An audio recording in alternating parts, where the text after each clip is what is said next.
At long last. At long last. The long wait is over. So freaking excited.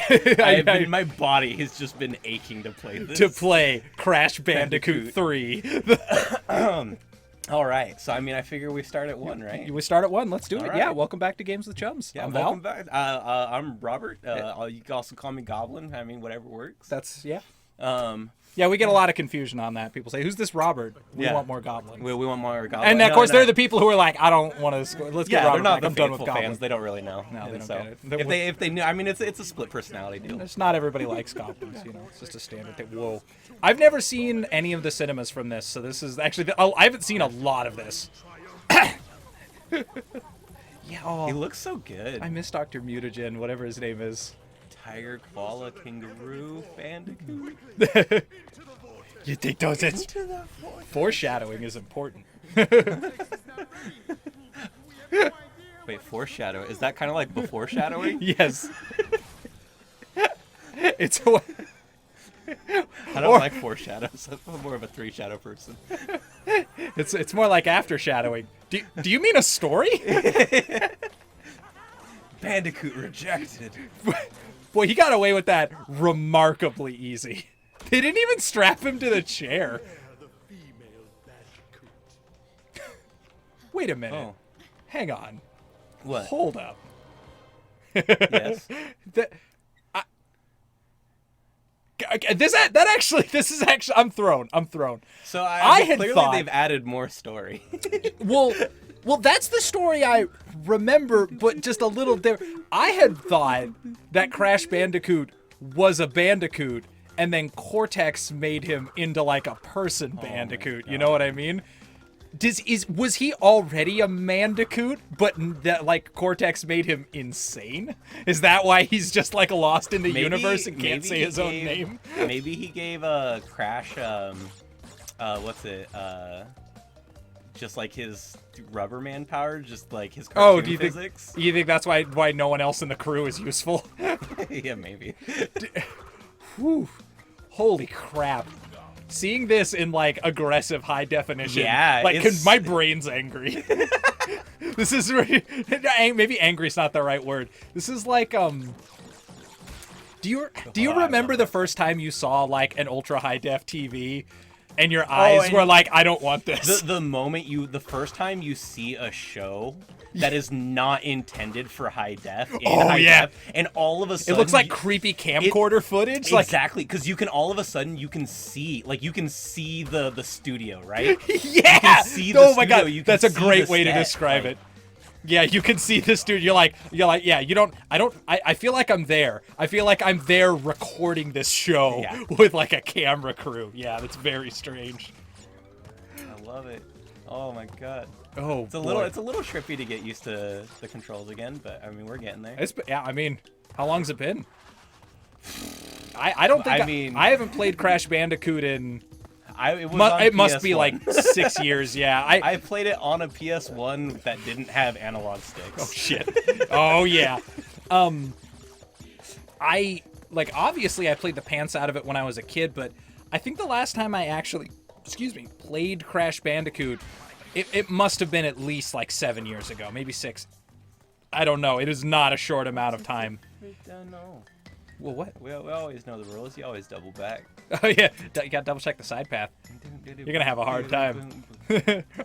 Maybe. Oh, so you haven't played it since PS1 version. I am while I haven't had my hands on it in a long time, I am acutely aware of it because I've been around the game a lot due to let it go.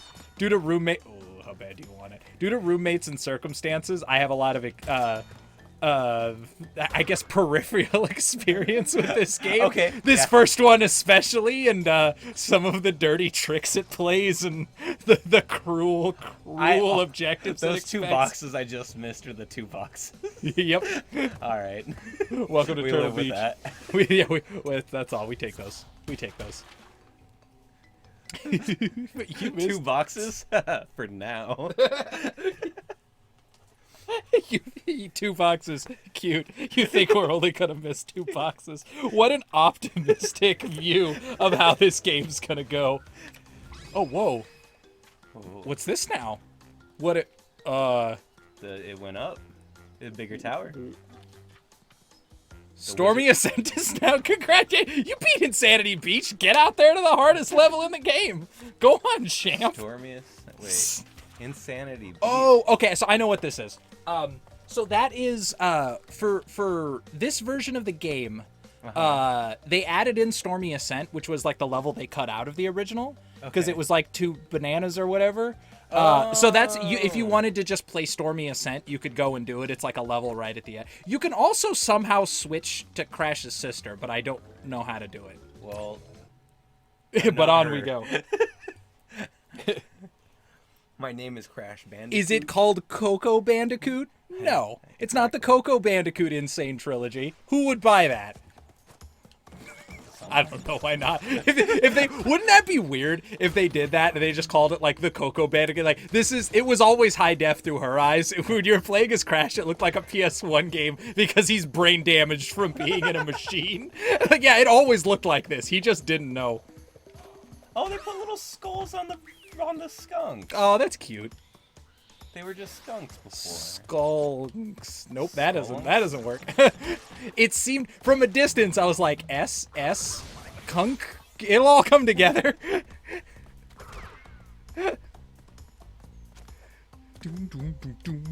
It's so good, isn't it? Hearing that music in like ultra high, that's weird. The having those boxes be 5 instead of 10. Oh, that's it. Thought I had enough bounce. You thought wrong. You know what's funny too? It looks like, obviously, right? It looks so much like the original, but it actually, like, where the plants and everything is laid out, like, it looks so organic to what the original game looked like. There, see, that's what I wanted to do. Okay, you got it. You're just getting used to the physics again. The physics are a little different than you remember when you were a kid. It is slightly different. Although from what I've heard from most people, it's not really a big deal. But because this game, you have a circle hitbox instead of a square one, like you did in the original. Okay. So sometimes you're a little bit more elliptical. Okay, yeah. It matters for people who are better at games than me, but yeah. It's gonna be a long one, folks. Oh yeah. We're stage 2, and I thought I'd be doing way better than this. But well, it's kind of interesting because like Crash 1, like of course it looks like a PS1 game, but something because it's so like it's kind of bright and it's really like okay, it like Crash looks so good on its own console. Yeah. Like, it requires nothing to look good because it's so well spaced and paced, and it doesn't have, like, big open areas to, like, make the console angry, and, like, it doesn't have... Yeah. Do you get what I mean? So it's very condensed, and, like, yeah. Obviously I can't see past the foliage, so, yeah, so they don't really need to make too much beyond that. So you don't have, like, the PS1 fog or anything. Even in the original, it didn't have that. So it makes this look even more, like, faithful to it. Because it doesn't have, you don't feel like you're missing that weird, spooky ambiance that a lot of games... Like, I remember playing the Spyro remake, which was rad. I liked it a lot. But there was a certain, like, something. There's a little, like, je ne sais quoi that is different about it. Because it's in high definition and you can see everything and whatnot. So it still looks great, but there is something of the PS1 that it doesn't quite have. But this doesn't seem to suffer from that. Like it looks nice job. I never go for those. I just like, yep, I'm not getting that life. At least you got the life though. Yeah, at least I got the life. Here's the thing, Robert. Made up for You're that. covered. Yeah, it's great. It's just nice to. Everything is exactly where my brain thinks it's supposed to be, which a lot of other remakes, they don't quite nail that. Medieval was like that too, which the remake of Medieval was awesome. But Medieval might be the most PS1 game. It might be like the most PlayStation 1 looking PlayStation 1 game that I've ever played in my life. And so remaking it in high definition was like really strange because instead of being like foggy and creepy into the night, it's like really purple. Okay. Which is still cool. It looked great, but very, very, very different. This is daunting. Yeah, I mean, it's not that bad. I mean, it's kind of weird. Because there's that part of me where I'm like, come on, muscle memory, where are you? Where are you at? Come on, 6-year-old Robert. Yeah, get your 6-year-old me. shit together. Fucking come on, man. I literally have like this inner monologue of like, you beat Super Meat Boy. What the fuck are you doing right now? Difficult for very different reasons, Super Meat Boy. Was it a bonus level? Yep. Yeah. Well, bonus level relative to Crash 1. But Crash 1 has a very different definition of bonus. It means bonus like an arcade game, where it's an opportunity, not a gift. Yeah. You get what you earn and not an iota more. Crash keeps you hungry. Oh. Great detail. Nice, yeah. It's just a little nope right at the end. Cortex was come on, make a mistake. Oh, I'll get her if he. Oh, but if he does, but I won't. Oh, if he falls in a hole. Also, that's something I've always loved about the Crash series.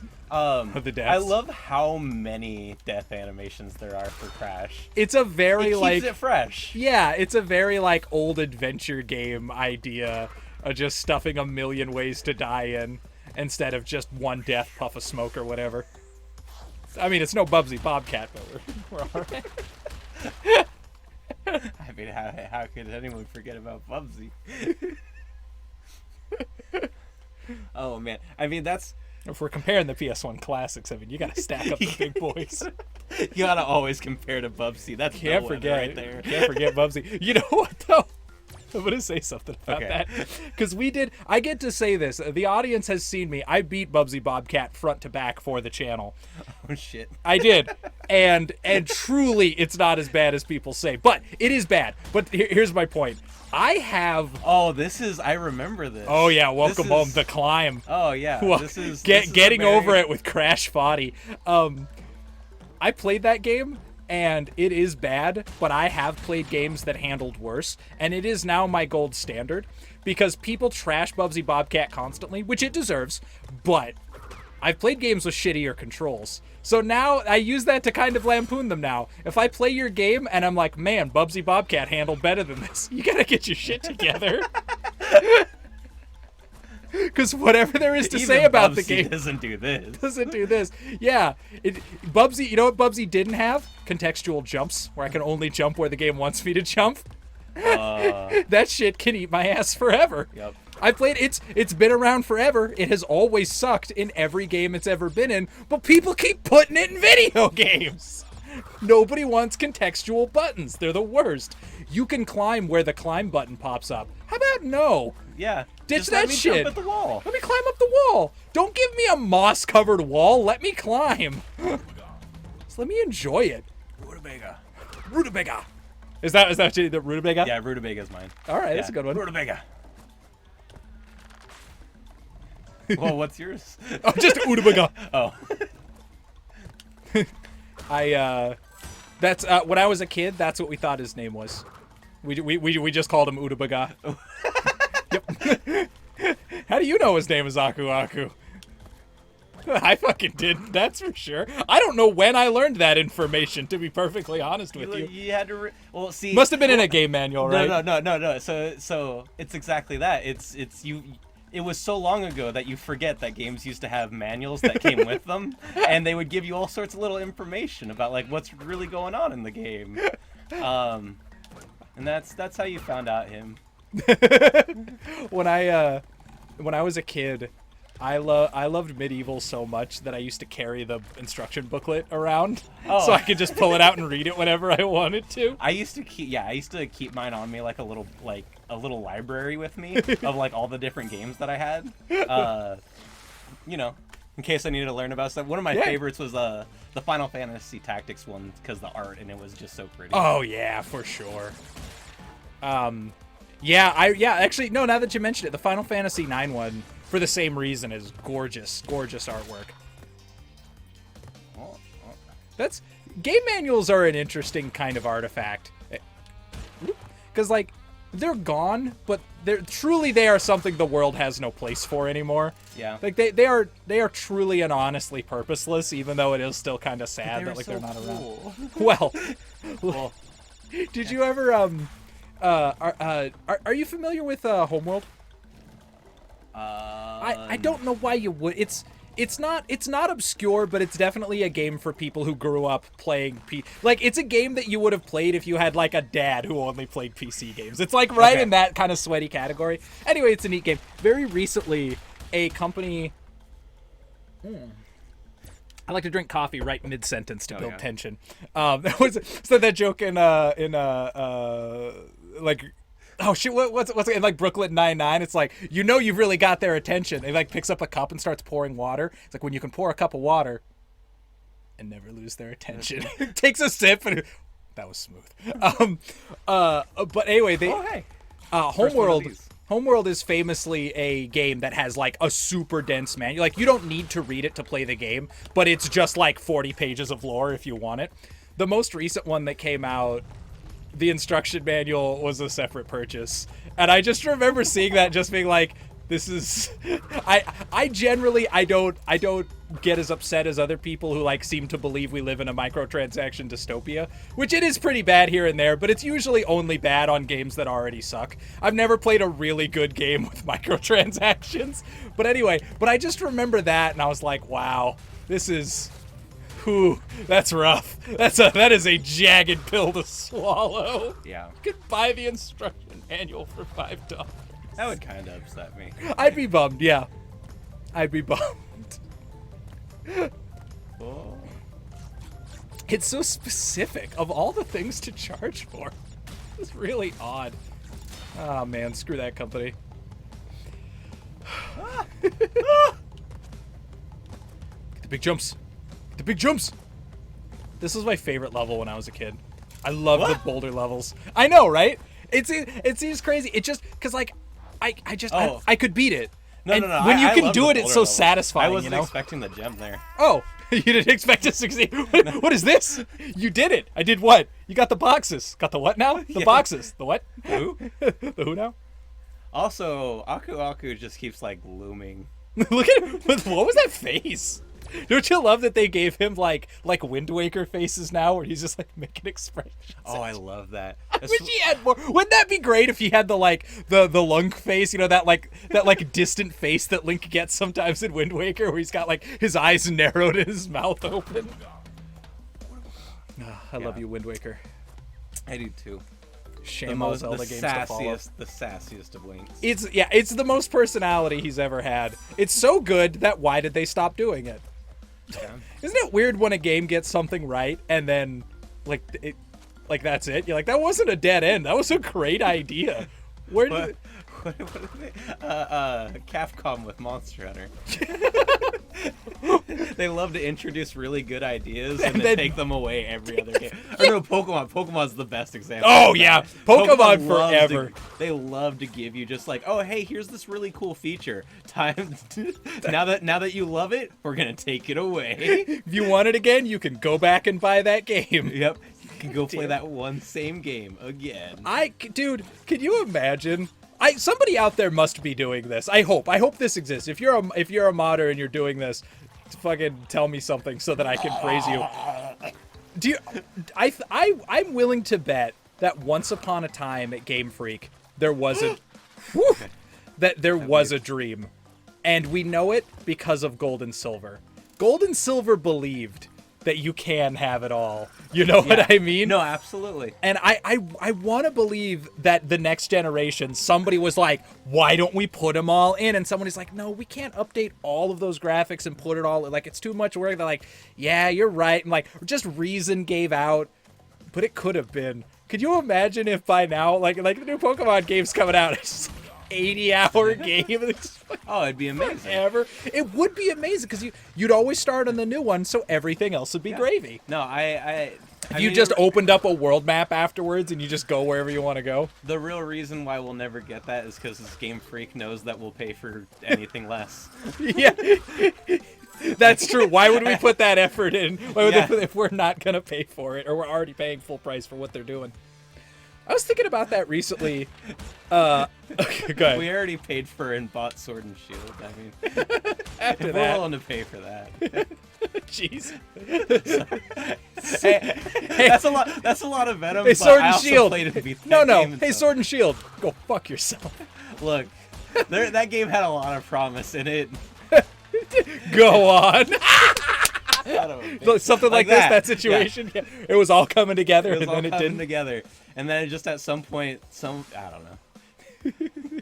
There's just a lot that they just didn't do with that game. I remember seeing an interview a while back. I couldn't tell you who it was. It was a CEO of some company, but he was having a conversation. He was talking about why people shouldn't buy games on sale, basically. Which like already, I know, like already you're like, yeah, I don't care what you have to say now. But he was basically like, look, if you only buy games on sale, like you're not incentivizing people to like make the full value of a game and blah blah blah. Yeah. And on a level, I could kind of understand what he was saying, but like I could not. He just couldn't have been more wrong. It's the same as if you ever listen to Shaq talk about saving gas. Oh my god!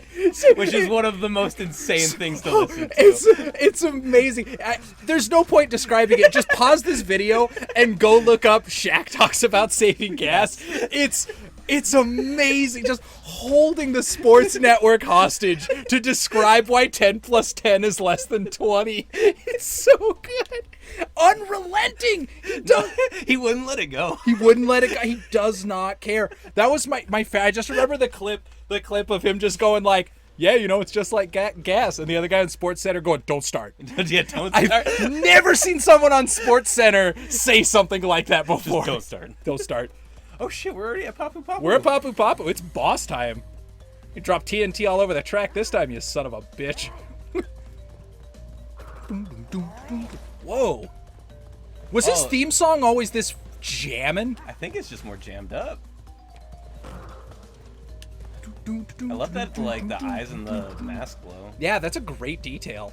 You can see through the windows and stuff. I wonder if that was true. I'm trying to think back now, and I'm like, am I remembering this wrong? Or like, was this how it was? I don't know. It's been so long. Welcome to the first boss. I don't remember how to play. Do you have to? I remember jumping on the chair for some reason. Irrelevant. What's? Uh-oh. Oh, Robert, there it is. Oh, okay. Oh, it's just jump on him. Jump on. We've played video games. We know what we're talking about. Ah! How do you like that? I like that blue health bar too. It's pleasing. Oh, he keeps jumping on my head. Time to do the same thing. This time will be different. It's not different at all, is it, Papu Papu?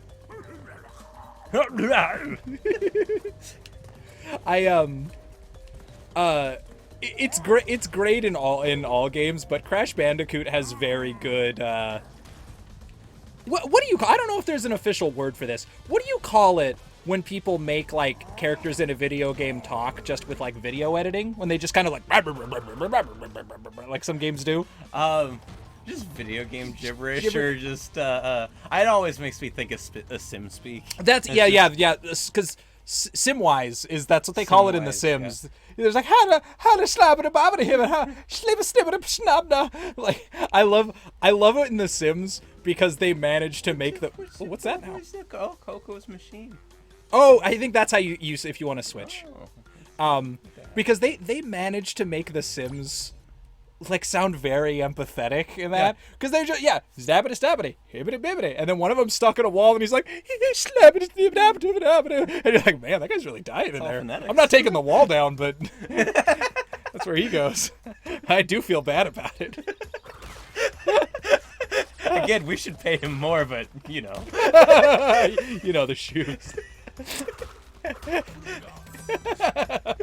If you want to get that joke, you got to read the manga. You got to read the manga. Yeah, that's in the instruction manual. The instruction manual. Oh goodness. It's like the first jump. Literally the first. Come on, Rob.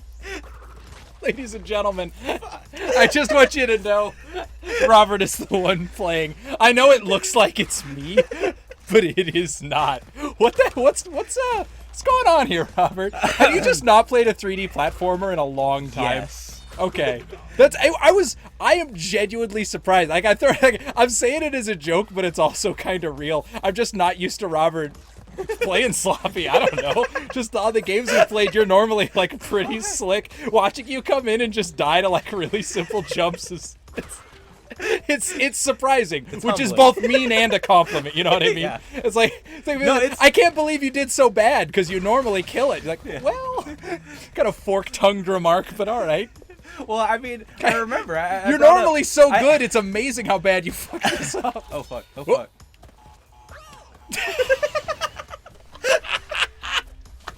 It just a fucking cascade. Okay, pause. It's time to take an episode break. This cascade. Wait, it's hold like. on. Go ahead. Hold on. Fuck. No. All right. Yeah. Okay. It's like when you're playing like an arcade game and you get really far on one life and you die and you're like fuck and you die again. You're like fuck and you die one more time. Like, God damn it! I'm good at this game. You go from 5 lives to 2 like 20 minutes in. Oh man. Okay. We're calling this an episode. All right. We'll be back. What do you gotta say, Crash? Good job. Okay. Really nailed it. Hi. All we're right. back. What was this? What was this cascade of failure we were working on before? I did some landscaping, some landscape architecting. Okay. That's where we're at, right there. Are you gonna be the first person in like 50 years to get a game over on Crash Bandicoot?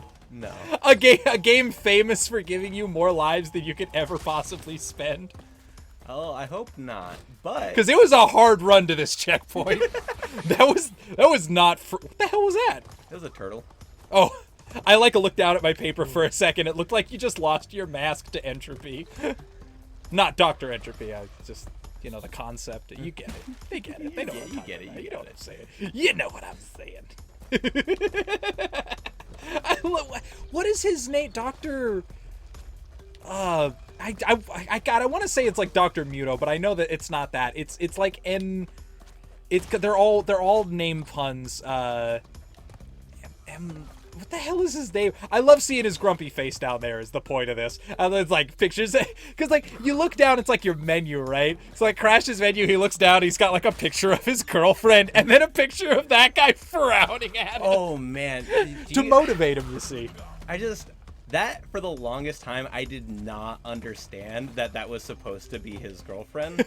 I was just like, who is this big like I don't know. She's a different size and shape than him. Yeah. That's the biggest thing. That would have been an awesome thing for them to do for this remake, is instead of just upping her graphics, is made her just look like Crash, like in a wig with lipstick. So she actually looked like another band. You know what I mean? Okay, yeah. It's like Crash and his sister look like they're a different species than her.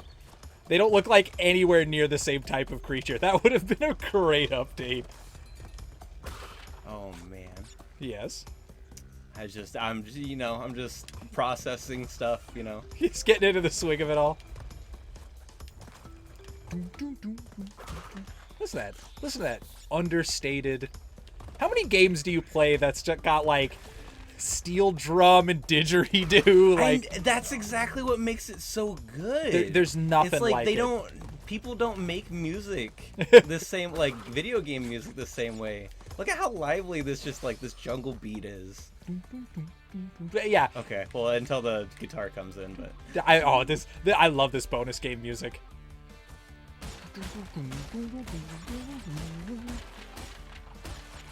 Great fucking, like kind of like a little bit messy guitar riff, perfect. You can't beat it. Also, something I've noticed they've toned down a little bit, which I appreciate, is a lot of the sound effects are a little more understated, like the mixing's a little bit better. I don't normally pay that much attention to shit like that, but in the original Crash, like that right there, that was somehow even sharper. Like when you when you would bust boxes and it was like kapoof. Like it was like after your space. They were, which I get what they were doing. They were trying to give you like a solid, good confirmation, which is a noble goal. If you're gonna mess up your sound for anything, make it for good confirmation. But yeah, like I remember that really distinctly. Or the boxes. This game, that's one thing they took out. I actually didn't think about it until just this second. Is when you what is your name? I don't know if you remember at the end of the original when you would get to the end of a level, they would have all the boxes you missed fall on your head. Boink, boink, boink, boink. Yes. It would ramp up and get like a loud and aggressive. It is so iconic, though. I love it. It was iconic, but I don't miss it. Sometimes good things are good, but you don't want them again. See, look, yeah. It's there just, it is. That's Never just mind. like the sound of boxes breaking. Before it was like boink, boink, boink, boink, boink, boink, boink. Do you think people carved his face back there, or that's just wishful thinking? Like, do you think that is a real space we were just in, or is it just like a metaphor for the end of the level? Like, that's his internal like thoughts on like how he feels about missing all those boxes. Yeah, but also like there's a little bit of ego in there because he's still in front of a giant mural of his own face. Like, Yeah, do you think he's just loose in this world and the people here just know him as this crazy wall-eyed anomaly? Yeah.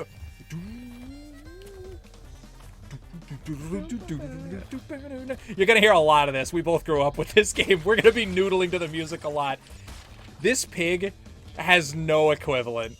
Other games have mechanics like this. Polar Bear can go fuck himself. This pig was the best.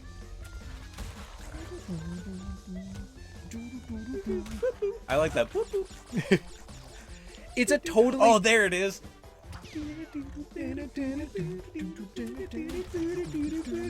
Yeah. It's very It's Banjo so and fun. Kazooie, this music. Yeah. But it's interesting. It's like a totally different set of instruments, but it still sounds like this. Wait, yeah, welcome to Music with Chums, where we talk about the music from video games. This will be Should be a segment. a 9.5 hour podcast. We're just gonna talk about the music. It seems like You tricked me with that box. they got you. You bamboozled. Thought you were safe.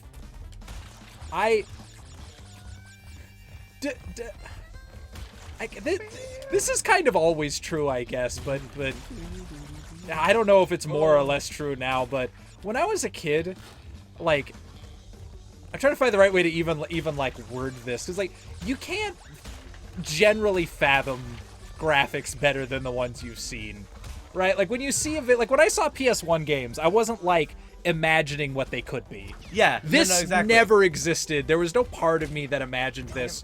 So it's so strange. Like a childhood me never thought I was gonna see this freaking pig in like ultra high def, like with tons of polygons and like really look at his rippling thighs. Like it's just a weird future we live in. It's not worse, but it is interesting. Pigs and thighs. Pigs and thighs and thighs and pigs and pigs and thighs and thighs and... Oh, fuck you! Oh my god, I did it! You did it! The camera stopped. Camera, yeah, it made me think.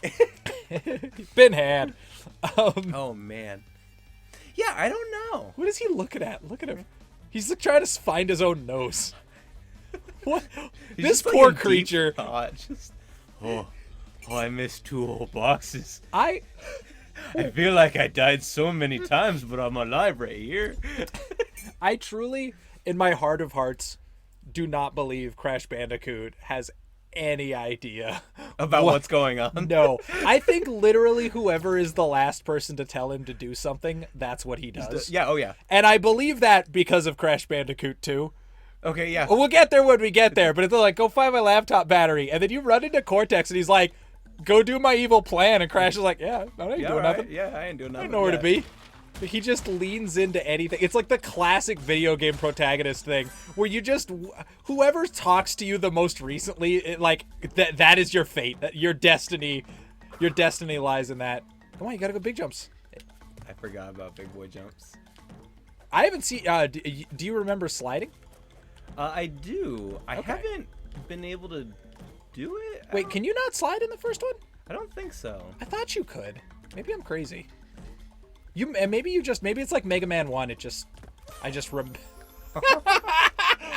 Oh who my says God. tail whip's not a move? This guy, the powerhouse. You don't fuck with Shuckle, man. Don't fuck with Shuckle. All right. Never heard that before. No? Oh, that's a classic. I don't keep up with Pokemon shit. That's great. That's Fuck grade with A Shuckle. classic Shuckle That names is right there. pretty good. The important sub genre of Shuckle. Fuck you. How did you do everything wrong? I say this all the time. I love when somebody else is piloting and I get to see him fuck shit up, because normally See, remember oh, go ahead. I was just gonna say, normally, like, I'm just listening to, like, whoever else is on the mic, just trying to be patient with me while I do everything. I'm surprised Christian hasn't straight up killed himself watching me just do the same shit wrong over and over and over and over when he's like, Val, there's gonna be a guy around that corner. I'm like, yeah, I know. And then I walk around the corner and get shot. And he's like, what did you think was gonna happen? And just like 6 times in a row, he has to watch it. So it's just, sometimes it's nice to remember that other people are human and make shit fuck up. All my friends are better gamers than me. I do okay with platformers, but I also remember very specifically being like, man, I feel like I should probably dust up on some Crash before we do this. You're like, nah, you beat Super Meat Boy and Celeste, and like, you'll be fine. I believed in you. I think you'll be all right. This game. It's not going to be about how good you are right now so much as how quick you adapt. Because this game gets savage in the back end. If you remember it being hard as a kid, you remember correctly. Yep. The ass end of this game specifically is bananas. Yeah, I'm in even to that. Like I'm feeling it. I'm feeling the comeback. Okay. I'm glad you're feeling it. You could if you could convert a little of that on screen. No. Optional. Good gameplay is for me to see. I'll do it off screen. I'll do some off screen practice. You don't get to enjoy that. I'll go back and 100% these levels when you can't see it. Do the time trials, Shit, no one wants to see it. Oh man, there is part of me that wants to go back and do Super Meat Boy again, but see how fast I can do it. Oh shit. You're a madman. It's a fun game. You wanna hear something funny? Talking about people playing, other people on the channel playing better than us. As you know, we did Downwell for the channel a while back. A game that me and a lot of the crew all play and enjoyed and have tried and have had a hard time. It's a very difficult game. And then Corey came and just ate it for breakfast. Like, just really just 360 no-scoped a platformer somehow.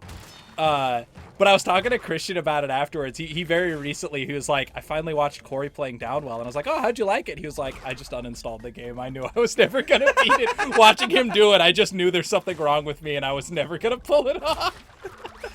So, because I thought back, I'm like, that's kind of a, and then I just thought back to after that gameplay session when I uninstalled Downwell, and I was like, no, that's the feeling. That's what it's like when you struggle really hard at something and you watch someone just tear it to pieces. And sometimes you just have to think to yourself, I wasn't built for this, and that's okay.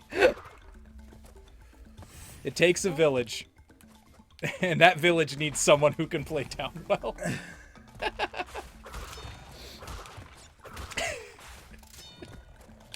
You're getting into it now. This level right here, when I was a kid, this level and the other wall level like it was like the end of this game. This is like where it might be the next wall, but there's some bits in this one too. I just remember this being where where I was like leaning forward and I was like sweating and like gripping the controller, and I'm like, come on. It's that vertical jump that I was just doing a bit ago. I remember like that being the spot for me where it's like I would do exactly that, where I'd get like all the way to the very top and then I would just fall all the way back to the bottom, and it's just like, oh, this is its own kind of hell. Have you seen oh, you know what? Nice little thing they did for this. You notice you can go back and try the bonus levels again? In the first one, they didn't let you do that. Nope. And you lost a life.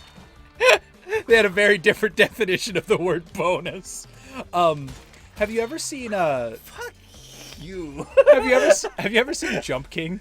Jump King, no. Jump King is a cute little pixel game where Yes. you're where you jump. But yeah, for the audience, basically it's a platformer where if at any time you fall, there's no limit on how far you can fall.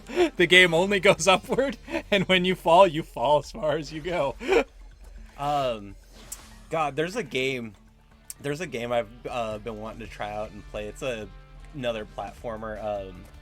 I think it's called like a To Death or something. Okay. Done to Death or something like that. And I'm it's listening. you play as a knight. You play as a knight. Or a different series of knights. There is a king. There is a king who wants a cup. There is a king who wants a cup of eternal life, and he is just sending knight after knight after knight to go get it. And in the game, you have to literally like you're using wave tactics to beat the levels. That and so sounds you have to have like great. your first life. Your first life, you need to run in and jump on the spikes, and you'll die from jumping on the spikes. But then the next guy who comes in can use that corpse as a platform. That's like there's a game like there's like a time travel game like that where you're a guy and you're like, I can't make this jump, so I can run and jump into the pit, go back in time, and then run and Yoshi jump off of the head of the version of me that failed. I think that's Braid. I think that I believe that is Braid, because Braid I know is very much a time rewind. Okay, maybe it is. Maybe I am just thinking of Braid. Have you ever played Wild 9? I'm sure I've asked you this before. It's like one of my favorite random games to bring up. It's in that vein where the whole point of the game is you have a little grappling hook that you there it is. See? Where you have like a little grappling hook that you can use to like grab stuff, including enemies. So you have to like solve all of your problems Sphinx and the Cursed Mummy style by just like finding minions to like, I can't get past this fan, I need to clog it with meat. It's like a ridiculously violent PS1 game and that I've never beaten. I own it and I've never beaten it. I always get to like a certain point and burn out, which maybe means it's not a very good game. I don't oh it hurts. This is the one. Now we're in it. This is it. We're in the thick of Crash Bandicoot now. It's so much worse than dying. It is. If you died and it checkpointed you down there, it'd be so much better. You get to just see it slip through your fingers. Do you think somebody made pants for him, or His sister. you think his sister made him pants? I think Coco made him pants. Do you think that they have? Do you think that they're like familial siblings, or they're actually related? Oh, that's a good question. Hang on. Do you remember this? See the missing tooth? The missing tooth. You see it? What? Yep. No. Yeah, no, in the spikes behind you, by where that box is. Oh! I found this when I was a kid, and I talked myself up forever. You can go back there. You can get like behind it Mario style. Oh, Blew I didn't know that. my. I figured that out, and I was like, I'm the best gamer who ever lived, and anyone who disagrees. Let me point to my sweet-ass Crash Bandicoot secret that I found. Like, you know, when you're just, I don't know, when you're a kid and you find like a small secret, and you're like, I need to tell everyone about this. I am the harbinger. Well, especially back then when you didn't have internet telling you how to do stuff. Yeah. Back when secrets were traded word of mouth. Well, I remember. Yeah, no, you're right. Like by the time I was in like middle school, you could look stuff up, but I didn't have internet. Hey, now. I remember going to the library and looking stuff up and writing it down in a notebook, or like going to like GameFAQs and copying things onto a floppy disk so I could bring it back and like read out a text document walkthrough to find stuff. It was amazing because a lot of times it felt like you'd find like a second life on a game. I remember finding out my favorite game on the planet, Grandia, but in high def. But at night. At night. I remember reading through a walkthrough of it, even though I was at the very end. I was just reading it just because I was a kid, and you just want to roll around in the things you love when you're a kid. I was reading a walkthrough, and I found out that there was a secret dungeon in this like RPG that I've played through several times, and I was like, I get to play it again! I need to find this dungeon! Because it's only in a single part of the entire game, because there's no open world, so I get to play the whole fucking game again. I was like angry, excited, happy, sad, all the emotions. Yeah, it's a lot. Just a new lease on a game. Looking up how to unlock secret characters. That was the shit. Easy now. You got this. Someone should clean this damn moss. People live here. See that hut back there? Somebody lives in that hut. And he has to go out every day, and it's just like, God damn it. Like a snow shovel, basically. And at a certain point, he was like, I don't care anymore. I'm not going to the store. This is it. Going to the store. I'm not going to the store today. Somebody else can open, somebody else can close. That's it. My piece of shit nephew can run the place now. I'm done with it. I'll tell my customers what happened, but if they want to see me, they can come over and have a cup of coffee. I'm not walking the moss anymore. I'm not cleaning the moss anymore. Yay! You did it. You did it.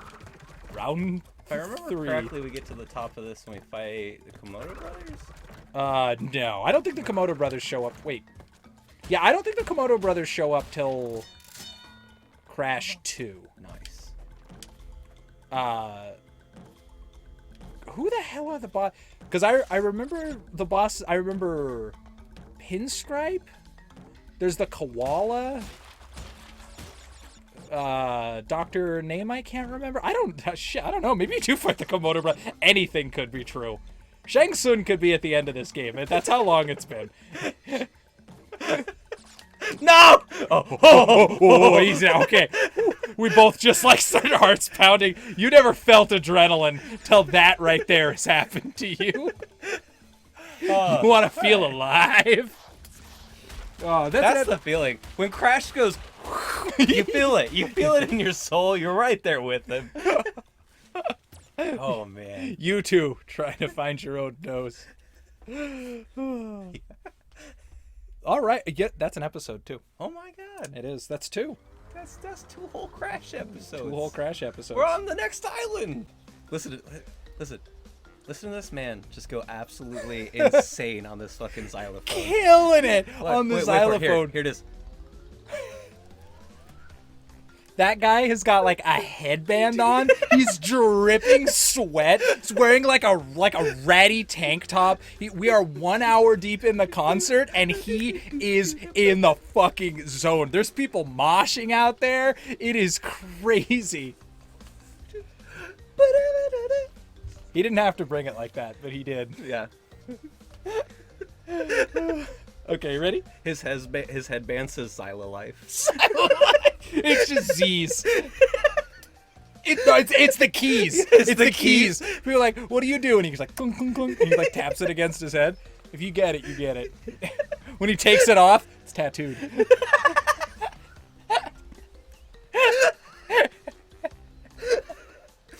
Wherever you are, xylophone guy? Xylophone? Xylophonatic? Xylophonatic. Zach Xylophonatic. Zach Xylophonaticus. Damn, that's like an old reference. Anyway. You can just start. Here we go. Yeah, you know what would be? You know what would be the best fucking tattoo? All right. Gotta get the air in. First time I ever thought I guess this would equally be a pair of pants, but like fucking hardcore or nothing. Is it on your thighs? You had the music notes for if you're ham boning. You know what to hit. So you look down, you could just play your thighs like a fucking piano. Oh man.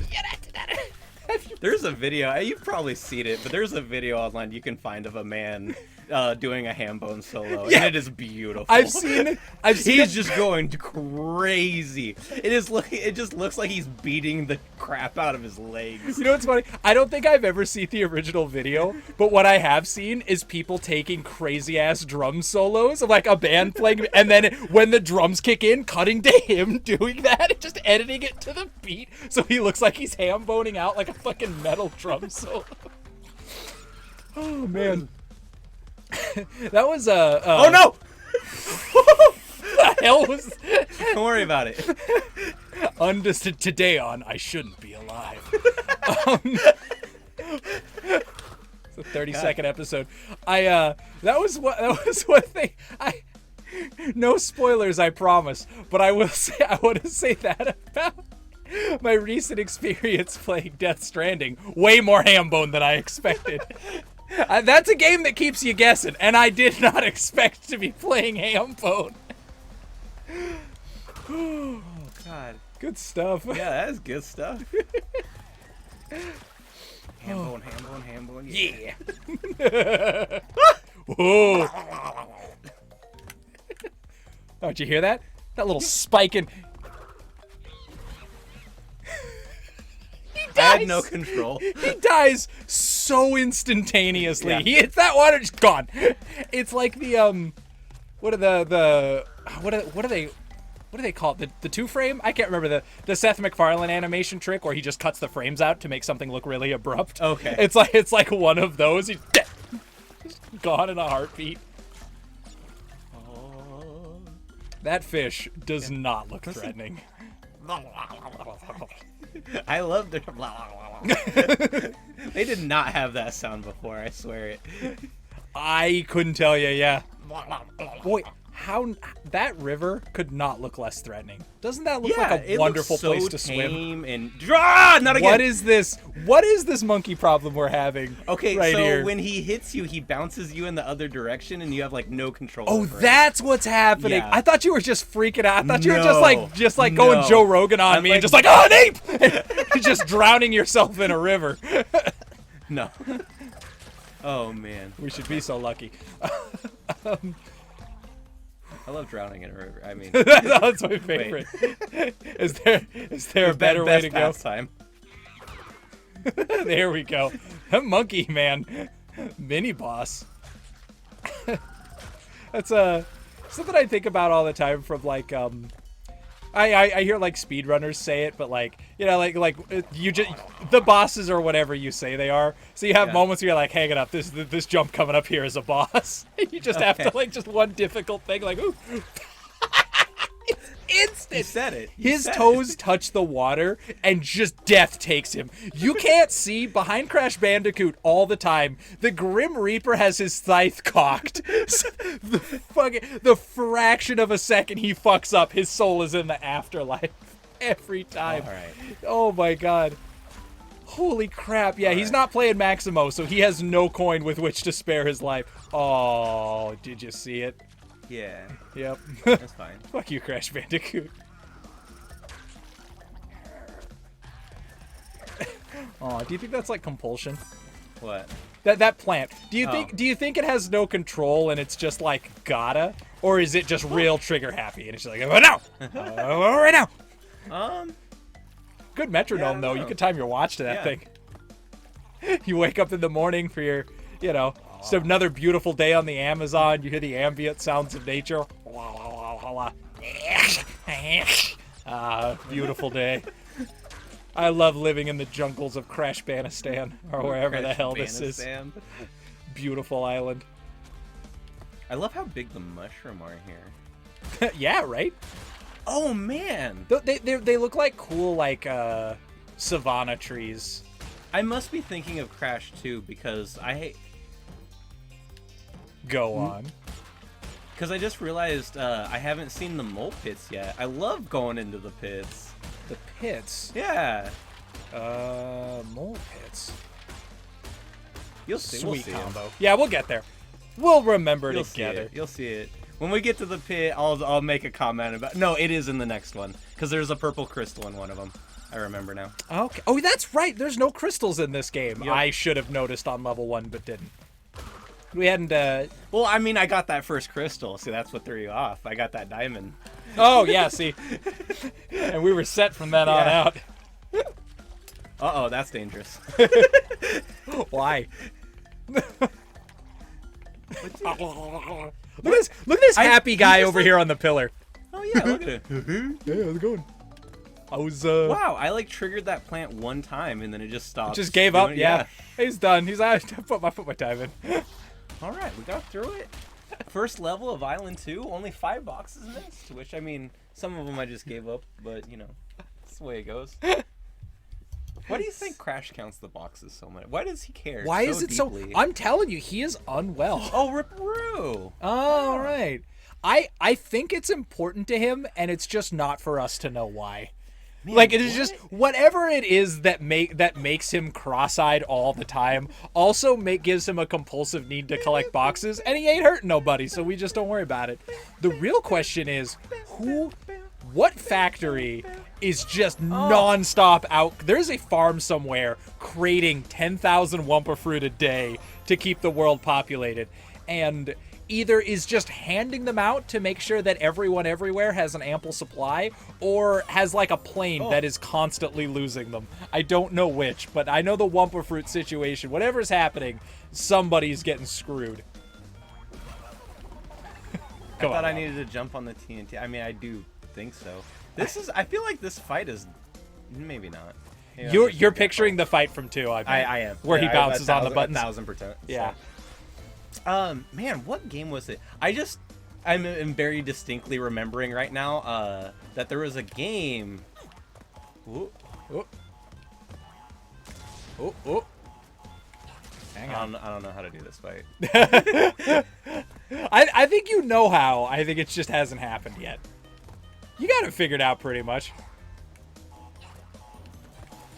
Is he in jump? Where's No. His movement feels way more intense. Yeah. I don't think he's moving at a different They gave me a speed. mask. I That's think. not bad. Oh hey. Oh, you got the pity mask. How do you like that? Nice job. It's like when you die too many times in Mario and they give you that mushroom up top. Yeah. It's like, here's a freebie. You need it. You have. Are you gonna get to the golden pity mask? the truest of. Oh my goodness. Haha. You got him. Success was too much for Crash. He couldn't handle the fame. Oh boy. He drowned himself in a waterfall. This is gonna be a long fight, guys. Strap in. Oh, we got one! We're on the board. All right, Robert. 2 more. You're in great shape. You are a third of the way to victory. Oh, never mind. I was going to say it looks like he always goes diagonal, but that is not. All right. See? Look at this. You got him on the ropes. You have this insane, deranged, straight jacket randomly jumping with no regard to you kangaroo on the ropes. If he knew he was fighting you, he would know he was screwed. Of course he doesn't. I can jump diagonally. This isn't a freaking... Hang on. What? Was that what was happening there? What? That you just thought you couldn't go diagonally? Yeah, I mean, that was part of it. Okay. It's all right. It's a learning experience. His art looks great in the corner there. I love the little stone tablet look. All right. We got 1. We got 2. Oh, the combos? It's all right. It's a good start. Whoa. Oh. He's accidentally unstoppable. He has no idea you exist. He's in his own world. Yeah! It's okay. You got a double mask now. You die a few more times, they're going to start you invincible. Can't wait. Naughty Dog wants you to succeed. Oh. All right. It's okay. I can't wait. I can't wait to wreck.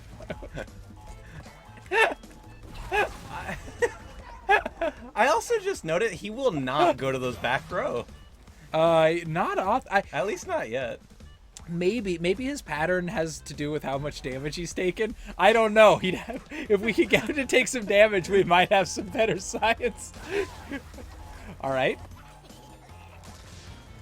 Okay. We got it. We got it. It's okay. Yeah, see, you're more or less safe. Oh.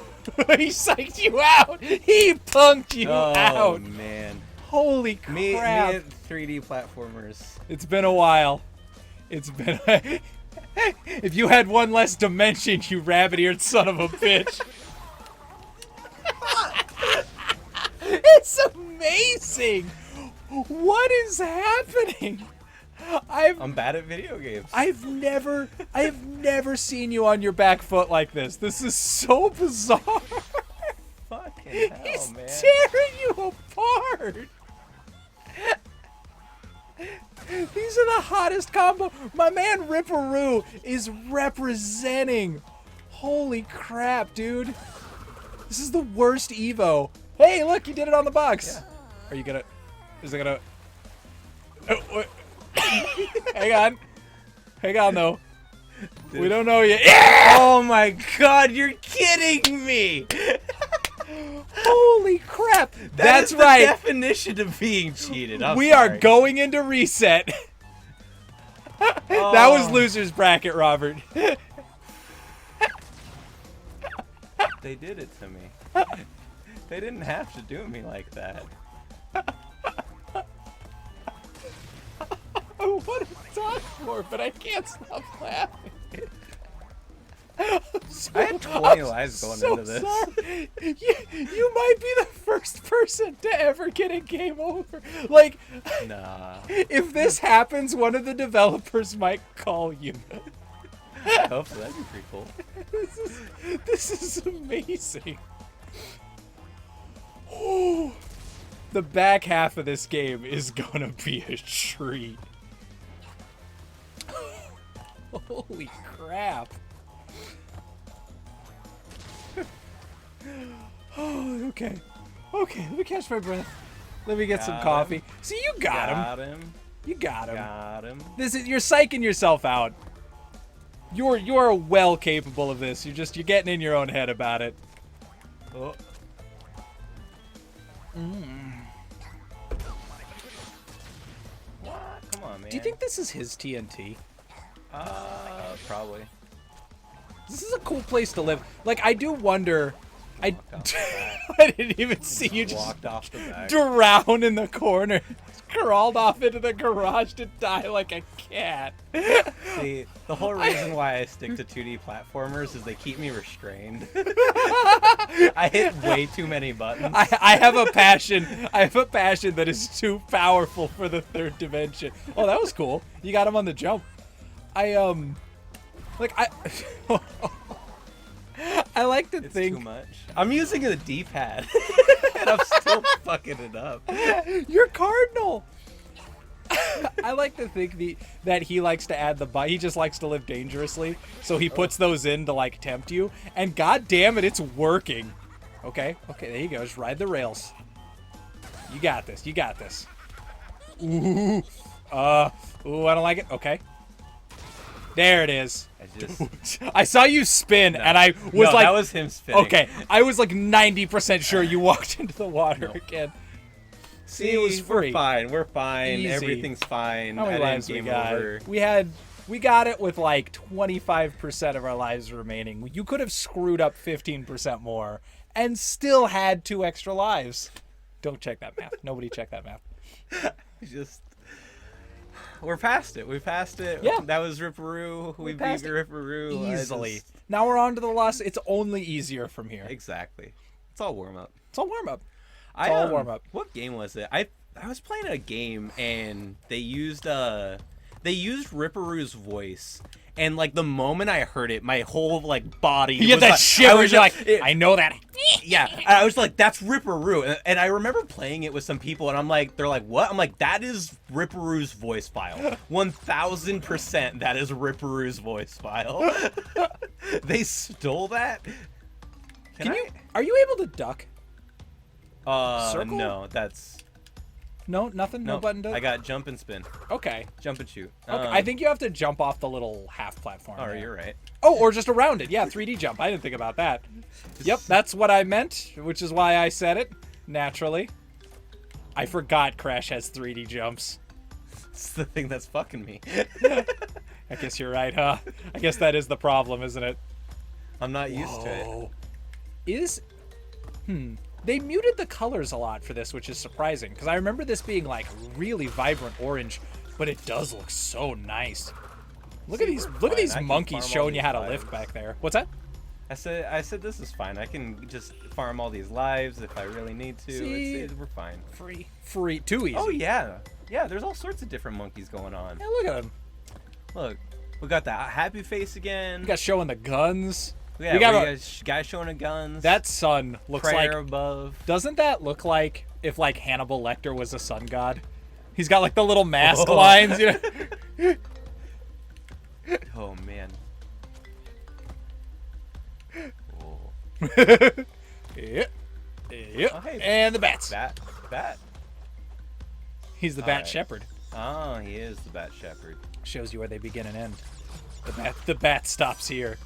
Those bats are like uncomfortably modeled. They were just like really wimpy simple textures in the original. They were just like swarm of bats.jpg. It's very strange seeing them as like a whole creature. And it was these. I was saying. I was supposed to jump on that. Oh well. Oh yeah, it feels good. Get out of my system. Get rid of the devil.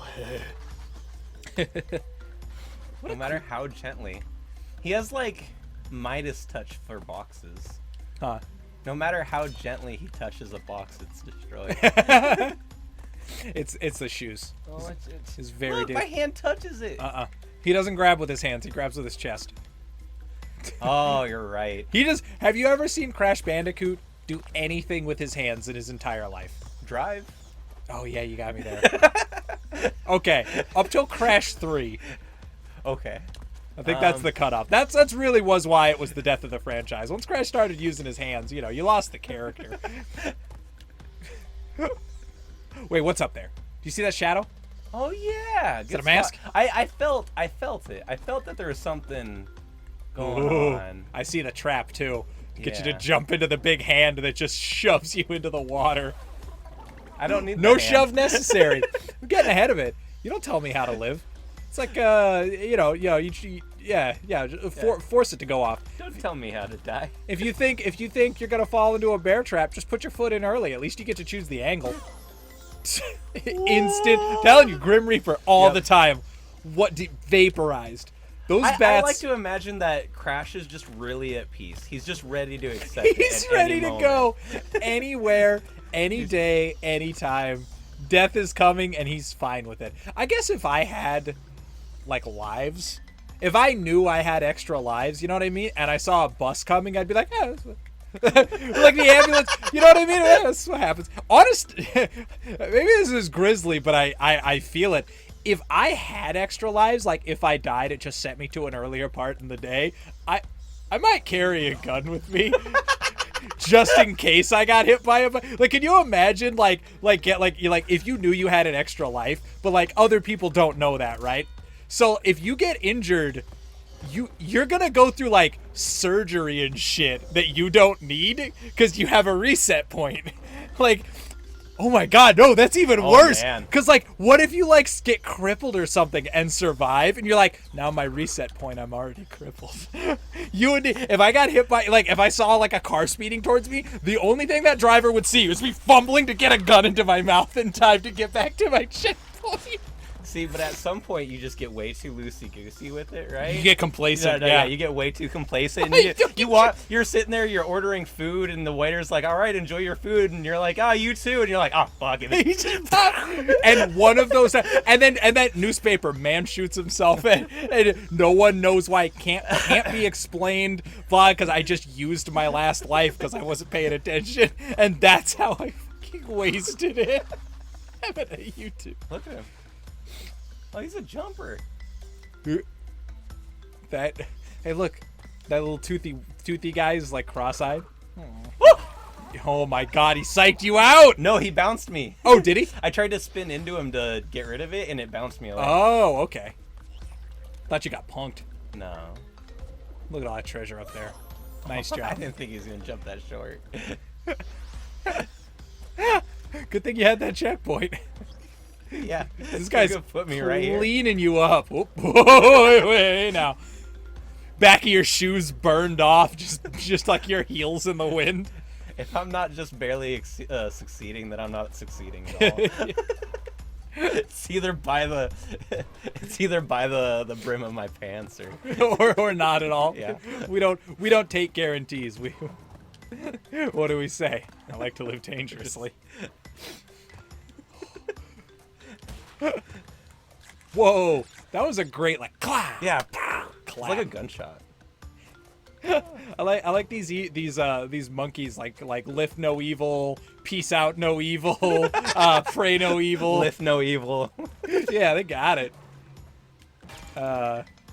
Something. Yeah, that did a thing. Oh, or Don't worry about it. don't worry about it. Don't worry about what that button did. This is none of your goddamn business. It's not about knowing what you're doing. It's about making it look like you know what you're doing.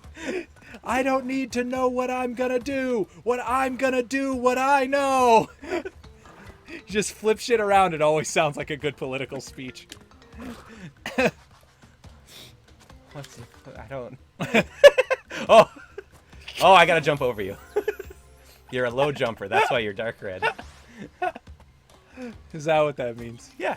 Okay. Because the other. Oh yeah, I could just bounce. Whoop, Son of whoop. a bitch. Oh, all right. Yeah, that's how that goes. You ready? All right. Gotta fight that boss again. That boss. I told you it was the Komodo brothers. You called it. You called it. You were right.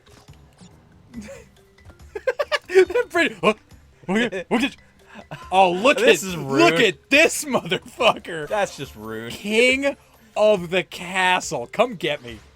I'm gonna die. You're gonna die. It's okay. Death is yeah, it's gonna suck. So what if I do this? Oh, all right. Now what are you gonna do? Oh shit. Okay, I didn't think he was gonna do that. I think you can kill those bats, by the way. Oh, I guess it didn't really help. Guess that just really just made things harder, didn't it? I guess violence wasn't the answer. Sometimes that's how it is. Sometimes peace is an option. Woohoo! Yeah, that's how we do. Sometimes peace is an option. Oh, I hate it. Okay. Stuff like this. And then all together. And back. And then one, Okay, I'm two, glad you get it. one, Things like this, when games present to me situations like this, it just... it just doesn't slot into my brain. I do not have the RAM for memorizing patterns like this. I can't. It takes 100% of me to figure them out. Oh Jesus, I'm so stressed right now. 1, 2, 1. Okay, at least you can kind of see when everything's coming. You can sort of feel it. This shit is why I'm bad at 2D platformers. Nope. You had a clean shot. That's how I did it the first time. It worked. I'm not talking shit. You did it. Oh, I know what to do. All right. It's the same thing. Just go for it. Yeah, I like that. Whoa, hey now. See? Free. Too easy is my main problem with it. Oh, okay. You know what? We've earned a break. Oh, look out now. All right. Clean it. You know how in video games, they make you fight somebody as a boss, and then later they're like a normal enemy? At least they didn't palette swap them. They did it honest. y'all can't see it, but that's killing me. It hits me in the soul.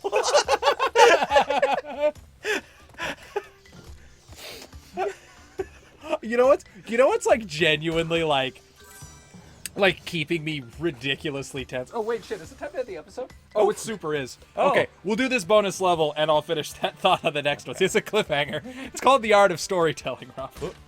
Oh, I already missed one. Oh shit. Well, I'm supposed to end the episode. Okay, I guess we're waiting. Oh, I thought we had the shit. bonus episode. This is okay, I guess this is bonus.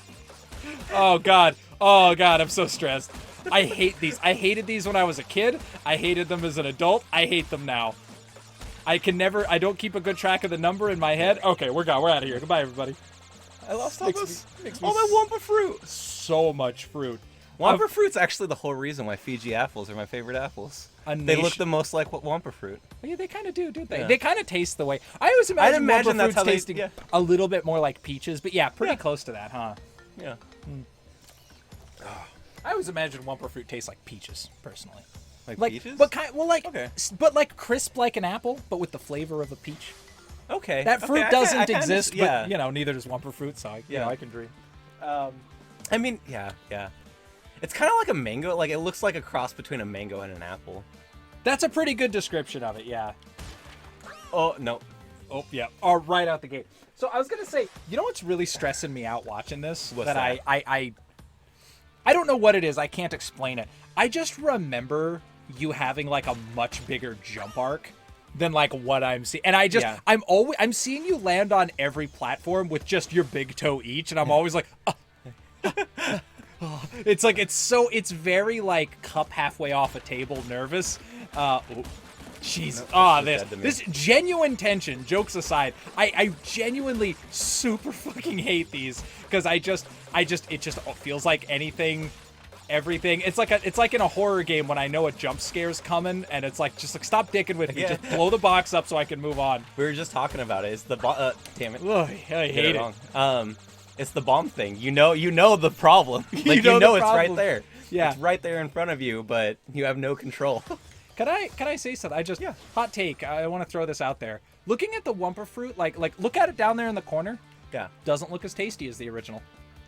It's too shiny. Too shiny. No, Sweet Jamaican I was flag, about though. to say the same thing. Too shiny. This is greased up. It's a nice like Rasta flag though. Yeah. It's got the perfect color cascade. See, this bonus levels are great because they don't cost lives anymore. I'd like to thank Vicarious Visions for making you not lose lives for trying these over and over. Well, see, you would go in and you would like get the life that's in it, so you always like broke even. I remember there's a specific bonus level in this game that I remember, and it's in It's in one of the It's in one of the levels where you're like... As soon as the count was off, I felt it. I don't even know what they're called or where they are in this game. I just remember there being a level in this game where you're like in this big open temple area and like every platforms moves and falls and you're on top of these big like totem pole looking things. And I think I know exactly which one you're talking about. You probably do. And there's a bonus level that's nothing but breakable boxes. And it costs a life to try it. And I remember when I was a kid just being like, I don't understand this. I don't know how anyone can do this. It was the first moment in a video game where I said, this is impossible.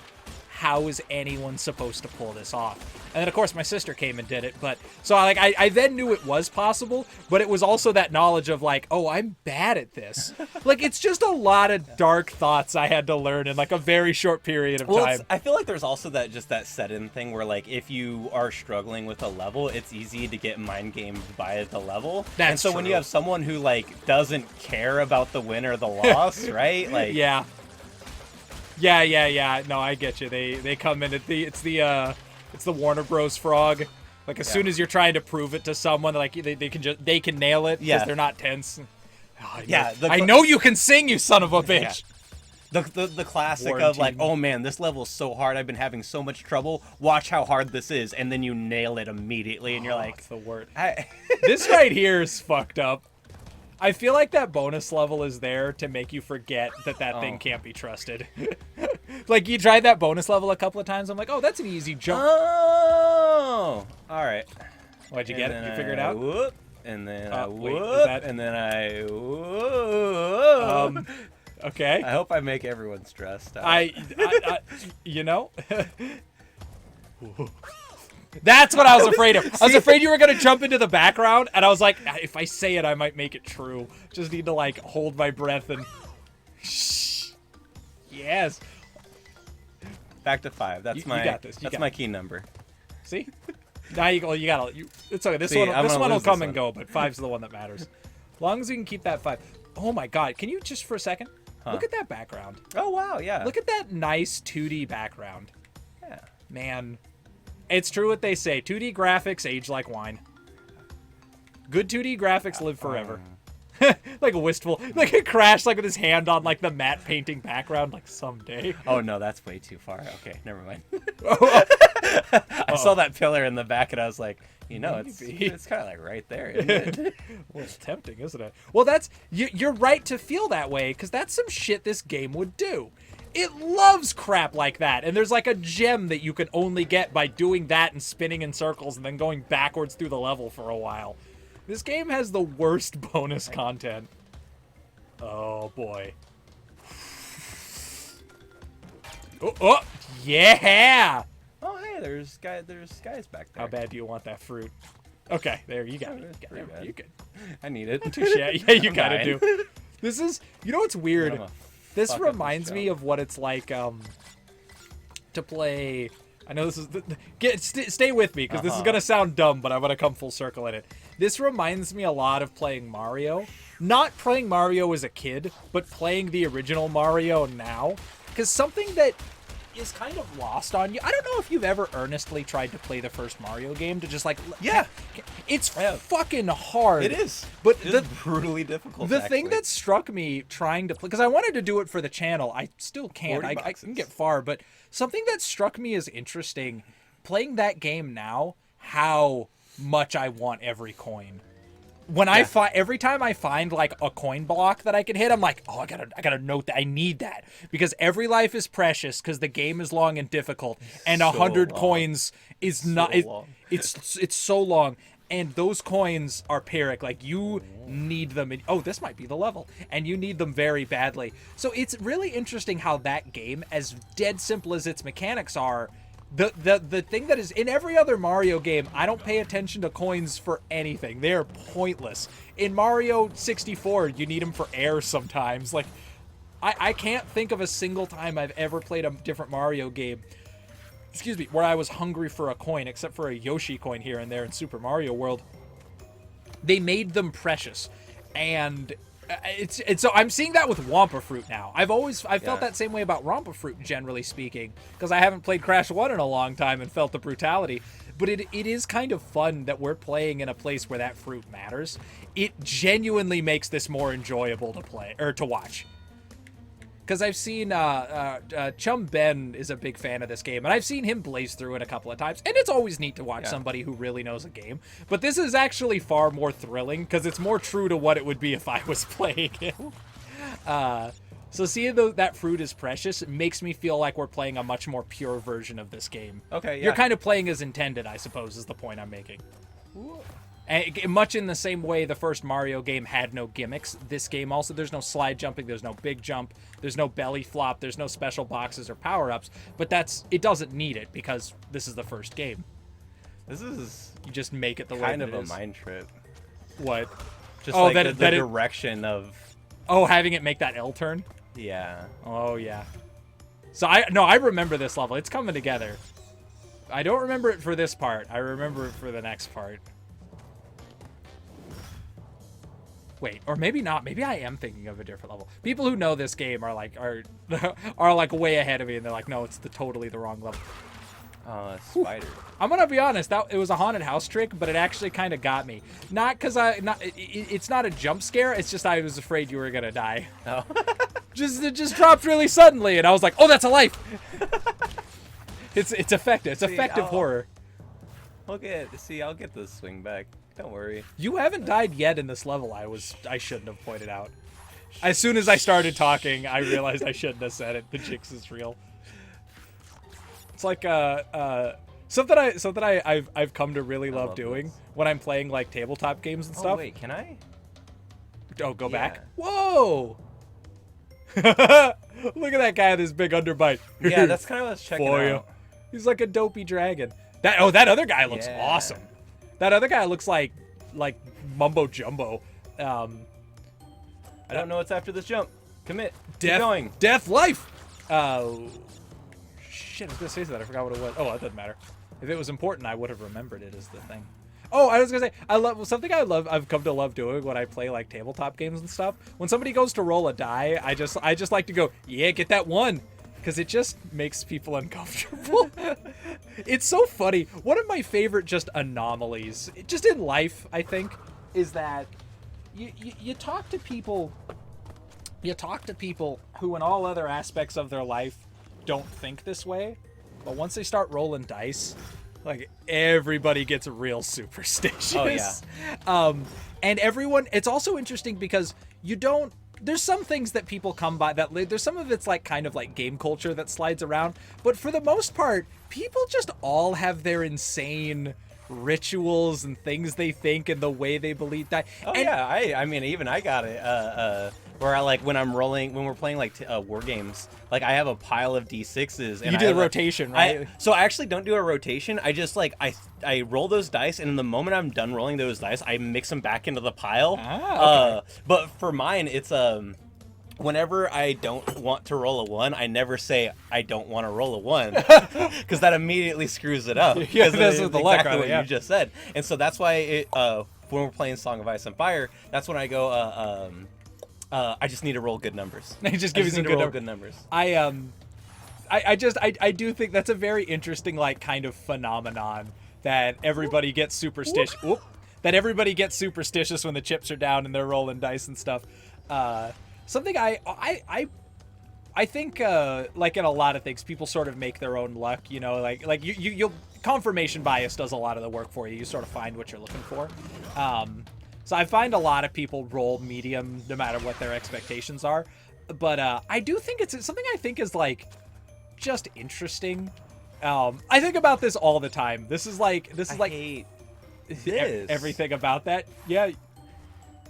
Yep. I don't know. I'd tell you if I knew. I have no idea. Something stupid. I'm sure. Oh, there you go. Right. Now you got to know that exists. Oh, the curse. Sure, you're playing with fire. There is nothing I hate more than learning that a game has like invisible platforms. Like, well, that's it now. That's it. Those exist. Everything. All my knowledge is lies. Anything could be true. Something I think is really fascinating is that, like, I don't know. Luck. I think about this. Like, if I could talk to Neil deGrasse Tyson, this is what I would talk to him about. Because like. Randomness exists. Like that's a fundamental law of the universe, is that things can be random. Yeah. Right?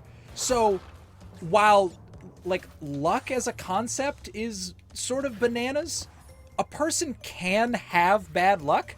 Like not because you're cursed, but just statistically you could roll low for like all the time. Like that can be a part of your life. But it, of course, has nothing to do with you and the things you've done. Like, you can't affect it, but it can be real. Not because it's magic, but because chance is chance. I don't know. There's something about that I find fascinating. It's like the one magical thing that's kind of real, but not because it's magic, but because statistics are just beyond. Statistics are ultra complicated. Let's check you out, bud. He is an ugly motherfucker. Yeah, he's got like a bit of a unibrow. Oh, we're not even gonna get to see the full. Yeah. He got the big eyebrows. He's got all the stuff old cartoons do to make somebody ugly. So I definitely went off the trail, and I don't know what I'm doing now. I think you're doing right. All right. You know what? There's still track in front of you. You're doing something right. If you hit a checkpoint, you'll know you're on it. Oh, boy.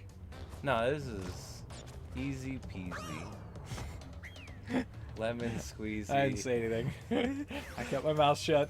On we go. All right. All right. We got it. So, oh, you hit a checkpoint, so you're fine. Yeah. It's fine. Everything's fine. We're all fine here. How are you? I guess we don't have lemons, so it's like easy peasy wampa wheezy. Wampa wheezy. Okay. Wampa squeezy. Still works. Wampa breezy. Why am I working hard on this? Ooh. Ah. Your cup runneth over. The righteous are rewarded.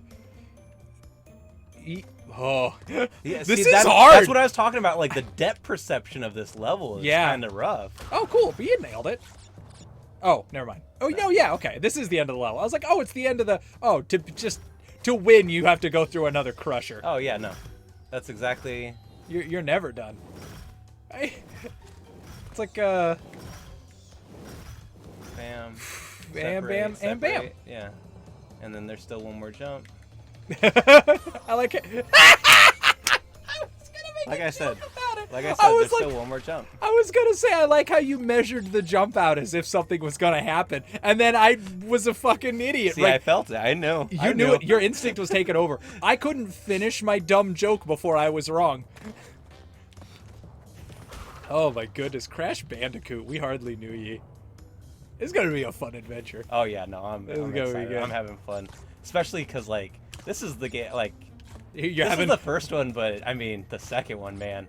Crash 2 is so good. They're all good. They're amazing. They're all good. That's always how people pat out the third one. Ah, Crash 1. Ah, but Crash 2. I mean, they're all pretty good. They're all good. They're all good. So many volumes of information about Crash 3 are in that sentence. I love Crash 3. Maybe it's of course not the best in the original trilogy. Are you kidding me? But I like it because they just went to town and they're like, you know what? We did all the fundament. Crash 1, all fundamentals. Crash 2, like the formula's just right. Like oh my god, just wait it out. Don't let it punk you. Hang on, maybe I think it's waiting for me to jump. Is though. it really? I feel like it is. This is what a nightmare. 'Cause look, there yeah, it is. Okay. Like Crash 2 is all about perfecting the formula, and Crash 3 is just like a one-man band of just like, here's Crash with a kazoo and a motorcycle and a bazooka and flying levels and explosions and blue meanies. They just give you everything in the world to mess around with. And the amount of genres that are mixed into Crash, like the amount of different in flavors. Crash 3 specifically has everything in it. It's bananas. And it's funny. It doesn't stop being good. It reminds me a lot of Spyro 3. The first one is all fundamentals. The second one is the formula to perfection. And then in the third one, they're like, what if you were like a monkey with a gun sometimes? And then like other so times, good. sometimes you're like a kangaroo and like all kinds of crazy shit. Dude, I loved anytime you got to play as the penguin with a laser gun. Oh yeah, the fucking secret agent. Yeah. Yeah. I love all that. Yeah. This is it. This is when I flash back on Crash, this is the level I picture. Okay. Right here. Me and my siblings played this level for what felt like a year. I'm sure it was just a couple of days, but as a kid it felt like a lifetime. Oh, look at you going for rope strats. Yeah, I want to do you know what, that actually might be fun to do. We'll see where the future's at before you chose death on that one. It's good. I'm not good at this. You don't have to fuck around with the rope. I know. The rope is a choice. How are you able to thread the needle on that box grab, but like the rest of this is an anomaly? It's like the hardest thing to do in this game. What was I gonna say? I'd really like to do Spyro for the channel. We've still never done it. And Spyro 2, I personally think Spyro 2 is one of just the best games ever made. It is just a game that does every single thing right. Might be fun. Yeah. It'd be another good platformer. I actually thought about that. I was thinking about like if we actually, or not if, but when we eventually get through all of Crash, like that would be a good one to jump off to, because yeah. I mean, they're actually closer related than it seems. Yeah. They are absolute brothers. They are purple and orange. It is actually for people who don't know, there was in fact a Game Boy Advance series called it was Crash Purple and Spyro Orange. And it was I did not know that. It was a crossover series between the two of them. That is new information to me. Yep. I was unaware. That's really cool, actually. I mean, they are fucking the PS1 mascot brothers in arms. Like, woo! What is? I mean, if you're thinking of like the PS1 mascots, you got Crash, Spyro, Bubsy Bobcat, obviously. I think that's just you. What else is there after Bubsy? I mean, it's all downhill from there. I mean, that's the pinnacle. Crash is like the guy to me. Crash is the boy, yeah. Crash, Spyro, God, yeah. I mean, Blasto, obviously. Yeah. Naturally. You know what? I'm gonna go ahead and say, I don't mean this on Blasto, because I did love Blasto. I would probably play Bubsy again before I play Blasto again. That game is, and it's purely a controls thing. Blasto is in all ways a better game, except that just the rigors of playing it. I have like a cramp in my hands from us playing Blasto 10 years ago. It took him a long. Watch Blasto if you haven't watched Blasto on the channel. It is 9 years longer. It is not our longest series anymore, though. I'll have you know. Oh, wow. Blasto was 50 episodes, but that's because we were mad lads and we were still doing 10 at a time for 10 minutes a time. For some reason, for a game that took us probably 25 hours, we did 10 minutes at a time. Tomb Raider took the cake with 70 episodes. Because, you know, I played it. Whoa. It's just easier this way. Crash was an acrobat, you know. You know what's funny? I'm trying to think of a fourth mascot, and I can't think of one. For PS1 era specifically? Yeah. I always want to say Medieval because I love it, but no one played Medieval but me. Medieval was a game that everyone played a demo of, but nobody actually played. Yeah. And kind of to that same degree, like that's also how I somewhat or kind of Blasto, yeah. Well, not Blasto. I was actually gonna say Jersey Devil. Oh yeah.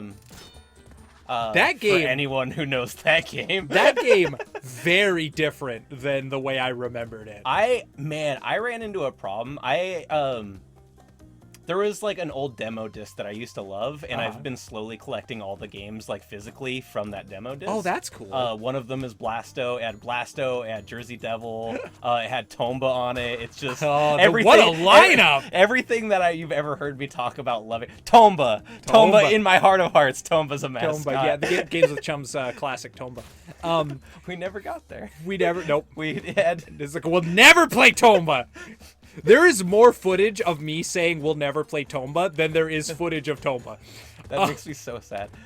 I love that game. I wish there. I've always wanted to hunt down the demo disc that I played when I was a kid, but I actually don't know which one it is. And I've actually since hunted down and played a lot of the games from it. But I've never been able to find that disc itself, just because I don't remember what else is on. I just want it. And there are people who have archived the fucking demo discs because they're heroes, best human beings on the planet. But the real game, honestly, there was one like white whale from it. There was one game that I just could not for anything find. I didn't know what it was called, and I couldn't hunt it down because I didn't know anything about it except that it was underwater and it was scary as hell. Are you talking about Soul Reaver?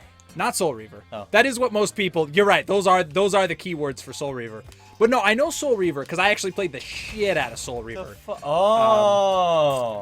my brain could not process that.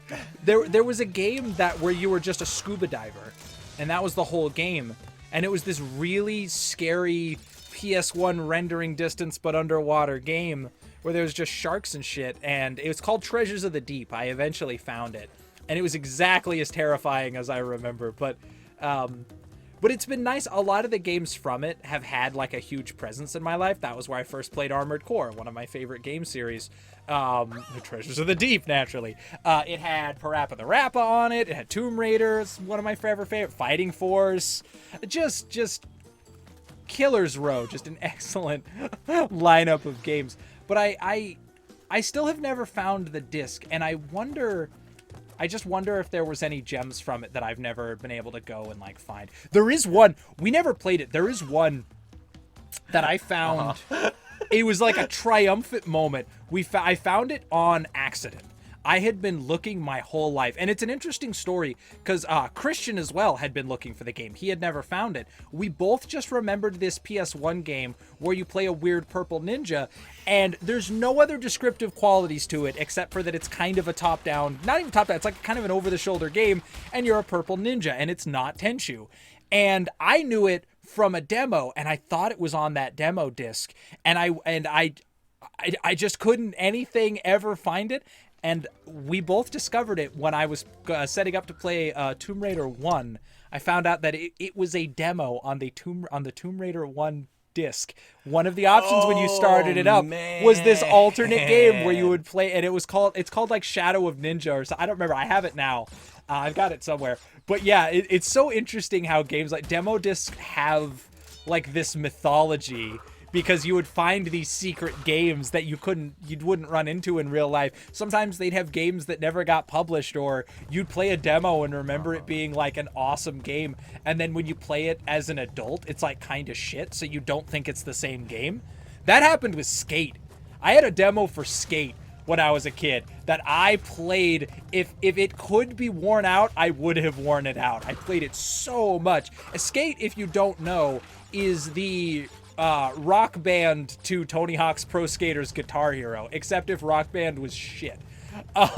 Because they seem like the same game, but one is just imperceptibly worse in every way. If you really want to appreciate Tony Hawk's Pro Skater in every category, give Skate a go. Because it's like if somebody said, I can make that, anyone can make that, and they were wrong. And like, imagine if Tony Hawk's Pro Skater just handled bad. I don't know another way to describe it, but it's kind of amazing because you don't think Tony Hawk is a genre unto itself. There isn't really anything that substitutes it, and it's all of them are smooth as butter. There isn't, like, I don't know, maybe some of the modern ones that I haven't played, but even like the ones that you may not remember well, they handle very good because you have nothing to compare them to because they're their own genre. It would be like when just Guitar Hero existed. Like, it has shitty controls. Does it? How do I know? Yeah. I've never played a bad version of it, and it has no equal. It's like if you're playing Excite Bike and you're like, this is a shit racing game. What are you talking about? Where are your Huh. That's too slow. I didn't expect that to happen, honestly. Oh, it might be time for an episode break. It is, yes, very much time for an episode break. Right. So, goodbye, everybody. Goodbye. How often do you get a didgeridoo solo? Come on. How often do you get to hear a didgeridoo? Underappreciated instrument. What is the name? There's a band. I always forget the name of it. There's an Australian band who the lead singer is he does didgeridoo solos. Kick and it is awesome. Ass. Of course he's an Australian band. I guess that's kind of what you want, right? So somebody like who's at least from the country that Is that a thing? Okay, I don't know shit about Australia. Let's start with that. I like to always establish when I'm speaking from a place of ignorance. Is that a thing in Australia? Like, okay. Let me pitch you something you might encounter in real life, right? Okay. Somebody who is like as white as me playing like a Native American flute. You might be like, really? but that, it's like a cultural thing, right? Because every white person likes to say that they're like part Cherokee. You know what I mean? Yeah, It's like, what are you? And they name every European country, and then they go, but also I'm a little bit Cherokee, something like that. Like I don't think that I don't know. I don't know anything about it. It's more complicated. But it would seem odd. It would at least be noteworthy if you saw me playing like a traditional Native American flute. Or do like Aboriginal? I believe that's like Native Australians. Do Aboriginal people see like white dudes playing didgeridoos and they're like, fucking really? Yo, you gonna take that too? I don't know. I have no idea. If you're Aborigines and you've have an opinion on didgeridoos, for the love of God, please have the most Australian conversation in the world with me because I want to know. I just want to know more about didgeridoos, honestly. Oh, for real, dude! One of my biggest fears. I'm always so curious when I run into people from different places. I'm always afraid I'm gonna come off like an asshole because I'm too excited to learn about people and where they're from. You know what I mean? Like when I run into someone from not America. Analog stick is incorrect. What? Oh, I tried switching to the analog stick over the D-pad. Oh, was not feel right? It just doesn't. Yeah. It's doing the trick so far, but it does not feel appropriate. But yeah, I just love to ask people, I don't know, just questions like, oh, what's this there? What's that there? It's just fun for me to learn. But I'm always afraid I'm gonna come off like an asshole or like, oh, what is that like in your country? I did every time I go to Utah though, I do that on purpose. One of our buddies lives in Utah. And I could trash on Utah. I don't care. I'll make fun of them. So I'll just constantly ask like weird leading questions like that. I'll be like, yeah, well, we can go to the store. Do you have stores here? I don't know. I just assumed you had some kind of barter system. You just trade Bibles or something. Like things like that. Look, give them a hard time. But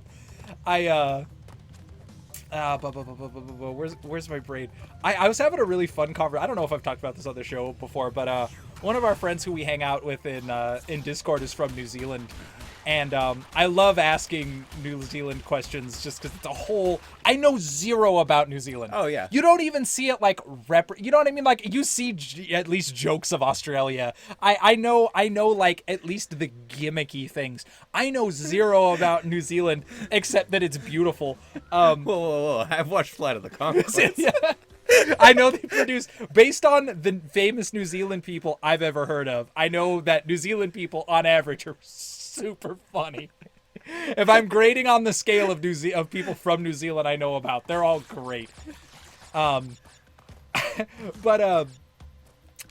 we were having a conversation, and this was so fascinating to me because I was just imagine this. Imagine you come from not America, and I was describing what I personally I think if there was one TV show that truly represents us as a country, it's Cops. If there's like it's everything. Good, bad, everything. It's all the best, worst, stupidest. It's a reality show for no fucking reason. It's the strangest piece of television, and I feel like we're all so desensitized to it because we've been seeing it since we were kids. Like, it's easy to forget how insane and dumb it is. And I was trying to describe the show Cops to somebody not from here, and every word that came out of my mouth reminded me, I love the country I live in, but we're just dumb about some shit. And Cops is a perfect example of it. And this person was like, yeah, we have a show kind of like that. And I was like, oh, what's it about? And they were describing just like a way more reasonable, like it was more like America's Most Wanted, but without the needless intensity. You know, America's Most Wanted today on America, like you're telling me about a real serial killer, and you felt the need to do like, oh, you're gonna die right here. Oh, whoa, cool combo. Like, America's Most Wanted talks about real serial killers, but still feels the need to like drama it up. Yeah. Like, it's like, that's not intense enough. They have to like, they could be in your backyard. Jesus. What is that for? So apparently they have like a much more polite version of that, which is much more informative. Like, they're just like, hey, this is a criminal. If you have any tips, let us know. Like, it's not super American drama TV. And I was just like, that is truly the difference between America and another country. It was just really fascinating to learn about. But I got caught down a rabbit hole where I was just grilling this person with New Zealand questions. And after a while, I was like, ah, shit, I'm sorry, I'm doing it again. And they're like, ah, it's fine, I'm just having fun. But I just wanted to be like, do you have this in New Zealand? Do you have that in New Zealand? How do you people handle this thing in New Zealand? I was being an asshole, I didn't mean to. But my do you know what music is? My first and foremost question was like, is New Zealand as wonderful as it looks on TV? And they were like, yeah, it kind of is. It must be for somebody from there to say that. Especially because no one ever says that where they live is good. Yeah. Or maybe that's just an American thing. It might be. You never like the place you're from until somebody's insulting it, and you're like, hey, man.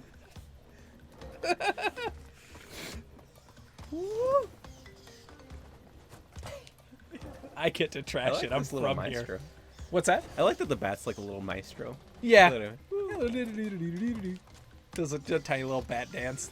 That one doesn't, the bum. Oh, he does it afterwards. See? You're taking care of him. You got the levels now. There's just one attack. There used to be a whole thing. I don't like it. Something about them. Something about the 3D coming right for you makes it. Wow. No, it was just when Crash died that time. Like, you could really hear him struggling to breathe in the water. That was one of those ones. I was processing it as I was saying it. I was like, wow. Me and Christian are always joking about that. It just like any game could put in a DLC. Just the extra long deaths pack that just makes every death like a full minute long. It just gives Crash deaths to everything. Well, the idea, I would call it the Crash mod. That might be. Well, the idea would be not just that you have like an animation, but that it would be like needlessly long. So like if you fall in the water and drown, you just like float there for like a while and the music slows down, or like you fall in a pit and you have to hear him just like crying and bleeding. The extra gory deaths pack. Just fuck you. Everything? And then that. I don't. No, it changed pattern. Did it? The initial pattern is different Eh? than the continuous pattern. Oh, weird. So outside, inside, all everything. 3. Go. Oh yeah. I think that's the Outside, time for it. Inside. Oh yeah. I see. It feels like it's trying to trick No, you yeah. into thinking there's a safe spot, but Yeah. Well, it's because again, if I die, we'll see it again. But only time. Whoop! Yeah, 3D jumps. That's just a speedrunner strat. Don't worry about it. Don't worry about it. Don't worry about it. That's the kind of tenacity we fuck around with here. Oh, on I Games get with it. There's fire underneath me, so if I fall to the floor, I die. Do you remember what we were saying earlier? Like, it'd be easier if you just died. The game agrees. Oh, there it is. Like right there. Lived it. Did we hit a checkpoint? Yeah. See that easy. That's your problem. You got too many lives. We're just trying to even it out. You know, keep things in gear. That sound is nice. Even just the There we go. just the little stuff. Hannibal Lecter's son's there. He's even blood red. Bye. Goodbye. Whoa! You did it. You did it. All right. Back Yay. to the boops. Back to the boobs. Easy boobs. Nope. Oh my god. That is awful. The way he dies, he's like, he dies like a vampire seeing the sun when he hits that torch. He puts both hands up and just like, you know, I don't think I've ever seen that in a video game. I'm gonna die. Wait for it. Well, I think that's always true. Look, and he turns it. He dies like a vampire. in Like a Blade. vampire, yeah. I don't think I've ever seen a vampire die in the sun in a video game. There's a few video games with vampires, but not usually like significantly. But I've never seen that. It's interesting. That would make a hell of an interesting stealth game, where there's like the dark that hides you, the dark that you need to be in, and then there's light that kills you. Like you have like those stages of brightness that you have to manage, and you're just like a little vampire scooting around. You got the metronome. That's all you need. See, the monkeys were here to praise the sun and praise the lift. You got it. As long as there's sun praising, I'm always good. Yeah. See, Solaire's with me. with you forever, forever and always. Forever and He's always. always there, just like David Hasselhoff, forever and always. I'm always here. I don't think he actually sung that song. But David Hasselhoff? No, it might have maybe been. not. I actually can't remember. Well, he probably did. It's the theme song to Baywatch, and it occurred to me just then that I just always assumed he sung it. Okay. I hate this. No, it's fine. Okay, I'm glad you feel that way. Oh, nope. and then you'll blow up. There's a fire down there. Just a little twist the knife. Oh no. Oh shit! I just noticed it too. Hey audience, nothing's happening. Back, Oh god. back. Right there. Right there. Right there. Right there. All right. Right there. Oh Right there. no. Okay. Look at it. Oh, mana from heaven. Everything you need. Yes. Yes. All you can eat plus a whole chicken. There we go. See, back to Delightful. 5. We're fine. 6 even. Hey, unnecessary. Honestly, Bam. too many power-ups. Bam. A Bam. more efficient run, we would have left Bam. one of those Bam. lives behind, because you nobody needs Give me your 6 lives. secrets. Nope, no secrets. Your secret was more bats. The real treasure was the bats we made. Whoa! Was the Alright. bats we made We take along it. the way. That invincibility murder is super alarming. All right. All right, Oh man. free boxes. Yeah. Not a fan. No. Oh, okay. Robert. Yeah. You win more bats. Oh, they're both gone. It got rid of the bats. So if you kill them both, the bats go away. Yeah. Nice. No maestro. No maestro. No How do you say maestro. that? No maestro. Damn it. That was so genuine. I was right there with you. One of these monkeys gonna show up in something else. I'm getting really used to them. I love their design. Throw them in. There's enough CTR Bam. characters. Get them in there. Bam. Bam. Easy. Bam. Bam. Oh, Okay. oh, I thought you got cocky there for a second. Nah. Oh shit. Now we must test all you know. Nope, that's not for you. Those boxes are for winners. You don't get those boxes. I know. I Wait, needed. wait. Did you see that mask? See him there? Yeah. See, they give you an extra. You're here. They give you an extra hit point in an area where it just pushes you off ledges, so it doesn't help you. False confidence is what it is. It's the old Castlevania trick. That is fucked up. Look at this giant health bar. Oh man, if somebody hits you, it only takes 2 off of them and then knocks you in a pit. Nope. Yep, there it is. See? It's just there to make you feel safe. Oh man. Look, it even respawns. Yeah. But after you fight the guy. Hey. There we go. Oh, those were for winners. Yeah. See, 30. Oh, hey. And a Dr. Cortex head. Look at that picture of Cortex. That's a very real photograph.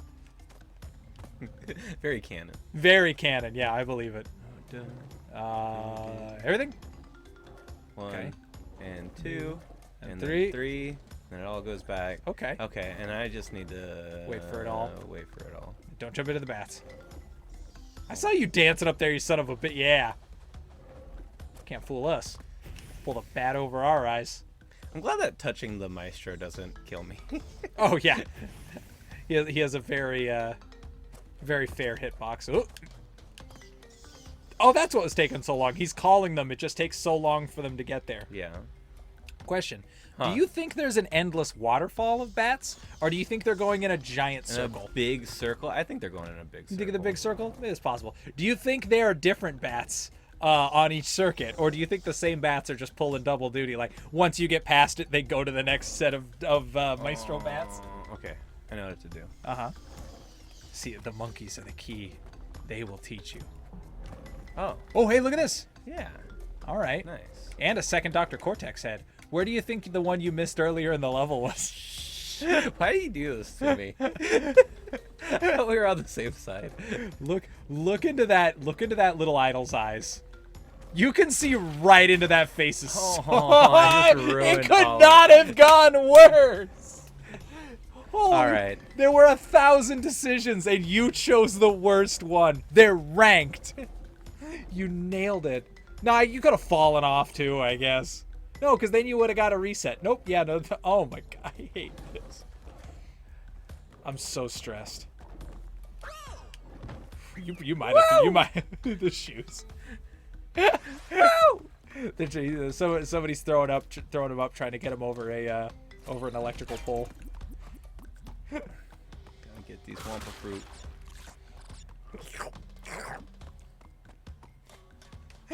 Do you think he got down there and just the impact was hard enough that it didn't matter how tight his shoes are, or that what was do you just take these challenges head on, or do you think that he just like wears his shoes really loose? That's what I was trying to say. They just slip off on a hard hit. You know what I mean? I imagine he's from the 90s. I imagine his shoes are loose. They're probably way too big, right? Those shoelaces are tied, but loose enough to slip his feet out. They look like they're tied. They look like, I never thought about this. They look like Velcro. Look, they don't crisscross. I hate to say it, but Crash actually does seem like he would wear Velcro shoes. Yeah. How's it going, Crash? Wow! Okay, we'll just strap these on for you, buddy. He's had a rough one, man. He has. Well, he is comfortably the most capable character. Yeah, I think just in general of everyone, he can fly a fucking plane. I can't. He can fly a. Oh. No, that's fine. You sure? Fine. Yeah, it's not fine. Crash Bandicoot can fly a biplane. I can barely drive a car. But he has Velcro shoes. It's interesting. Oh, yeah. Yeah. That was the only thing to do. No, I had to do that one to land on. Yep. Oh well. All right. All right. All right. So Here we 1, go. 2, something there. All right. We're just gonna wing it. Fuck you. Fuck you and fuck your puzzle. I hate it. I hate it and I hate you. Life's a joke. It's pointless to try. Give up early. Nothing matters. It's all about just full commitment. It makes me nervous that they're still giving you checkpoints. Is it me or is this level 17 levels long? Yeah, it's been going for a minute. Or has the other level just blended into this one? I can't tell. No, I think we're still here. Damn. Where is here though? These are the oh Jesus. Boom. Make Bam. it stop. Okay. Bam. All right. Easy. Easy. Okay. Back to 5. We're good. See? What is? Am I gonna die? I don't know. Oh. You were trying. Got a spare life. Let's find out. Oh boy. All right. They see this shit. You're in your So element you got now. The bam, It's a 2D and then puzzle. The bam, and then this the bam, and then we go right there, and then we whoop. All right. Too slow. That's how it goes. See, checkpoint right there. Nothing to worry about. We got the fruit. One bam, and then We got the bam, shika bam. We got the shika bam, power. shika bam, shika bam. Chicka boom, boom, chicka chicka boom. I have to chicka make boom, audio boom, cues boom. for myself. That's Uh, that's how platformers work. Hey, dude, if you get whatever gets a job to make audio cues for yourself. You hear that, game devs? I put the cue in. Stupid naughty dog. I don't even know how to make games. Whatever. What you do? Well, I mean, they're not making doop doop shoop boop oppa doops. You know? Uh-huh. Can you give me one good reason? Give me 4 good reasons why they don't. Do you think you could just jump back there? Don't ask questions like that. Yes. Whoa, sweet breakdance. Do you think? No. Okay, here's what I gotta do. All right, tell me why. Okay, here's. I what see gotta that do. you can get in from the right. Yeah. But it looks like you can crest that hill. No. I want to believe with you, but no. Now, see, there you go. Yeah. I knew you were missing one from earlier. Nope. There it is. It would have been it. I was wrong. You were right. Nihilism was the wrong answer. Always hope. Never give up. Life's a dream. Shaboom shaboobadoo. All right. Oh, not this. No, see, this is fine because More of we this. got it's like that, and then it does that, and then you fall down here, and then you jump up here, and then you grab these boxes, get those Wampa fruit. That falls back. That comes out. You jump right here. It's a great And then you walkthrough. go jump right there. Ignore that back there because you don't need it Doesn't anymore. exist. It's not our business. Wait for the fire. Have a look at that. The end cortex face is my favorite. There's something about it. He has this perfect intensity to him. That's all. He is deadly serious.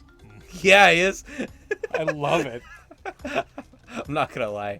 The way his eyes are pink, it looks like he's having a drug bender. A little bit. He's having a hard day. I don't think he's ever had a good sleep. That would be a great keychain. I would love to have the little cortex face down there. Oh, this We're fun. just hitting the bonus level. What is happening? How long is this level? Wow. All right. All right. No, they're like real Yeah. kind about that one. That was very pleasant. They're like, you already did everything else. Isn't it weird, like, there's something about big high definition graphics that like can kind of make things feel small. I remember that these bonus levels being like fairly long, and they weren't.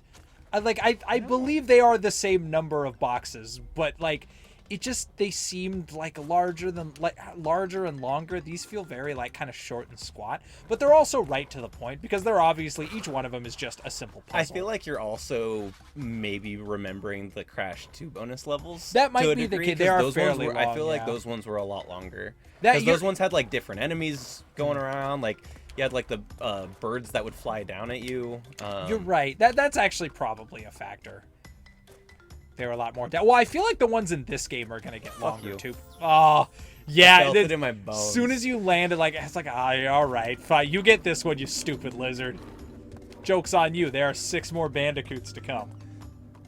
All right. You can't fight all of them. Here, I'm gonna jump right here. I'm gonna jump right here. Then I'm gonna jump right here. Then I'm gonna jump right here. Then I'm gonna jump right. You're gonna give them all the ground. Oh yeah, that's You fine. can't give up neutral like that, Robert. No, it's fine. You just gotta have a plan. Wait, what was that? Hey, Hey. the hell? Did? All right, that's fine. You just noticed it. You're the first person to ever do that. They literally didn't program a solution. Suck it, Naughty Dog. Real champions over here. But we did it. We beat... This level was so long. Whoa, hold on. That's way too much faith. I can just mess up this jump right here. Got it. I believe, Robert. Remember, optimism is the key. Nihilism's pointless. If you're not believing, you're not living. That's what this level taught us. Well, no, the missing the jump would be about determination. All right, yeah, you know, you take whatever lesson you need from it, you know. It's like watching the ocean. You stare at it long enough, you'll understand the universe. And that is also, that's the end of the episode. Oh my god, we did it. We did it. Hang on, let's see where we're we at. landed. We're almost at the end of this island. Oh, yeah. We should be pretty close, actually. 1 of 3 islands. There, Koala... Oh, no, we're already on island 2. Oh, shit, we are. Yeah. Well, fuck it. You want to take a crack at Koala Kong before we end the episode? Absolutely. Let's just do it. We'll go a little long. Let's just see if we can beat the big K and polish this island started off with Ripperoo. You're right. Yep. The boss no one remembers. Koala Kong. Yeah. Yeah, I have no... Yep. Such was his influence. Everyone's favorite. Yeah, nothing but memories. When you think back on Crash Bandicoot, surely you remember this moment. The fight looks really different too. It's not bad, but it's very little buddy. Oh my god! What am I supposed to do? You're getting fucking Donkey Konged. This guy should be. Got the boot. Hey, you got it. Flaunt it. Okay. He does leg day. Just does it different. Jump right. I don't get what I'm supposed to do. Wait it out. Am I supposed to bounce the rock off the explosion? I'll let you enjoy your game. I'm definitely supposed to like. There we go. Yeah. Yeah, I was gonna say say it to people. You'd figure it out. He just throws rocks. He just throws rocks. This is real unga bunga. The classic. Can't beat it. I'm telling you, man, it's Donkey Kong strats. You know what you're about. Just dodge the barrels, Robert. What's the problem? Just don't get hit by rocks. Just don't get hit by rocks. It's that easy. It's not complicated. Crash Bandicoot is so good at boss fights. They're always so simple. Yeah. They manage to be challenging. They're not. The concept is always so simple, and it's just execute. Which I'm terrible at. They never need to have like a bunch of mechanics. Do not hire me for execution. You can judge a lot of games. You can especially judge platformers on their boss fights and how complicated they feel like they need to make it, how much it actually tests like the skills of the game beyond like pattern recognition, like all the little things. And there are a lot of good platformers that have just shit boss fights where you're just like, why did you even bother putting this in here? But Crash Bandicoot, I feel like, really gets it. They give you something simple and just make it challenging. But yeah, just execute. That's all you gotta do. Just fucking execute. Don't do anything wrong. That's hard. Yeah, that's the challenge. Ooh, okay, I was scared they'd blow each other. Man, they put these rocks have some menace. He throws them. I felt it. Aw, he just boxed you in. He just boxed me in. These are. There you go. So you got. They got me. You got the pity. You're fine. Yeah. It's because I have 3 lives. Oh my god! You know what I noticed? Hang on, I'll tell you in a second. He throws those rocks with a boom. Like that rock is actually kind of intimidating. It's moving at a really good speed, and it hits with some force. They have slowly been changing the health bar on the bosses. The first boss was pure blue, and it's slowly shifting into reds and magentas as you've gone along. Ripperoo was kind of half and half. This guy's got red into like a sunset palette. I wonder if the next boss is going to be more red. Oh, it's something I think is interesting. I didn't notice that, but it's a good detail. This guy looks like he would be voiced by Danny DeVito. If you look at his portrait down there. And you kind of gotta... So anyway, I started throwing rocks at him. He's got that look about him. But they're still heavy, right? He's selling the weight. I know he can throw them easily, but he's like... he's got that block. Mine cart. He's selling it like a wrestler. Like, he's doing a good job making you feel like the rocks are heavier than they are. That's a skill.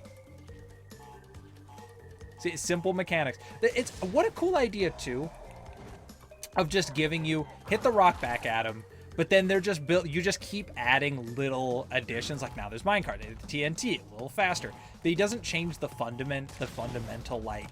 nature of the still boss the same fight. Yeah, they just add increasing like levels of execution to it, and most importantly, it's still built on the skills of playing the game. Yeah. Great job. And he was never beaten in any meaningful way. He just slipped on a banana peel and got dragged away. And how does it feel? Koala Kong went and lived a long, happy life. That's all. That was actually one of the things that was really nice about Crash Team Racing. I don't know if you remember this. Every time you beat the game as a different character, it gave you a story of like what they did after the race. I remember that because there's one of those about Pinstripe from this game. Because Pinstripe's only in this and Crash Team Racing. Okay. But it says that he married the girl in this game, Coco. Okay. Or not Coco, whatever her name is, the girl you're saving. She's not in any of the rest of them either. Not Coco, but your girlfriend character. Yeah. It mentions that she married Pinstripe. Huh. And that's why she's only in this first game. I know that Dingo Dial, after winning winning the cup, he goes and opens up like a special zoo for all mixed matched animals. That's rad. It's kind of sad that he still calls it a zoo, though. That is the end of this episode. Went a little long, but that's a little extra for the crew. Wow. Oh wait, yeah, boom. That's the next island. We did it. We're at the start of the... We're on the last island. Wow. This waste plant is so toxic that the next level's already lit up. Yep, works for me. And no other raisins. There's just the other raisins, yeah. Which they have none here. You got Wampa? Oh, hey, look. Oh, that's what that was for. Oh, now you could. I mean, here for the first time. Wow, bold of them to put that challenge in our first time through. What do they know? What do you know, Crash Bandicoot? What have you seen, and who have you told? What unique and interesting enemies. Something frozen pipe looks dangerous, but is not. Ah, yes, dad jokes. Oh, I'm actually sad to lose that one. Oh, yeah. Well. These things happen. We'll make new jokes that are funnier, or just... What do you mean, new jokes? Are you implying that there are jokes that were unheard? There never was. There never will. Hang on. Can you do something for me? Uh-huh. Have you fallen in that pit with those two guys back there? Yeah, a while back. You did fall in? Okay. Yeah, I had I had Aku or... Okay. Because in the death that we didn't or when we definitely didn't finish this level before, you didn't get those three doctor name I still can't remember. And I'm curious where that other mask was hiding, or where his other face was hiding, you know? Yeah. You know it ain't nowhere. Hey, I don't think that slime is real. It ends abruptly. It like falls, yeah. It's evaporating slime. Robert, I think this game might not be quite as factual as... I think somebody might be trying to pull a fast one on us. What? Why would they? No, there's no way. Look, I've never seen a Crash Bandicoot. I've never seen a Bandicoot in real life, but I am fully convinced that they wear pants and shoes. I did not know. I did not know Bandicoots were real for a very long time. I had no idea. Yeah, if someone were to make me witness a real life Bandicoot and I had to see it without pants or shoes, I just wouldn't know what to believe in. It's like, hey, look, I've got a cute picture of a Bandicoot, and they show it to you, and it's like a Bandicoot just like wearing a bandana. Just like a standard cute animal picture, and you just like, just start like ripping the flesh from your face from the eyes down. Just, everything I know is a lie. Reality is poison. I had faith before this. You just like take a crucifix out from your neck and just drop it. just like. Yeah, Robert hasn't been the same since he saw that Bandicoot, and he's just like handing somebody your shoes and walking into a canal. Don't you want your shoes? 2,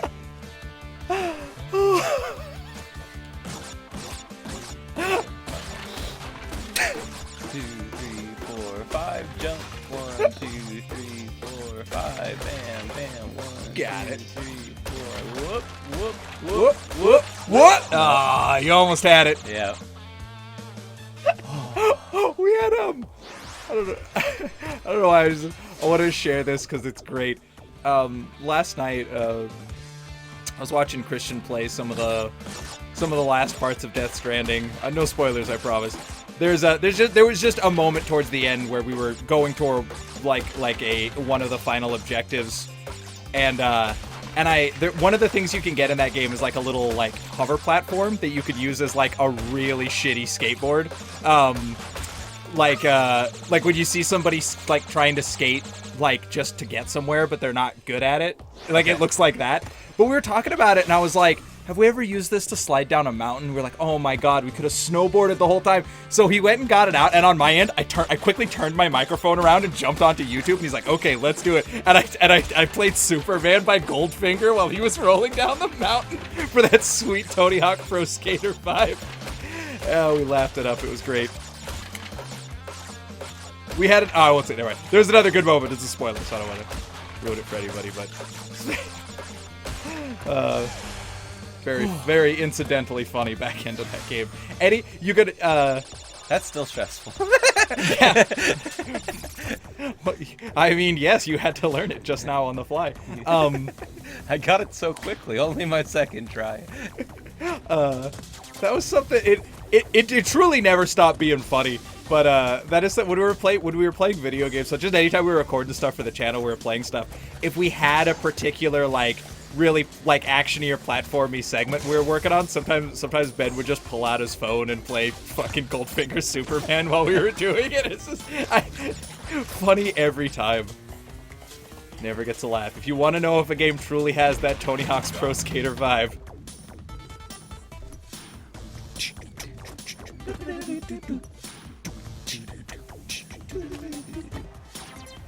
Crash does good industrial music. It does. Ironically. For a game about a Bandicoot that is aesthetically themed on, like, you know, Australia, New Zealand. Wow! No. It looked like there'd be something. There was only disappointment.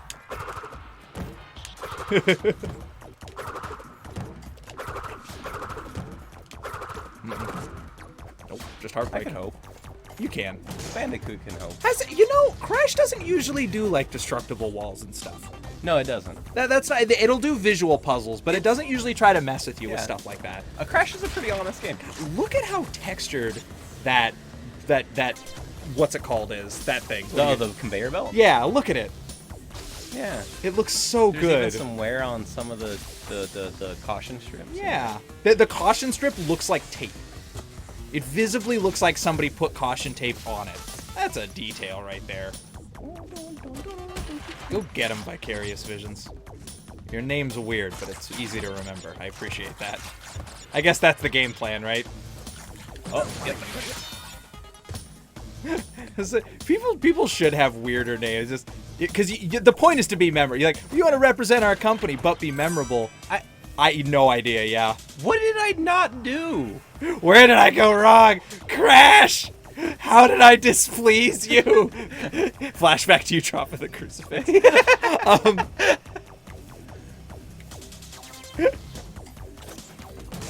There should be companies should embrace like you could copyright any word you made up. There should be a company called like Foogly Joobly Boo, just nonsense like that. If you could or maybe a lot of hard consonants, just like Clixelflix. I wouldn't forget that company.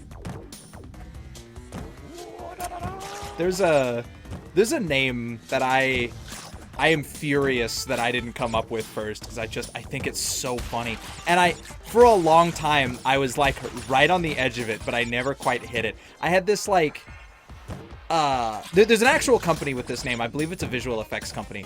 But I like, just playing games and stuff when I needed to name groups, like if you do, like, you know, that clan up in games and stuff, I always wanted a name in the vein of just like a group of apes, or like, I think when we played Mech Warrior, we were like a gang of befuddled Homo erectus, something like that.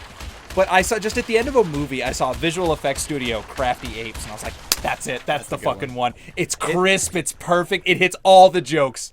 Crafty Apes is the best. I have a vinyl for a band that's, the name of the band is They Didn't Reckon with the Mighty Accordion Band. And on the cover, it's all a bunch of dudes all wearing gorilla costumes playing Double entendre. Yeah. Group of gorillas is called a band. Yep. That's great. One that I remember, I have no idea what songs they played, but I know they had a song in one of the Guitar Hero games. It was a band called Honest John and the Factory to Dealer Incentives. I don't know what they play, but I'll never forget that name. I like the perspective on this. Yeah, this is interesting. It changes things up. Good band names are hard to come by. We are Scarecrow Boat. I've wanted to do. This is oddly specific, so just bear with me. I'm listening. I've wanted to do a Spanish cover band for cake. Is it called Tres Leches? It is called Tres Leches. And it's got to be all white people. It's got to be 3 white guys. Tres Leches. Yeah. Boom! $1 million idea. Good, dude. Cover band names, that's a whole category of jokes that is underutilized. Oh, yeah. Oh, so good. I hate forks in the roads. Why can't it be a spoon? Let's see here. Yeah, if it wasn't Spanish, it was. Oh god, I'm dead. Nope. Or are you? If it wasn't Spanish, and it was just a regular English cover band, it'd be an extra slice. Oh, that's a good one. Yeah. An extra slice. Yeah, I like it.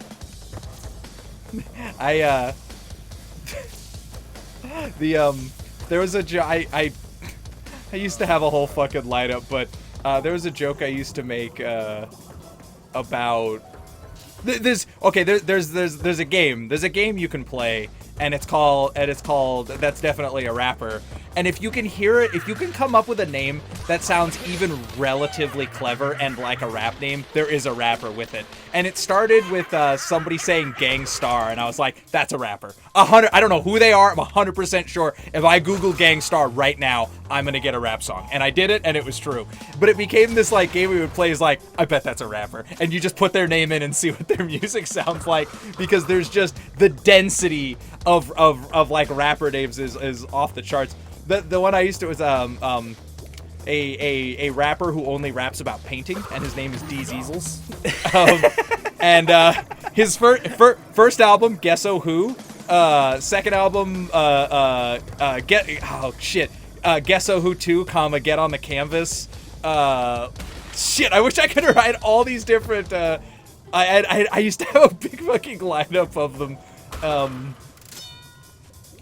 man, D's Easels. That's a pretty good run so far. Yeah, not bad. Dude, you're on a roll. And you should not sit on bread. Should not sit on bread. Yeah. So you can't be on a roll. Oh. Ew. Oh, thank you. I'm so glad to be here. I'd like to thank my family. Oh yeah. If I was good at the game, they would have given me a thing that would have taken me over there. Oh, it's probably a You Didn't Die platform. Yeah.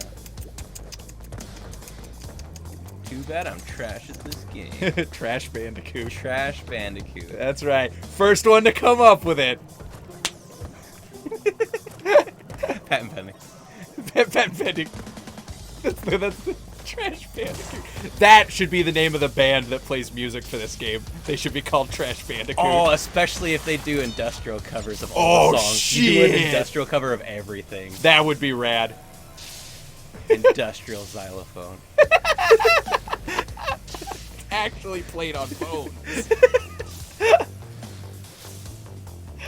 It's bones and PVC piping. He's getting a good sound out of that guy. Oh, I thought I threaded it. I thought so too. I thought Crash was like, dude, that was beautiful.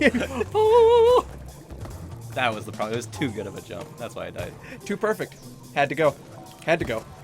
You remember that joke in I think it's like probably Parks and Rec. This just Ron's in the background like making chairs. You just hear like a crash. You're like, what happened?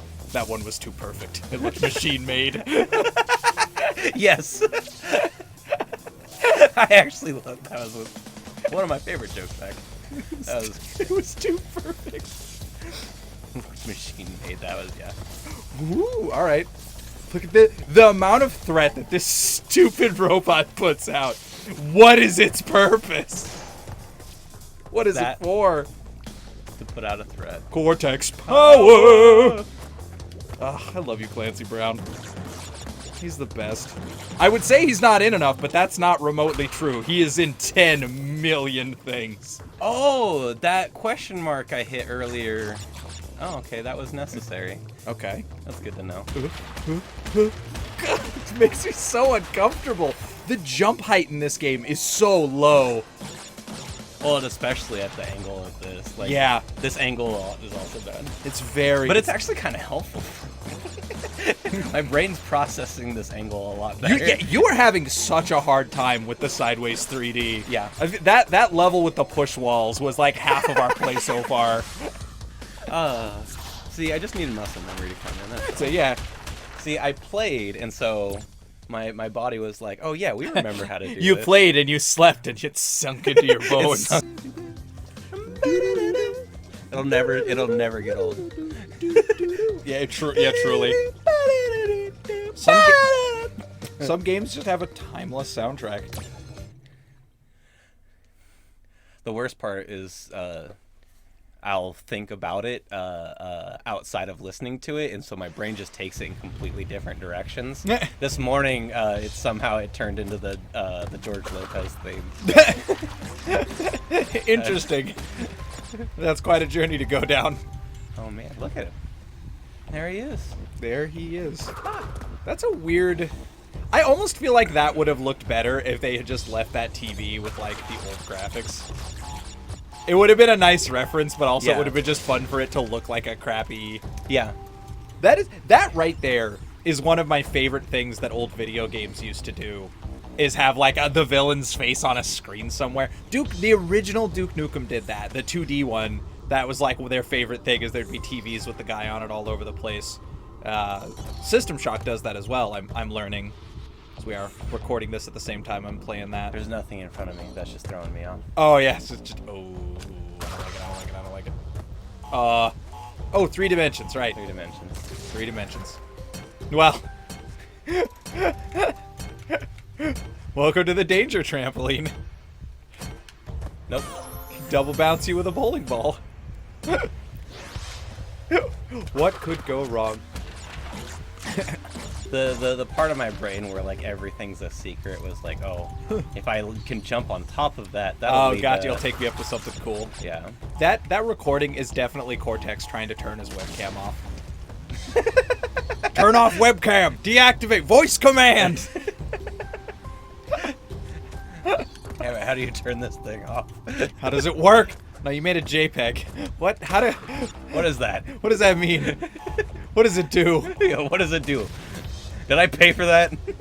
Yeah, you accidentally made a GIF. Oh shit. Oh no, I uploaded it on TikTok. Oh god. This is my life now. I like the idea of him being smart enough to build this factory. But I would not dumb smart guy. If I met somebody who was like, yeah, I can build a robot, but I don't know how to use a cell phone, I'd be like, yeah, you're You don't need that. That's my you know, if you I don't know, like you could everyone can like call on its cell phone, but oh, I see your game.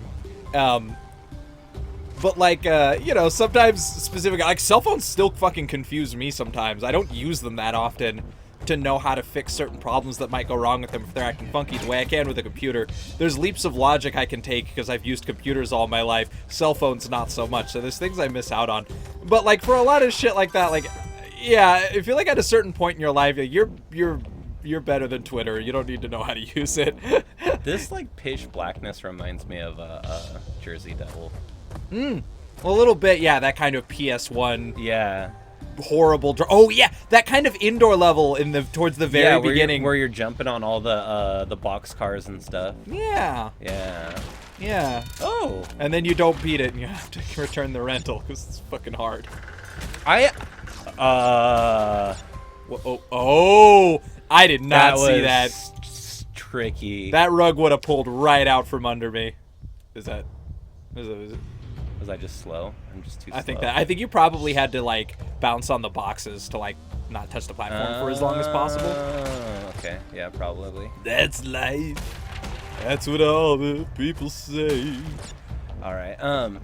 Go on. That game, we're playing Crash, but this is like our third time talking about Jersey Devil I like it. in this playthrough. Never done talking about Where's my HD Jersey Devil remake Vicarious Visions? They won't make it because still can't beat the game. No one can beat it, so no one knows how it ends to revamp it. It's never been done. I own Jersey Devil. I have the disc, and I was trying to play back through it. And I ran into a point where I'm like, I have no idea what the hell to do. I have like literally no concept of where the MacGuffin is. And I looked up and down, left and right. Is it moving? I mean, yes. I mean, yeah, but like, I didn't know it was moving like that. Yeah, that's what I remember happened to me when I was a kid. But for me, it was fairly early on. I just hit a point where I had no idea what to do. You see that off to the right there. You tricked me. Been had. There's definitely another path right there. Yeah. Hiding. Yeah, I see it back there. I tried to play it once as an adult, where I emulated it so I could give it a try and just see. Yeah, just what it was. I still do. This has never stopped, but I love doing PS1 games for the channel. There's something I find PS1 games like very like cozy. There's something comfortable about settling into a good long PS1 like collectathon platformer style game. I find them very enjoyable. So I was always trying to pick out more, and that's just a lie. Wall. Yeah, there's an invisible wall right there. That's some booty. And so yeah, I got not very far before I realized like, oh, I do not know how to play this game, and it is way harder than I remembered. Yeah, it's like I was on like the second or third level. You're in like this giant cave. You're in this big cave. Yeah. And there's just a point when they're like, okay, you need X amount of MacGuffins to progress the level, and I had found all but one, and I was just like, I've literally climbed to the bottom of spikes. I have done this. I've done that. Where does this thing exist? And I couldn't find it. And I don't know. I never looked it up. So maybe like that's my fault. I should have just looked it up eventually. But I got to a point where I'm like, this thing just doesn't exist. And it's not real. And it never was real. And no one knew that. There is no back half of that game. That game is 200. It's like 200 kilobytes. And it's never been proven. Whoop! It's never been proven wrong. Yeah. That's great. I mean, hey, until we did it, I could have believed there was no back end of Blasto. There was very little evidence of it. Yeah, there's a lot of other like oddball, like old PS1 games that I'd love to crack out and do for the channel, and that one still kind of is one of them. But I have to just figure the fucking game out. Yeah, I would need to figure out that level. I would do that one with you if you wanted to. Yeah, that'd be fun. I lament the one that I'll never get to. I know this is like the least interesting thing to talk about while we're recording, but the game that I lament I'll never be able to do for the channel is Tomb Raider 1. We did the second one, which was a blast. That was one of my favorite things we've ever recorded. But any game that has a limited... You're not gonna kill me for just falling here, are you? I think it is. I have no trust. Yeah. Yeah. At least, you know, free checkpoint. Yeah. Any game that has a limited amount of saves is a game that's just not for me. I understand it as a mechanic. I get it. I'm not trying to take it from anyone. I'm just not good at video games. If a game will only let me save every so often, it's going to take me a very, very, very long time. I didn't beat Resident Evil 1 till I was 20. And I've owned that game since I was like 9. It took my whole life because I just like... I don't have enough ink ribbons, and I don't want to save and then do a bunch, and then I die, and then I kind of want to waste one, but if I do, and it just, that dilemma, the decision paralysis from like, when do I save, when do I not save, how do I just fucking couldn't do it. I am on that side path now. Oh, okay. Oh, good. I was thinking, made me go around. I was thinking it was just like, you needed to do something to get with there, so now they're just teasing you with what you can't have. It's still frustrating that there is just that invisible wall. Yeah, that is annoying. That's not a very Crash Bandicoot thing to do of you, Crash Bandicoot. Yeah, Crash Bandicoot, what are you doing there? Huh? That did not rock. Ungroovy. Ungroovy. That's the other one. Earthworm Jim is a game I really wanted to beat for the channel. I didn't know. I always knew that game was hard because, again, I was playing it on Super Nintendo when I had no other game systems, and me and my neighbor playing it every day to try to beat it, and we never did. And then as an adult playing it and like finally getting past where I got when I was a kid and finding out that the game is 10 times as hard when you get further. And then you beat the part that's 10 times as hard, and then it just escalates more, and it's just like, this is not for humans. It's not for me. We've done some hard games for the channel. I've played some famously difficult games for this channel, but people's scale is whack. Ninja Gaiden. I did Ninja Gaiden, which is famous for being like this really difficult game. Ninja Gaiden is a fucking joke compared to Earthworm Jim. It is nothing in the side-by-side. We tried to do, what's it called? Oh no, we never 3D. did. Yeah, the 3D kills you. When we did, what was the fucking shit? I can't remember. There's nothing really hard we did. There was one that we didn't get through, but we wanted to record like Sekiro, and like I've trashed Sekiro, but yeah, I could never do Tomb Raider 1. There's something up with that, but whatever. What? That platform just now. No, something kind of funky. What the? Yeah. Hey, safety first. All right, you're gonna go fight Pinstripe? Are we? I think maybe. Oh yeah, we haven't fought Pinstripe. And they just had his face all over the Yeah, door. it's a CEO Pinstripe. Hard-working businessman. Slick talking, slick shooting. It's weird. This is kind of a mixed metaphor. It's like this industrialist thing, but then he's got like the executive slick back, but then he's like a mobster. It's like a lot of things. He's a real stew of ideas, Pinstripe. But he's got a damn fine suit. Yeah, I wonder what kind of suit it is. Yeah. Do you think he made it? Or like, where's he? Is there a tailor? Do tailors exist? I'm gonna throw barrels at him. That cat. What the heck? No, that's not a cat. What the hell is that That is thing? not a cat. Whatever that thing is, I love it. Shut up, cell phone!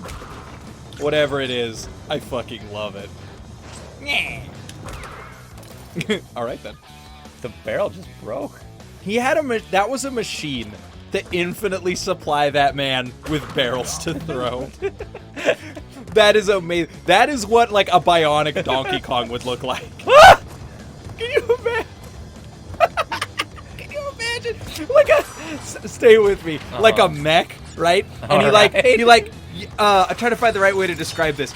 So that it works on audio. Like, you know how like in sci-fi people will like shoot a wrist, like grab their elbow and like aim their hand, but they're making a fist because they're shooting like a gun from their wrist. Like, you do that and a little platform opens and there's just Donkey Kong with a supply of barrels and he just starts throwing them.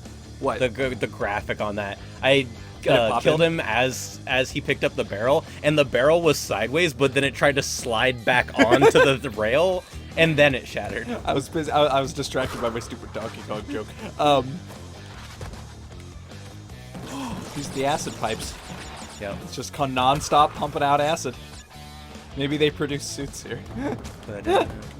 This is all in service of the suits for the people who work in this factory. This factory exists to provide its own workers with the suits necessary to operate the factory. All right. All right, we're hiring today. All right, well what position? Can you lift at least 100 pounds above your head? Yeah, why? All right, that's gonna be important because you're gonna be throwing barrels at bandicoots. Oh, do you have any experience? Do you have any experience throwing barrels? Yeah. Well, I did work on a dock. I've rolled barrels. That's not bad. You know, barrel rolling. You barrel rolling guys. You work hard. No one's saying you don't. But barrel rolling and barrel throwing, it ain't the same business. It ain't the same business. Now, yeah, what's your disposition to bandicoots? How do you feel about Bandicoot?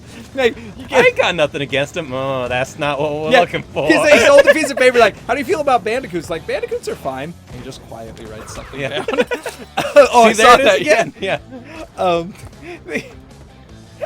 They find out you find out your manager smudged his resume and he was like a manager at a factory where people threw crates. He's just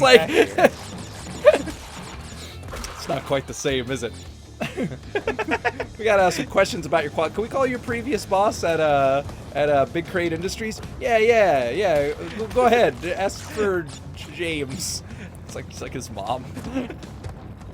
Oh yeah, he threw barrels all the time. Why is your company called Box Throwers? It's metaphor. Well, we did boxes, barrels. We're an all-purpose throwing company. All-purpose throwing company. We do a lot of work with catapults. So we do some round work as well, that kind of stuff. All their motivational posters. I don't like that. Yeah, what a nightmare. All of their motivational posters have Donkey Kong in a hard hat giving thumbs up. So it's just remember barrel safety. And it's just you don't want to be that's the training video. All in black and white. Throwing barrels seems easy. And it's like one of those guys smiling, but it's not. Take a tip from me, Donkey Kong. Hi, and Donkey Kong's clearly dubbed. He's he's just making gorilla noises, but you can hear the voiceover. It's just you don't want to. Sorry. Barrel throwing is serious business, and their example, you have to have the bad employee is Mario. He's just flattened by a barrel. You don't want to be a Mario. You want to be a hard-working Donkey Kong. What am I supposed to do? I don't have a slide. I don't know the answer. Just gotta walk under it. Just gotta be faster. Oh, right. You just have to see in a dimension you're not looking in. Oh. What's the problem, Robert? You're right. I forgot to open my third eye. Yeah, here there you into go. The fifth realm. Seek your chakras. Feel the barrel. Seek it. Seek the third realm. All right. We don't need that box. We don't need no barrels. We don't need no box. We just need to not die to this fox. Good. Bonk. Bonk. Bonk. Nope. You gotta feel it, Robert. You gotta feel it. Get in tune with it. You can do it. Man, you can they find were it. joking about how hard this back half is. You're gonna trash Stormy Ascent, but this. I did not expect this perspective game to get you so bad. I don't do well in 3D. I'm not used to it. You have 2D eyes. I have 2D eyes. Look, I view the look world with your in- special eyes. That pipe going sideways is very pleasing. I spent my entire life growing up in 2D. I didn't even see the third dimension till I was a man grown. To then it was nothing to me but round.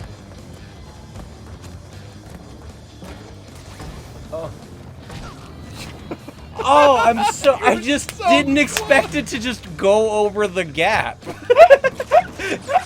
It just went. I was like, oh, it's gonna fall in the hole right there, and then it didn't do that.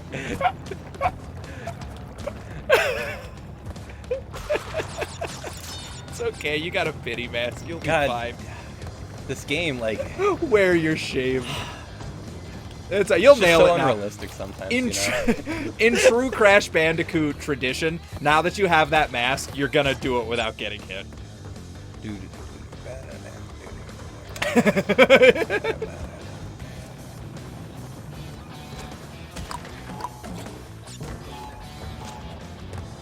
can do it.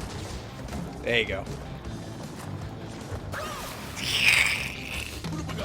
Unless you just live. No, there's invisible walls between platforms, but fucking. God damn it. Blame the walls. Oh man. This is amazing. What a simple level. There's no gimmick. They just throw. You're just playing Donkey Kong from the wrong angle. What if Donkey Kong was sideways? What this level is. Yeah. But there's no hammer.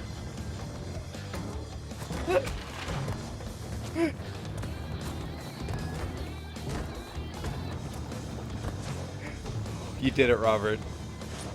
I can still fuck up. No, we're on the victory. Look, have some confidence, man. I do. My ability to screw it up. We do. I said could. Jesus criminy. That was an ordeal. That was the easy part. Crash Bandicoot just with his nose pressed against the TNT, with his eyes closed, just listening to it bounce behind him, just let it go, let it go, let it go, let it go, let it go.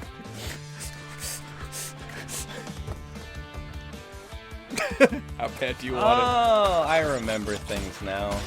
TNT boxes are boxes. Correct. Alrighty then. That's not a puzzle. I didn't think it would do that. I didn't either. That's not a puzzle. Look, my two hands. Which one you pick? And you pick one and he just punches you in the face. Just guess again. That's it. Just stand on the metal box, right? And it'll clean house for you. Oh yeah. Like this problem solves itself. I think. Can you get up there? How did I do that the first time without triggering that box? That's a very good question. You know? Yeah! Cool guys don't look at explosions. I don't have time. We do not have time. We are on a budget. We pay by the minute.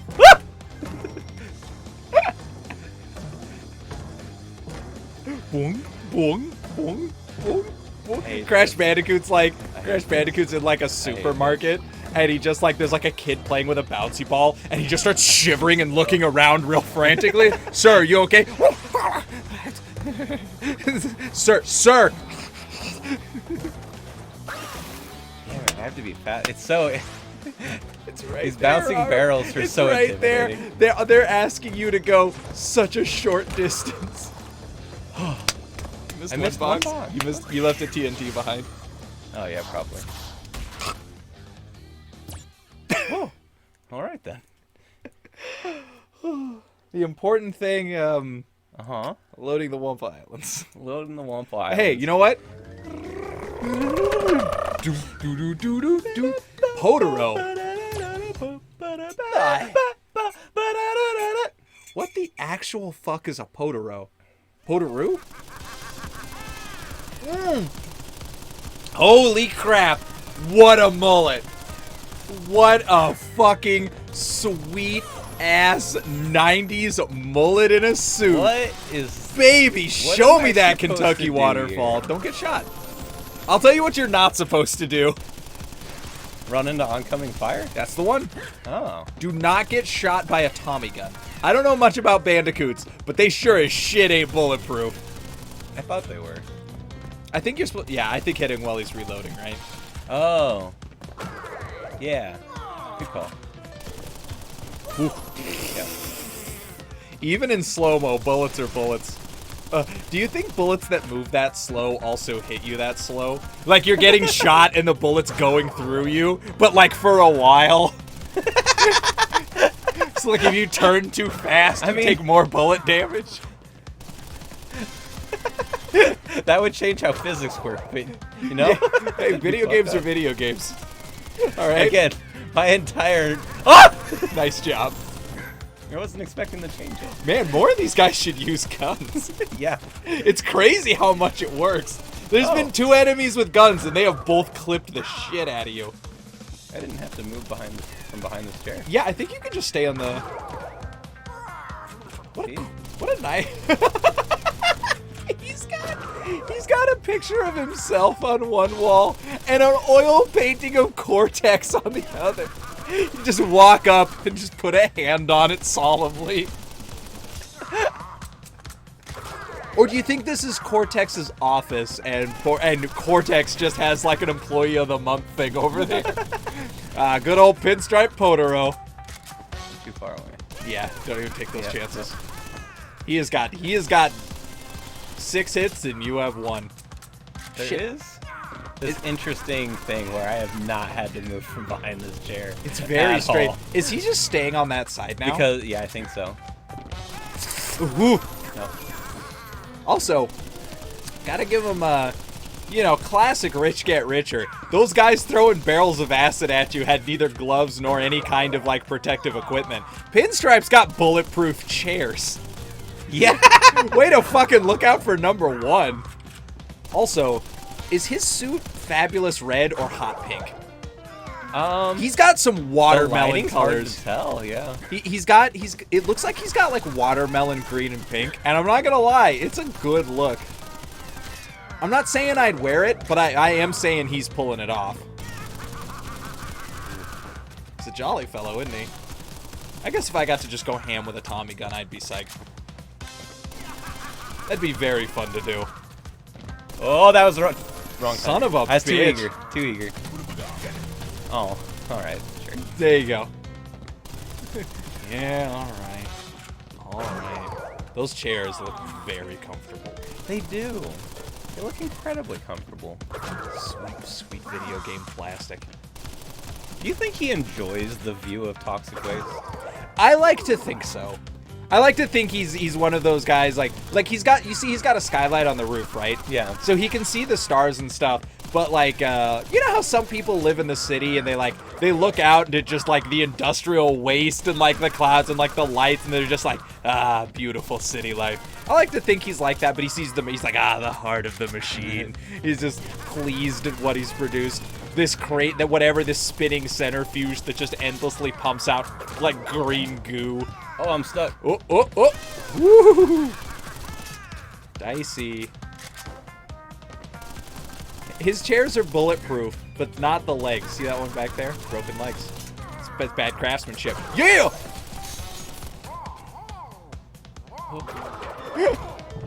Oh.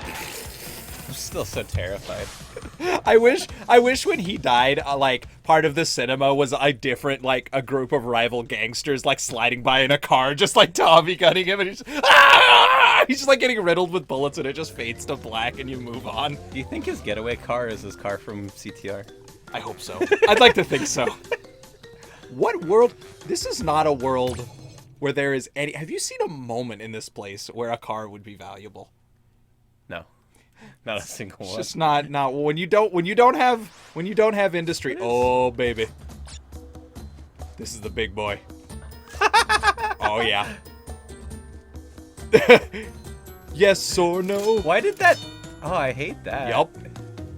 Because there's a jump somewhere and you don't know where. Ah! How is there ice here? You and your fucking tightrope walk. God damn, that pig is cute. Pot-bellied murder pig. Jesus. Touch the stove. Oh, alright. See, and then I use this to center myself up. Uh-huh, alright. I like it. Fuck you, turtles. You live in the sky? What kind of a fucking animal? What animal naturally lives up here? Bandicoots. What? Bandicoots, warthogs, and turtles. Fucking Australia, man. Stop blasting off again. They had to show you the spikes down there to make sure you know your death is especially cruel.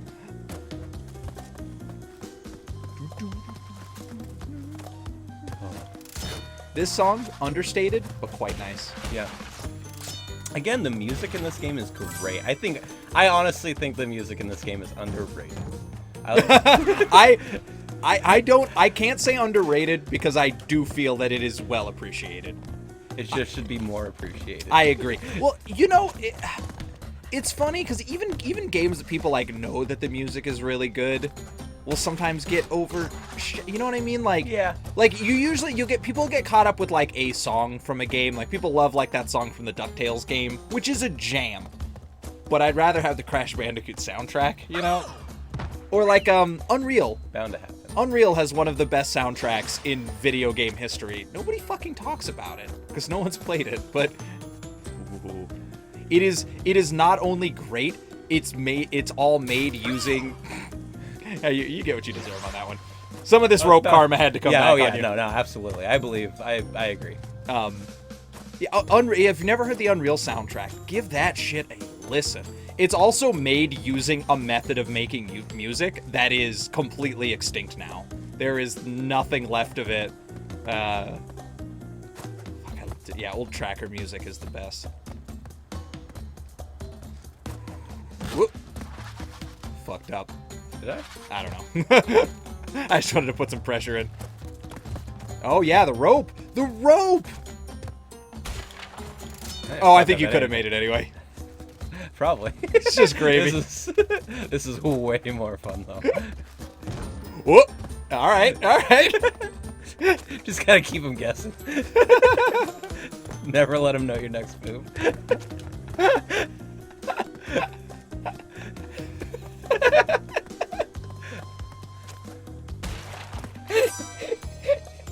You can't.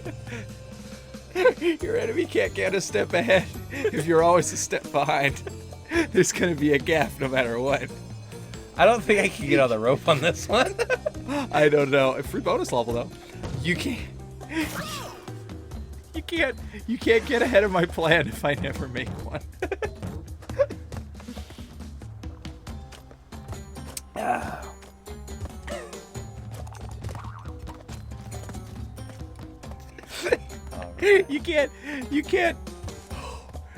You can't counter my plan if I was planning for failure. That's how there we go. There she goes. Oh, yeah, keep him guessing. Keep him guessing. Just keep it on your toes. These turtles look extra cute in this one. Just stay still. Everybody stay still. He won't see us. He can't kill us if we don't move. He's a lunatic. If you just stay out of his line of sight, nothing will come to pass. How do you know Crash is crazy? Look at his eyes. Look into his eyes. Look into his eyes in the just void of his fucking crossed eyes. There's nothing back there. That is the man.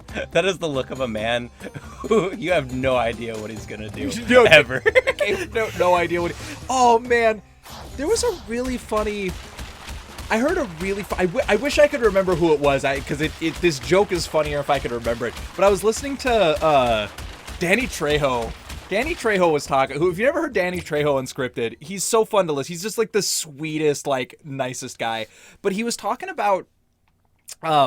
He was talking about meeting different actors, and he's like, it's kind of interesting, because Danny Trejo famously started his career from prison, kind of. Yeah. He got out of prison, and then he was working as like a consultant, and then people just fucking loved him. He was in stuff. But he was talking about, he was like, it's a little bit different. There's kind of a sort of that prison skill set to like kind of looking at someone and kind of knowing. Some people you get a sense of them at a look, and sometimes you look in their eyes and you just don't know what they're capable of. They got those kind of crazy eyes.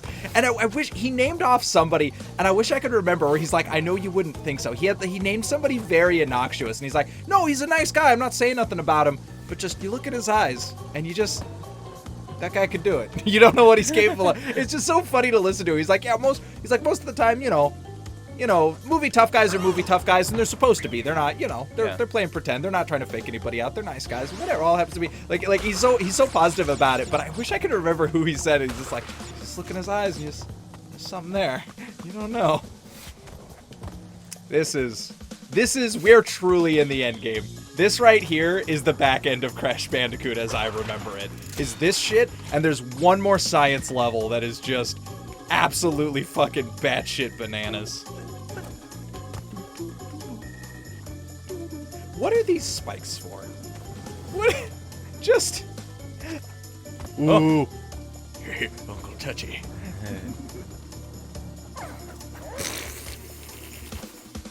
All right. No, he just goes crazy. Who? What do you think he's trying to find out there? A key, food, He just wants to touch he's putting his hand out there and like licking his hand for water. Maybe. What do you think he's in Cortex jail for? We're climbing Cortex's house. Why does he have a jail? Is the prison system on Bandicoot Island privatized? Is he a king? Is Cortex a king? Maybe.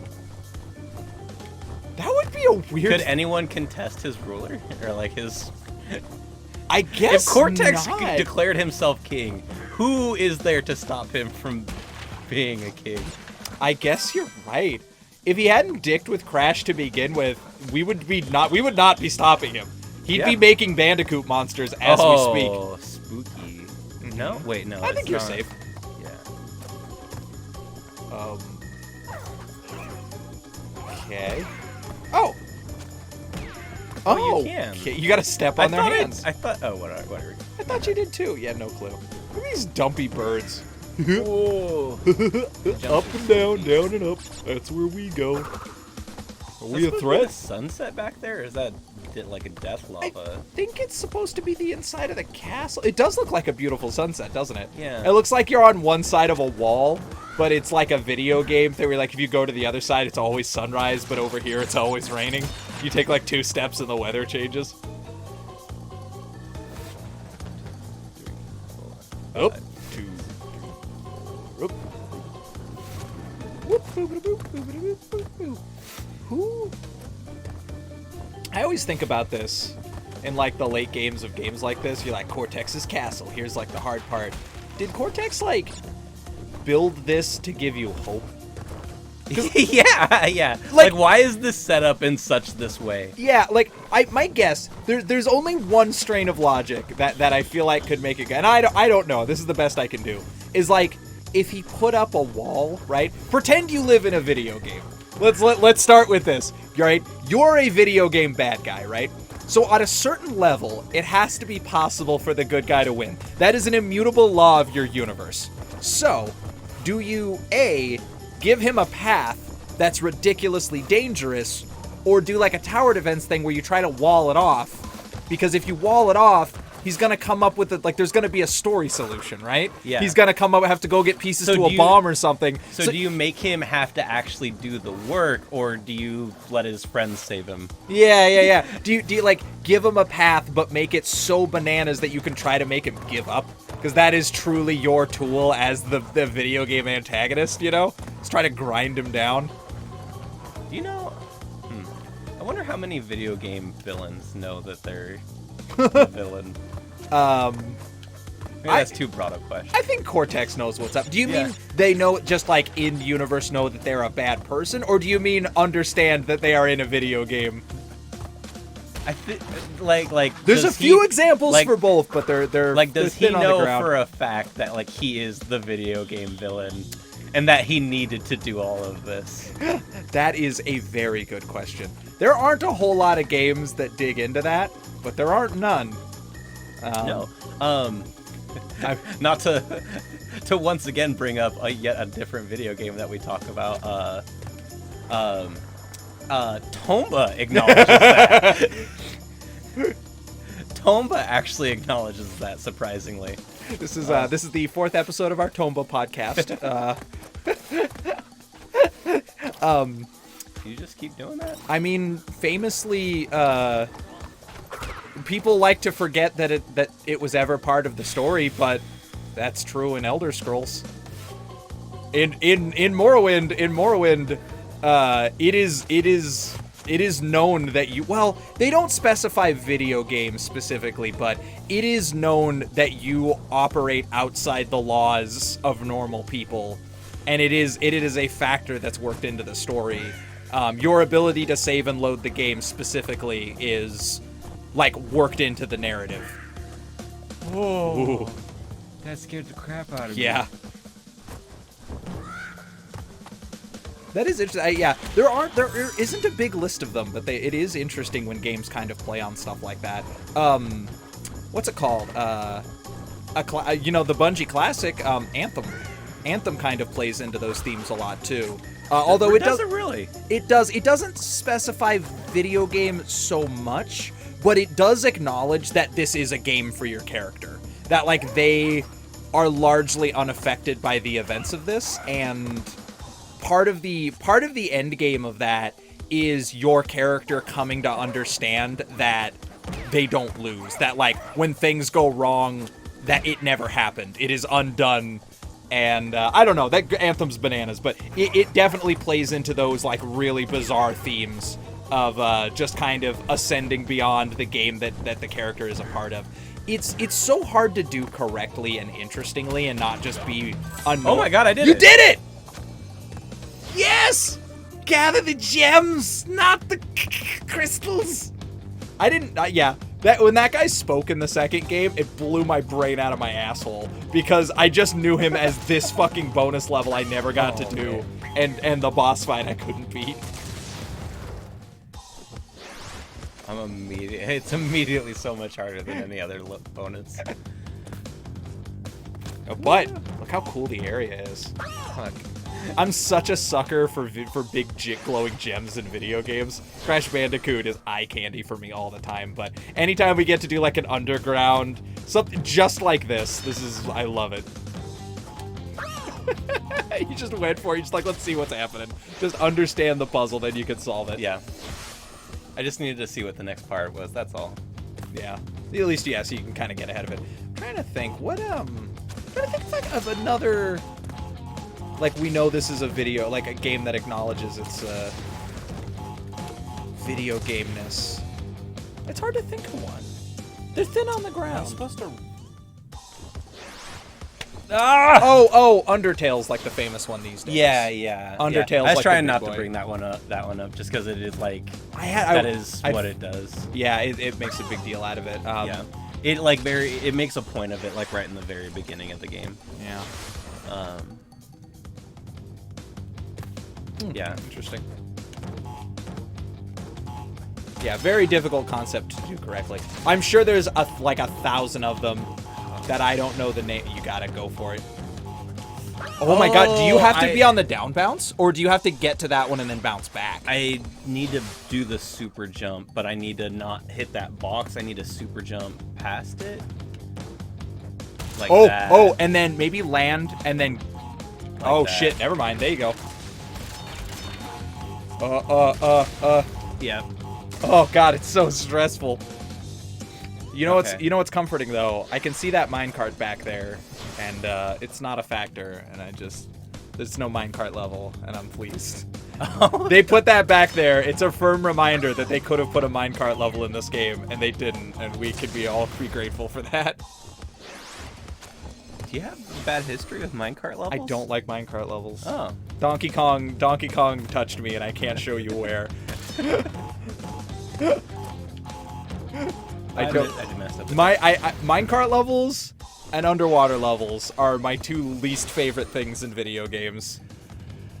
Although, hard asterisk, underwater levels, always the best music. Yeah, underwater levels often very strong music. The thing that messes... I'm 50-50 on underwater levels because they can be really cool. They can be really cool and fun, and then other times they're unnecessarily stressful. For me, it's like changing. You're usually like, they're like, welcome to underwater. You move half the speed. Like whoa, well done, sir. They're usually bogged down by like weird mechanics, and I don't know. Historically I have not enjoyed underwater levels in video games. I find them very slow and very tedious, and they usually tend to want. And another one too, qualifier. Any level in a video game where I have to run around raising and lowering water levels counts as a water level to me. Okay. That shit can eat my ass till the end of time. I've never enjoyed it in a single video. My favorite video game of all time has that mechanic in one of the levels, and even in that game, I fucking hate it. It's just nonstop. It's the worst. I hate that mechanic. This. But part of that might just be because I'm bad at puzzles and I just don't keeping track of different game state. Oh, there's a game I've talked about it a number of times. There's a game I've always wanted to play through and beat, but unfortunately, the core mechanic of the game is basically that. The theme is different, but the idea is the same. Nice job. And it's Thank you. Dino Crisis 3. The entire basis of that game is that you're in a spaceship that transforms. So it's all about you constantly have to remember what arrangement you have to go in to get to different parts of the game. So when you need to like Metroid back to one spot, you have to remember what ship configuration puts it where and where the doors are to get you when it's arranged one way or another, and something will be blocked off, so you have to remember what the alternate paths are so that you can rearrange the ships and get to the path of the kill me. Kill me, kill me, kill me. I hate it. I cannot keep track of shit like that. Yeah. Yeah. Oh well, that's life. Still not the worst. Still not the worst. You did it. Great! Hey, you know what? You know what? That's fine. Fine. Fine. Yeah, fine. That should give you a, good enough. Games should scale like that. You should get some good enough. Crash! Crash! Can you hear me, Crash? Are you there, Crash? Are you there, Crash? No. Crash is like, tunnel. Yeah, going through a tunnel.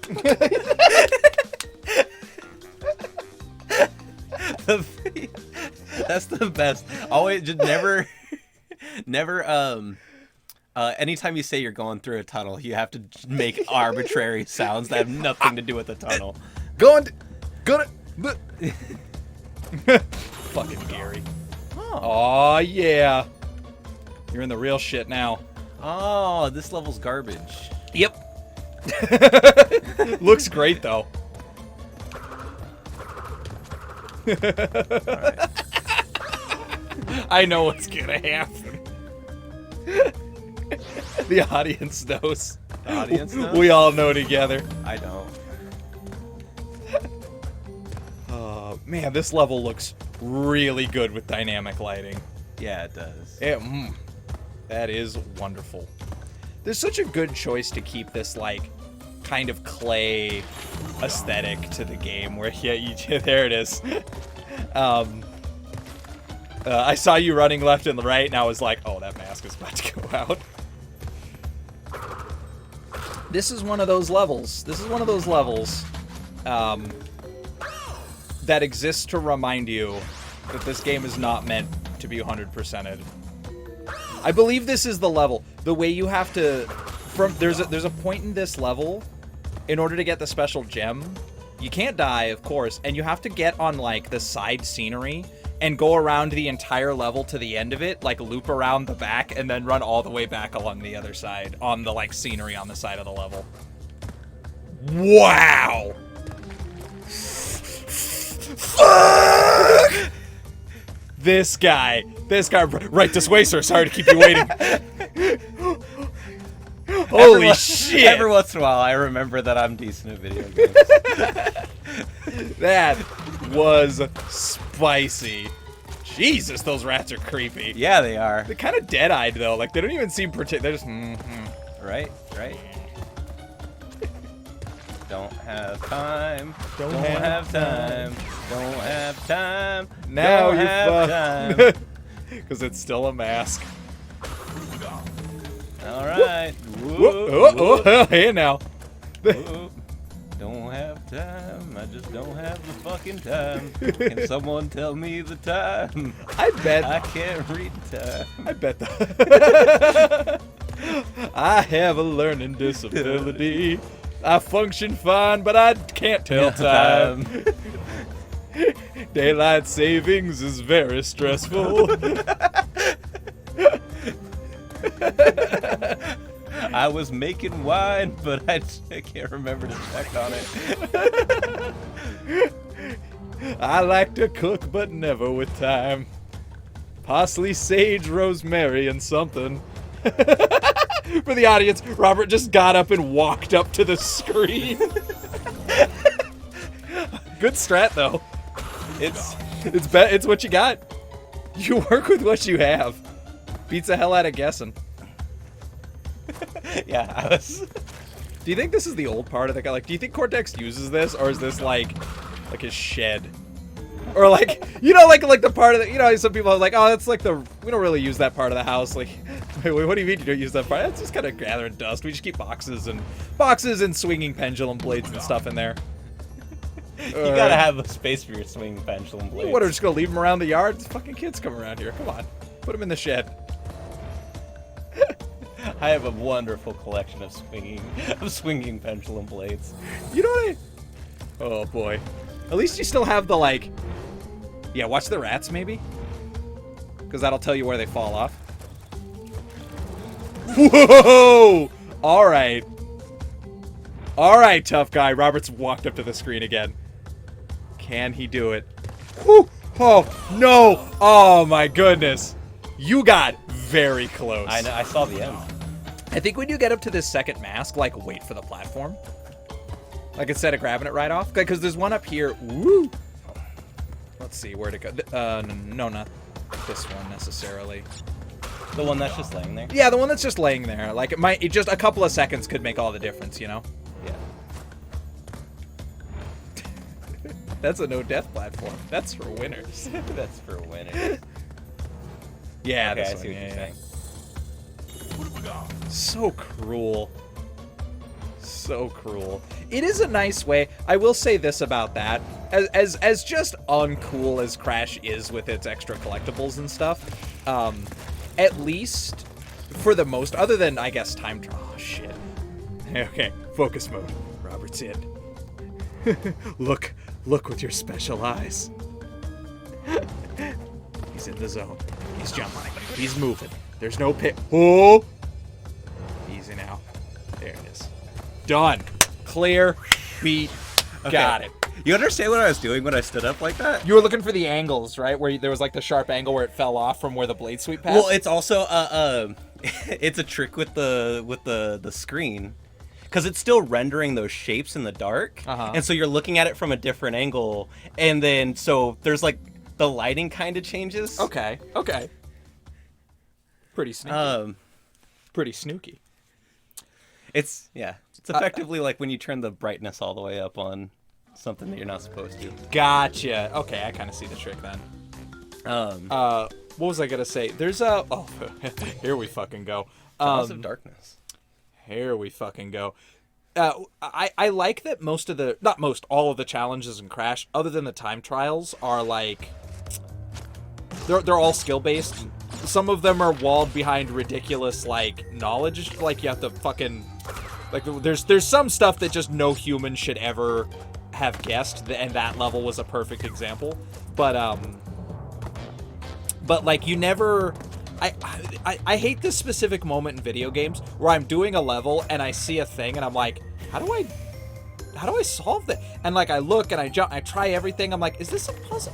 I don't understand. And I'm like, fuck it, I guess I don't get to do this. And you move on, and then later you get the tool for it. I'm like, oh, I needed that. That wasn't it wasn't a puzzle. It was just to make me backtrack later. Yeah. And I understand the purpose of that in some games, but it definitely is in some games where it doesn't need to be. But it's always a little bit frustrating. I wish games were set up in a way where the tool made it doable, but it wasn't impossible to do without it. I like the kind of I actually both Shovel Knight's pretty good at Shovel Knight's pretty good about that. Another one that's pretty good or really good about that is Hollow Knight. Hollow Knight, so you have the situations where it's still a Metroidvania, so there's still certain things where it's like you need the upgrade to like progress Uh-huh. into the next area. But there are a lot of puzzles in Hollow Knight where it's just like if you can get crafty, you can kind of cheese your way through some, or not cheese, but Yeah. You can There get are- ahead of where the game expects you to Yeah. be. That is nice. Yeah. I like when games kind of allow you to. It didn't kill me; it pushed me back. I like when games allow you to kind of push the boundaries of what you're supposed to be doing right now. Let you kind of pick fights you're not normally supposed to win if you want to. If you want that extra taste of glory, you can do it now instead of waiting till you're well equipped. It's not always easy to incorporate shit like that in video games, especially when it comes to like a puzzle. Like I don't always know how you would. I don't know how you would always make like a puzzle doable even if you didn't have the right tool, but it just would be nice. Be nice if that idea was more common. It's a very like old RPG idea. Like a lot of early like open world games, they would restrain you not with walls, abilities, or progression checkpoints. They would just put a monster you can't kill in the way. Yeah. And then it's like, so what you need to do is go and do something else and level up, but the other stuff that you're gonna do is like you trying to take a lower resistance path is gonna lead you where the game wants you to. But if you really want to, you can try to fight that ogre. And that kind of stuff. That kind of stuff makes for some very good, like unrestricted gameplay. Which I appreciate. Oh man. The perspective keeps changing. I'm just like not Not having a good time with it. Man, if you not played that, but or not bad, you know, yeah, it's yeah, not adjusting to it so quickly. 3D platformers, man. I'm just not. Have you ever My brain's played not trained for it. Have you ever played what the hell's it called? Have you ever seen or do you like Klonoa? Klonoa is so it's a little bit like Tomba, you see. It actually kind of is. It's like a 2D 3D game, but Okay. it is built around constantly changing perspectives and like going into the background and foreground. But yeah, you're often like shifting between the direction you're running. I guess in a little bit like this, but much more on a rail like Tomba is. So it's you're shifting perspectives like Crash, but you can only go two directions at any given time. So it's still it's every time you get to one of these, it's so funny. It's true in all of the games we play together, but in this one, I think it's the most honest. Is like I'm so used to you getting up to stuff that looks hard and doing it really easily, and then getting to stuff that looks really easy and you having a hard time. But in this, it's extra funny because you're actually doing the hard parts easily. Like I know from experience that it's just this right here. This perspective's just dicking you down. It's a hard life.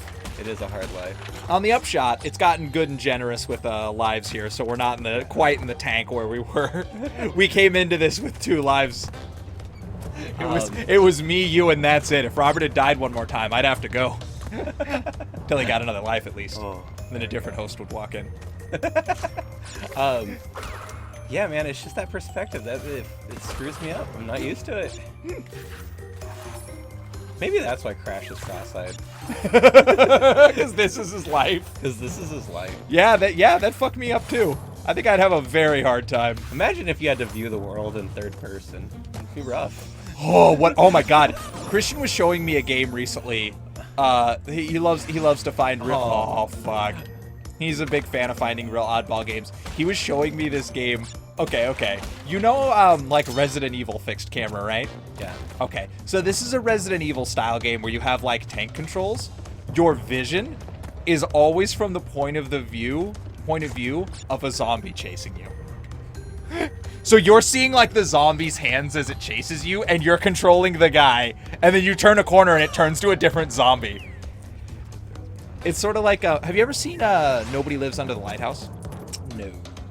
Really? Yeah. Oh, you would love that game.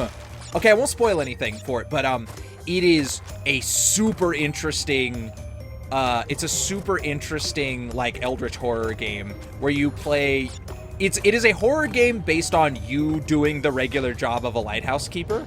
Okay. But there's something under the lighthouse. Yeah. And there's points in the game where your character is being chased, but you have the monster's perspective.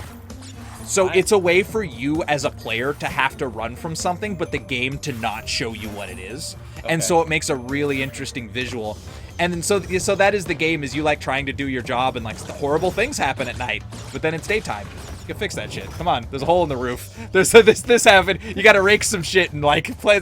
You gotta do your job. You gotta oil up the lantern and churn water but visually, it's a really cool. It's built on just the total PS1 aesthetic, where it looks like graphically like a PS1 game. I'm still sad that I'll never be able to find that indie game. There's my buddy a long time ago showed me this really cool like versus indie game, and hold on, I need to get past Go ahead, you got this. These smiling apes are. Bam, bats. No. There you are. The next one. Woo-hoo-hoo! That sucks. Yep. I feel like you did everything right. Go on. But so my buddy a long time ago, my buddy Carlos, he's really into indie games, and he's the kind of person who'd scour the internet for just like anything that people had made.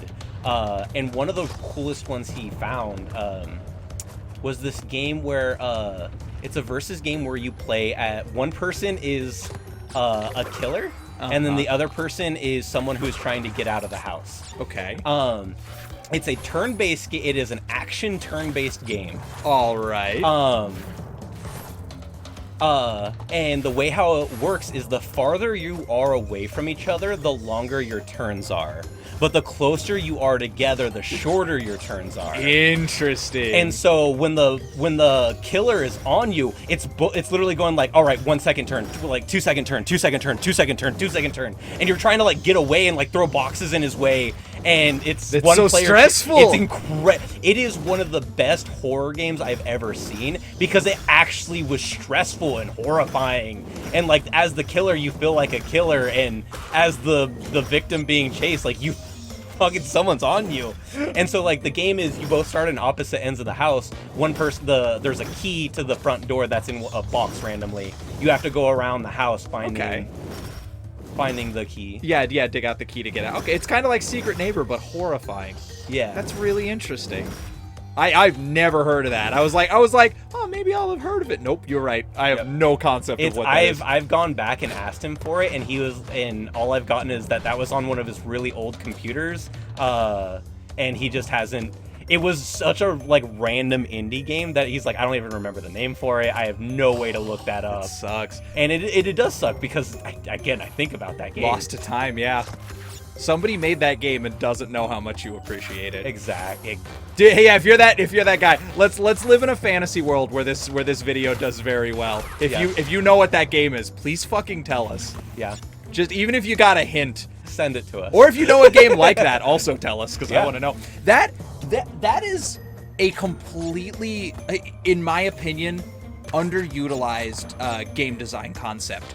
Yeah, screw you too, game.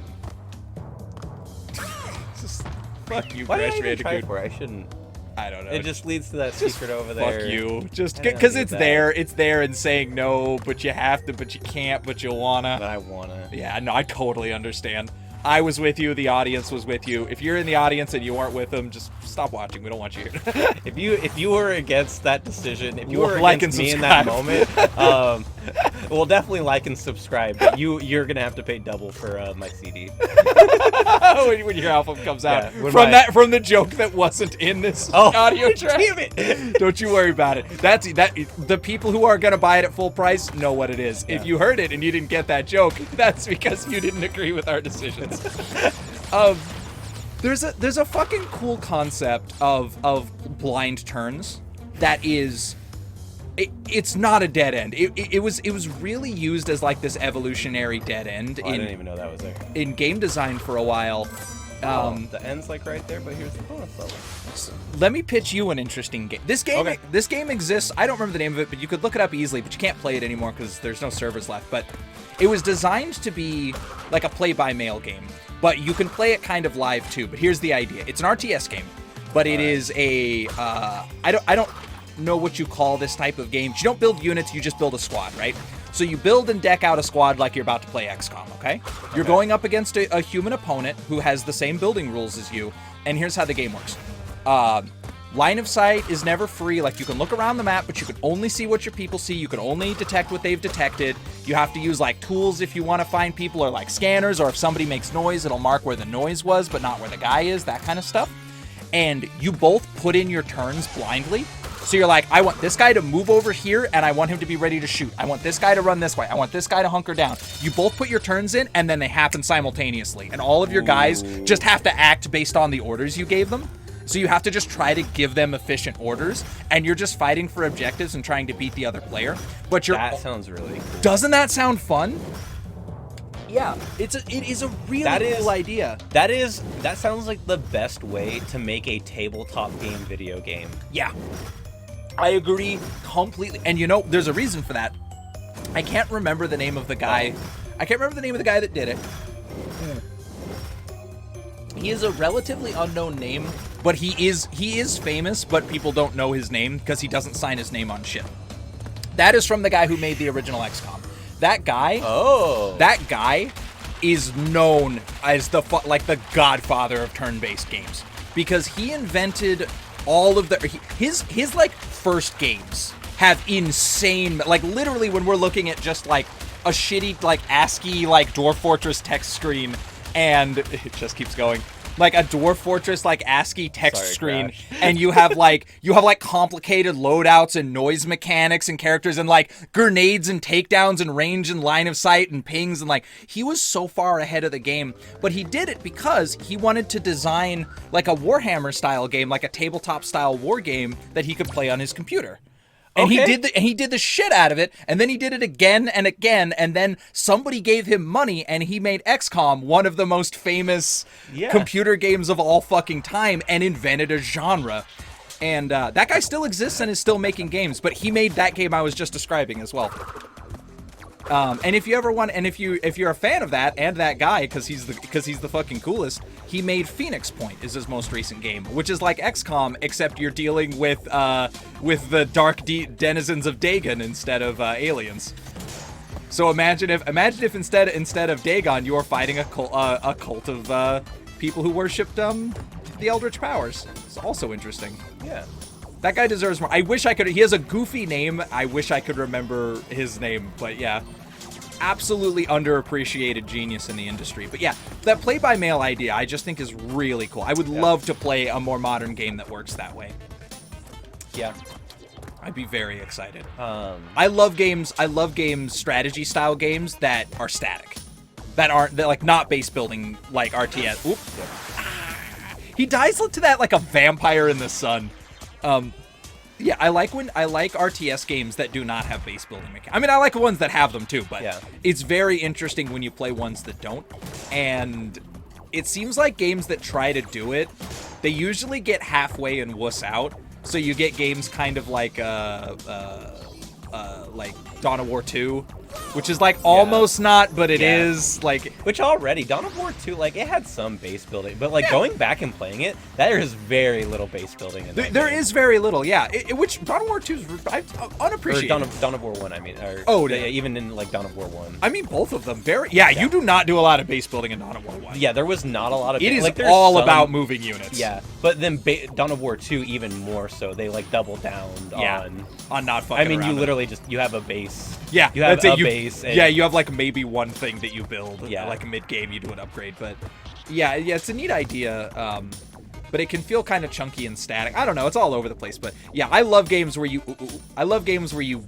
build a team and bring it in that are on like a point scale instead of Kingdom Under Fire, I think for your money, one of the best RTS games ever made.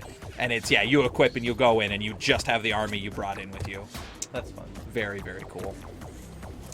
I feel like too often, like when you have those style of games, it's kind of like you said, like people wuss out on it. Yeah. But I like when I think about it, it's like, what like hits that mark? And it's like I feel like too often, people end up just building a tactics game instead. Yeah. Like I like tactics games. No problem with tactics games. Yeah, but it's just a different. Yeah, it's different. It's just different. It's good for different stuff. Yeah. I want one for one and the other for the other. And tactics games too. Tactics games, I think more than almost any genre, are very easy to make wrong. When they're on, they're so on, and when they're off, they're so boring. Woohoo! Cheated. They did not. Shouldn't be alive. Oh no! Oh no! Oh no! I knew it. As soon as I saw that in the foreground, I was like, it's all about to go wrong. Yep. Yeah. Yeah. It's when people build games about base building, they don't get out the fucking. Don't make it different. Get out there. Do something weird. Like I love when I play an RTS game that's built. I love console RTS games because they're always whack. They're always built. They're always built crazy, and they're always interesting. Age of Empires 2 already exists. Don't try to make it again. We're trying. Yeah.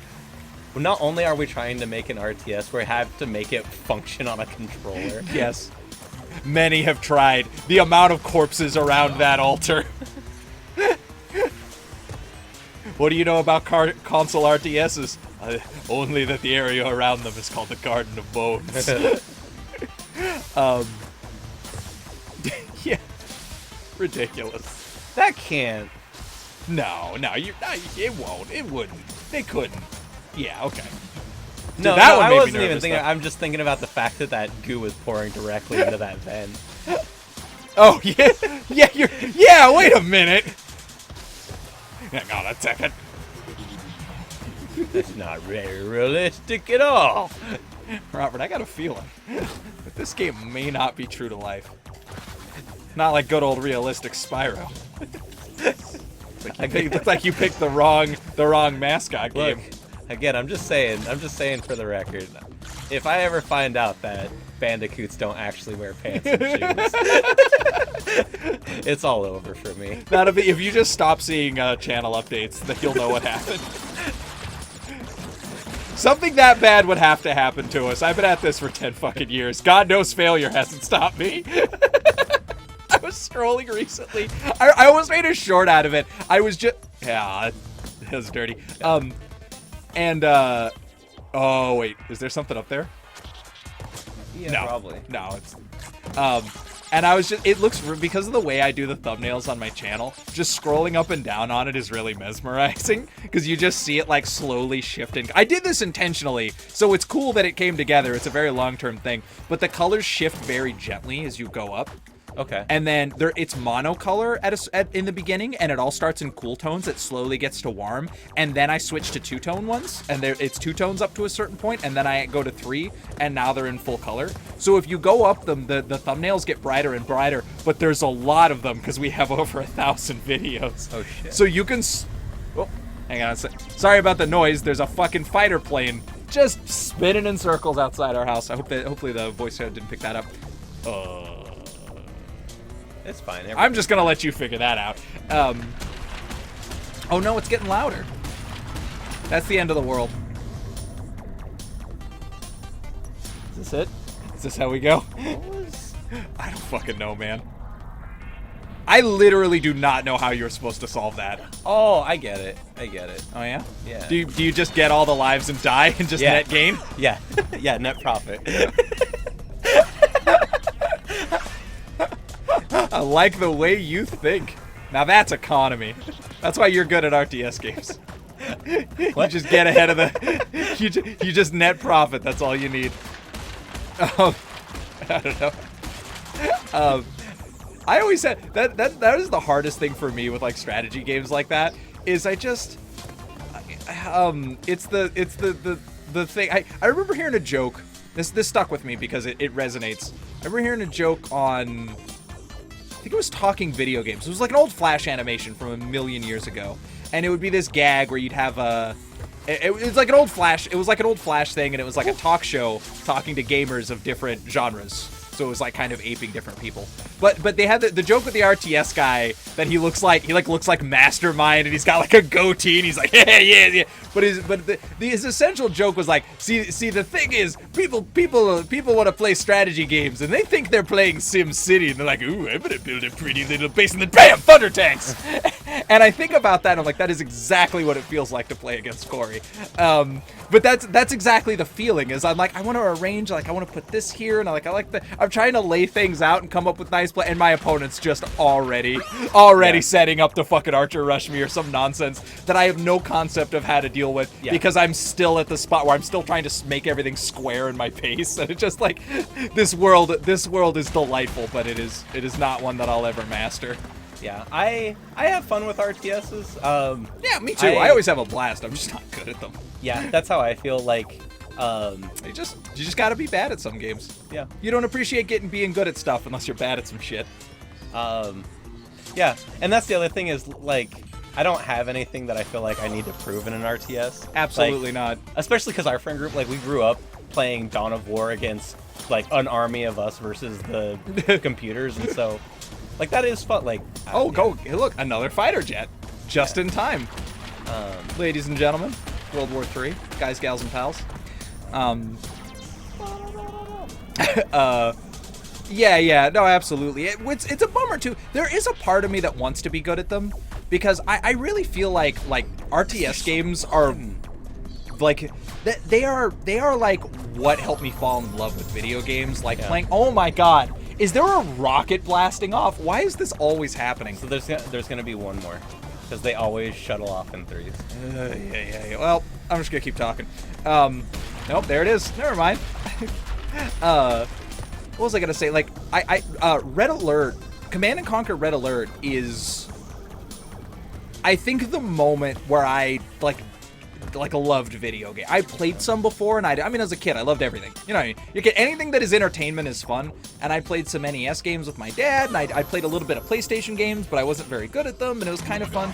But the first time I was at my neighbor's house, and I got to play Command and Conquer, and I was like, this is, and of course I had no concept of what I was doing. I was just fumbling controls and stuff, but just building a base and building dudes and sending them out, and it's just like, when you go from games where your only control is left, right, and jump to be having this like whole battlefield, you know, I just like, the games are huge, the potential is infinite, and of course there's hard walls on it too, but as a child I didn't feel that way, and I like, that is when I started to really love video games. And I don't even play that many RTS games. I'm not that good at them, but I still do.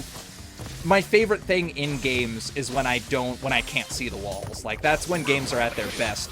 And that helped me kind of, oh, that sucks. That helped me kind of find and realize that. But so I have a big soft spot in my heart for real-time strategy games. But yeah, playing them with Chris back in the day taught me that I'll never be good at them. The first time I saw somebody who was good at StarCraft, I was like, I will never be good at RTS games, and I'm fine with that. I made peace with it. I went through all the stages of grief in one Zerg Rush. I listened to one of my buddies talking to Corey, and both of them talking about, like, playing ranked in StarCraft 2, and I was like, I've been having fun with StarCraft 2, like, it'd be fun to play, and my buddy was like, well, you want to play? And I'm like, yeah, let's play. And he's like, all right, cool, let's like set up a match against each other. I'm like, dude, you were just talking with Corey about being in like platinum and ranked and stuff. Yeah, I don't want to play against you. I don't want to play against you. Like, let's just play against AI. And I get it. Like, if you're good at the game, like, maybe that's just not as fun for you. Yeah. But at the same time, I was like, I am not practiced at this It's not game. gonna be fun for me. Yeah, it's not gonna be fun for me. Exactly. And Dr. Embryo. I remembered it. Nitrous Brio. I remembered it just in time. Sorry, but yeah, no, I totally get what you mean. It's like when you're learning a fighting game, and it's like, do you want to play? Like, not with you. It's not because I don't like you. It's because you're either going to have to play half asleep and let me win, or it's not going to be fun for me. You can't soften yourself up in that genre. Exactly. Your muscle memory is going to combo me, and it's going to be joyless. And I don't blame anyone for that. Yeah, and that's exactly what happened. Is like we played against each other, and he absolutely smashed me, and I was like, that was like all right, but like honestly, I got nothing from it. I got nothing from it. I didn't, and that's the other thing is like you beat me so badly, it wasn't fun for you to play, and I didn't learn anything. Yeah. What are we doing here? What is? There's this slime thing. I feel like the slime thing. I feel like you have to spin it at him. Oh wait, did it just? Oh, it's chill. Oh. Can I? Yeah, I bet you gotta hit him with it. Oh wait, can you just hit him? Have you tried just punching him? Okay, so that he does that to keep you away. Wait, yeah. I bet you have to stun him with the slime. Yeah. The little face plates for each of the bosses look so nice. I want some like little patches of those or something, or like little stickers. It's got such a good look. It looks like a chalk drawing, which I really appreciate. I feel like there's something I'm not seeing here. You think? Maybe. I don't know. Can you... Like, you can hit it. Every boss of this game is some version... Well, I guess not every. I was going to say a lot of them are hitting stuff back at people, but you're right, it's actually not all. He evaporated you. This guy is so fucking fearless. He knows his shit so well that he is exploding something in his own hands to harm you. Think those bolts do anything? Do you think he just wears? Do you think it's like a Halloween costume that got out of hand, or does he have a second brain stacked on top of his brain and they're just bolted together? Oh man, that'd be cool. Tall brain. Tries the one brain can go to sleep while the other one works. That's like the equivalent. That's the equivalent of like putting 2 hard drives together. Like, I want 2 brains. I'm gonna raid drive my brains. Yeah. Link the brains together for stronger. for maximum smart.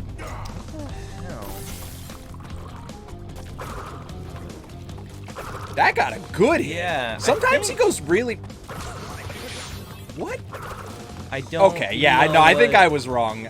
But I don't know what right is. Do you have to jump on it, maybe? No, because when I try to jump on it... Oh! Oh! What the... That is not what I thought was gonna happen. I tried jumping on it before, and that didn't work. I don't know what I expected, but, like, pocket sand was not it. Okay.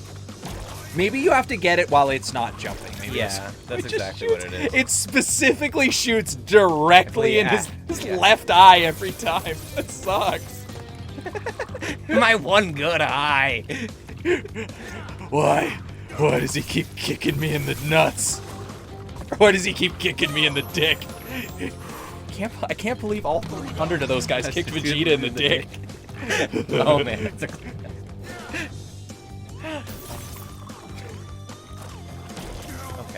Okay, nothing too crazy. I wish I had figured that out like 5 lives sooner, but... That is definitely a painting of a window.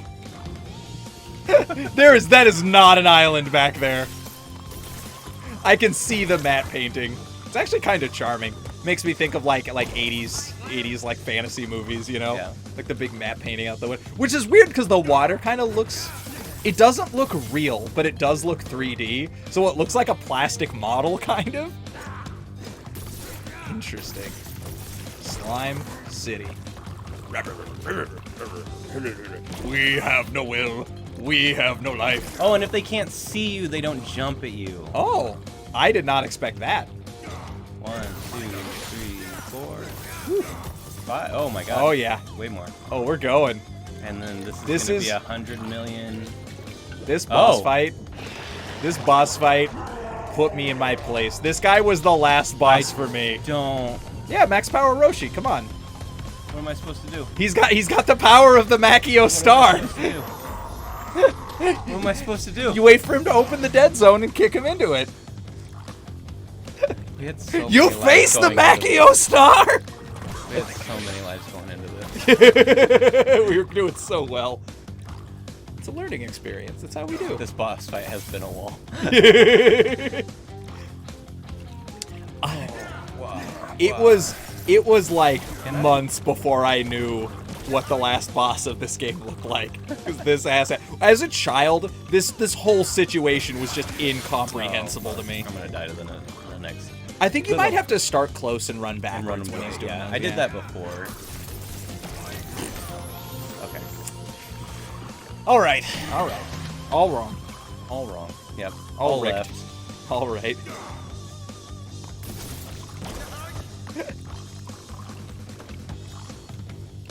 I'm gonna sneeze. I can feel it.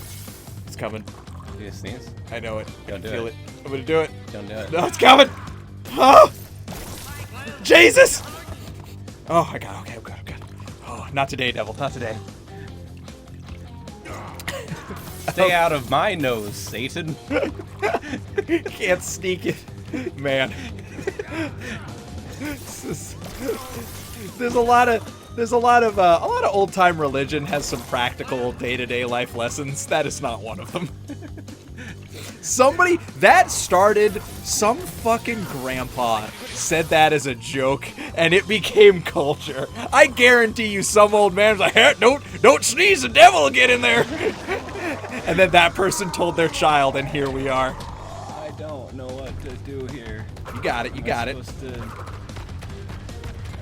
You're fine. You're all good. What's? I don't know.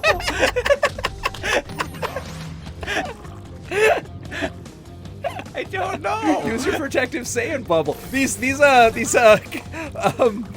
The Dragon Ball Z, the Dead Zone jokes working for anybody, huh? Any fans of the classics out there?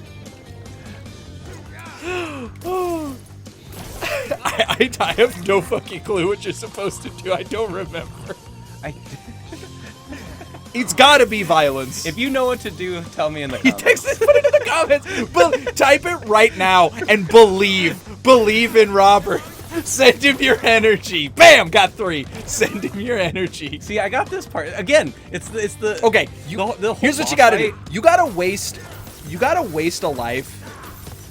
Or not a life, but you gotta waste some mask hits. Wasted a few. Wait, what the fuck? Last time didn't he transform at 1? Okay, Yeah, you yeah. gotta waste a mask hit just trying hits on him. Like, try just jumping off the brick and hitting him and see if that does the job. True. You may as well find out. Okay, maybe not. He just didn't break it this time. Okay. I don't. Well, doesn't seem to want to kill us. Doesn't seem to want to do anything. Except that. Try to just bop him, maybe? He's so slow. Oh! Yeah, okay, I'm supposed to jump on the rock and then jump on him. He's so fucking. But it's so kind of dun, hard. dun dun dun dun dun dun dun dun dun dun dun. Takes years for him to get there. You gotta avoid his sweet Donkey Kong fists. Don't get comboed, man. He will back throw your ass out of existence. There you go. With a mask to spare, you're fine. Tight butthole. Tight but whole, fatty. Tight butthole. Oh man. Boom! Oh. Boom! Into the dead zone. Whew! I'll see you for the arc no one remembers. Fuck you, Garlic Jr. Or who was that? Yeah, okay, Yeah, you. okay. You got it. Got it. Oh my god, that was just Garlic Jr. at the end. He got all big and swole and stupid and then got tossed in the dead zone. Swish. When did that come out? When did Crash come out? Oh, you want to check the timeline? Yeah, I want to check the timeline. Who wore it best? Oh man. That'd be a great side-by-side. Who wore it best, Garlic Jr. and Dr. Embryo? Damn, easy. Oh, I think this is the level. Yeah, this level, the jam.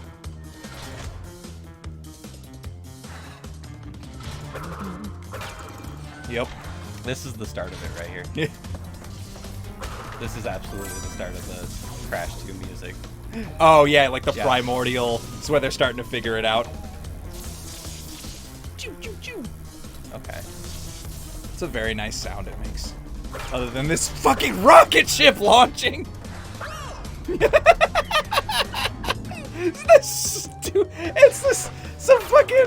It's just like a fucking cardboard box with a stick and string. It's like, God damn you, Crash Bandicoot. You son of a bitch. Alright. We got it. Alright. One. Alright, you gotta wait. No, I think it's the other box. No, it's this Oh, yeah, you're That okay. one closes that. That's okay. At least you're not missing out on what's her name, Okay.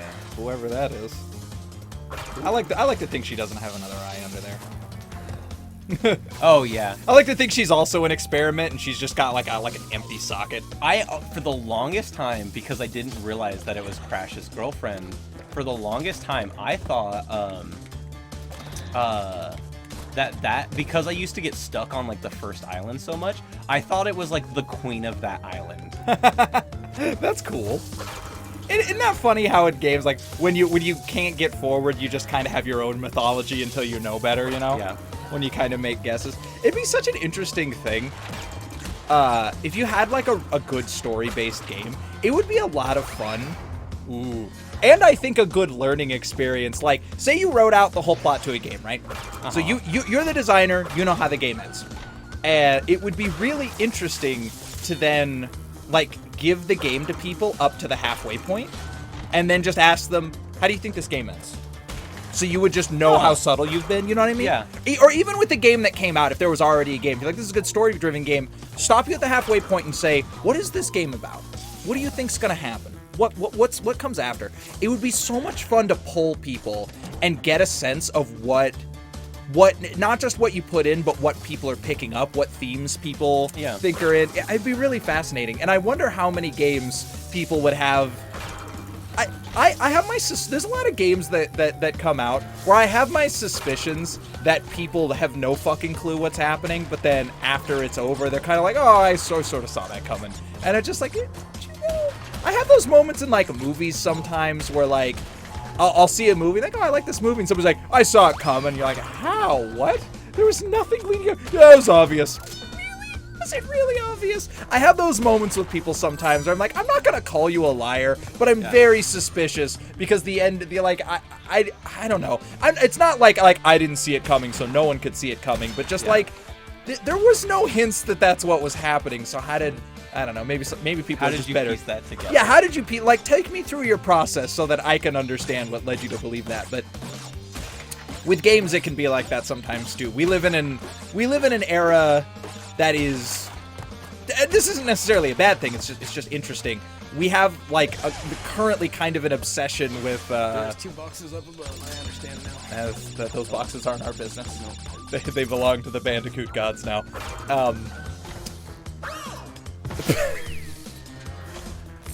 Always the easy stuff. But we're in this kind of era of like intentionally obtuse games. Yeah. And there's nothing wrong with that. I don't have a beef with that type of storytelling. There's just a lot of them right now. But I do but I do wonder if I could stop people in the middle of like one of these like very post-it note style story games, what people would think the game was about. And I if it sounds like I'm working around to a specific point, it's because I am. I would love to ask anybody at the halfway point of Elden Ring what the story was. Oh, I'm dead ass serious. I want to know how many people would have anything close to the actual plot of the game, whatever the fuck it is. It'd be very interesting to see. His fingers. But Look at his fingers. Whoa! His fingers are going crazy, man.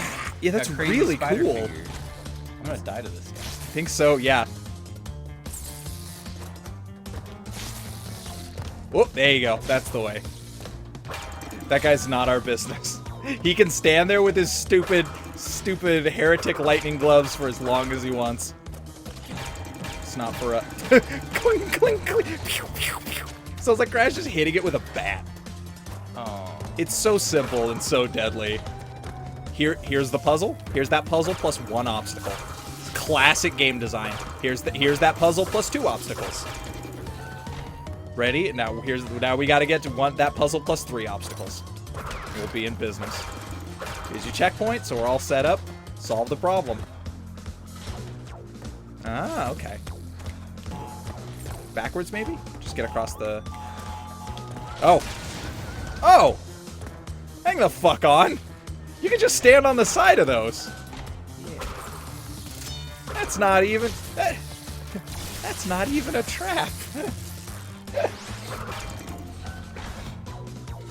Oh yeah. I love... Look at... It's pure class. Having gargoyles and candles next to science equipment. Yeah. Yeah, actually. Top notch. Very Dracula. That's the way to... Very Dracula, yeah, that's the way to do it. Very old school science fiction horror.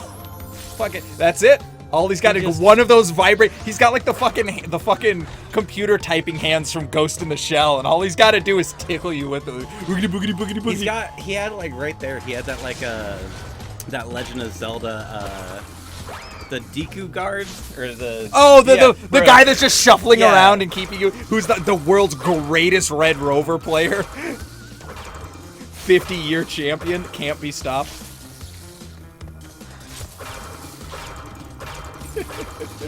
Here you go. There's the extra obstacles. Yeah. Unfortunately for that guy, he is terrible at his left and right game is a joke. Sides? Yeah. Oh shit. Is this floor gonna? I don't know. It looks safe. But here's the third obstacle. I bet you could stand on that box and just jump over. Oh, but there's a hole. Wait, how do you... Oh, do you just have to clear it? Yeah, probably. Woohoo! You are rewarded! Here's 2 lives. Oh shit, we're way lower than I thought. Don't worry about it. Okay, wait, what does this button do? Oh, okay. Hey, those are different candles. These ones are in little... I don't like it. Just perfect. That is just like somebody driving forward a little bit when you reach for a door. Just like, damn it! I am ready. Ready, I am. I am steady. I am. There's I'm ready for you. I'm ready for you. I am. There is so much less urine in my body. For the audience, yeah, we both. Robert was like, I have to pee, and I was like, I have to pee too. I don't know why I was just like toughing it out. For no fucking reason, I could have also just said we should stop because I have to pee. I was like sitting here, I had like my legs crossed, and I just like. Such is our devotion to this game and you people. That's right. That's the you reason. People. You know what it's about. You know what I mean.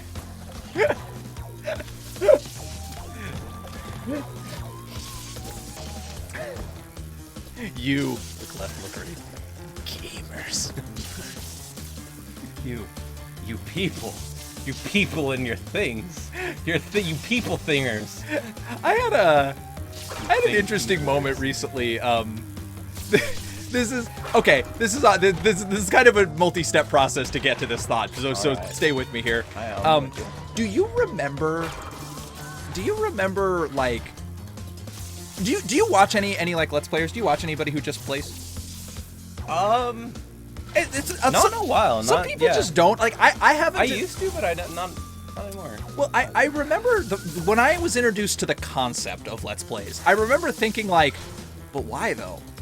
Which I think is a thought for a lot of people before you like experience. I had never seen that before. I think that's a thought for a lot of people before you kind of experience it and like sort of learn. Oh, that was cool. Fun. Before you learn like what there is to like about it. But I had so I kind of thought like that. But then I got into it, and then obviously we're here now, so I'm a fan. I like the concept, but so it took a while. Very recently, I was having a conversation. I think with you. I think I was over at your guys' house, and I had a. Oh my God! What was that? It bounced me. That's funny. That sucks. Okay. I had a. We were having a conversation with I think with Lily, and you guys were talking about people who like sum up mangas. People who just do like a quick like recap, and like I had this initial like gut wrenching like guh. It's just like I don't know why, something about the like this manga's so long that in order to know what's happening, I have to listen to someone's long video that shortens it, and it just fucking read it again if it's that. I just had that reaction, but I had time to kind of chew on it because I definitely had that, and everybody in the room was like, "You're wrong," and I was like, maybe there's a reason everyone said that. Maybe that feeling exists for a reason.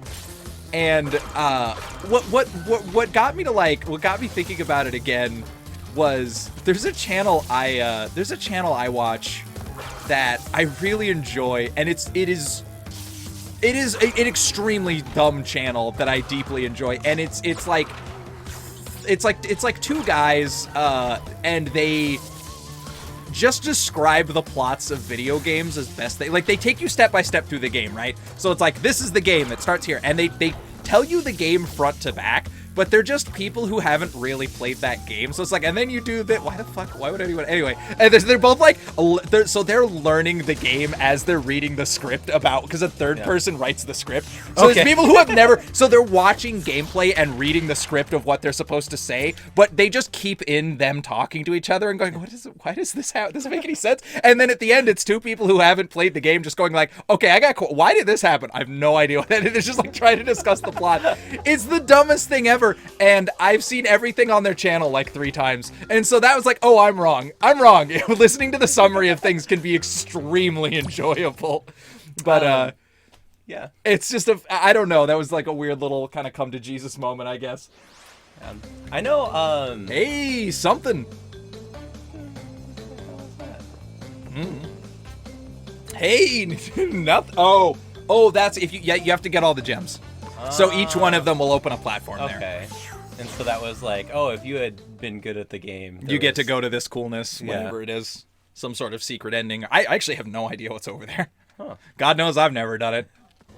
Neither have I. Great level, man. Great level. Got top notch. Can't believe we pulled it off. All right, we're here. This is it? Yeah, this is it.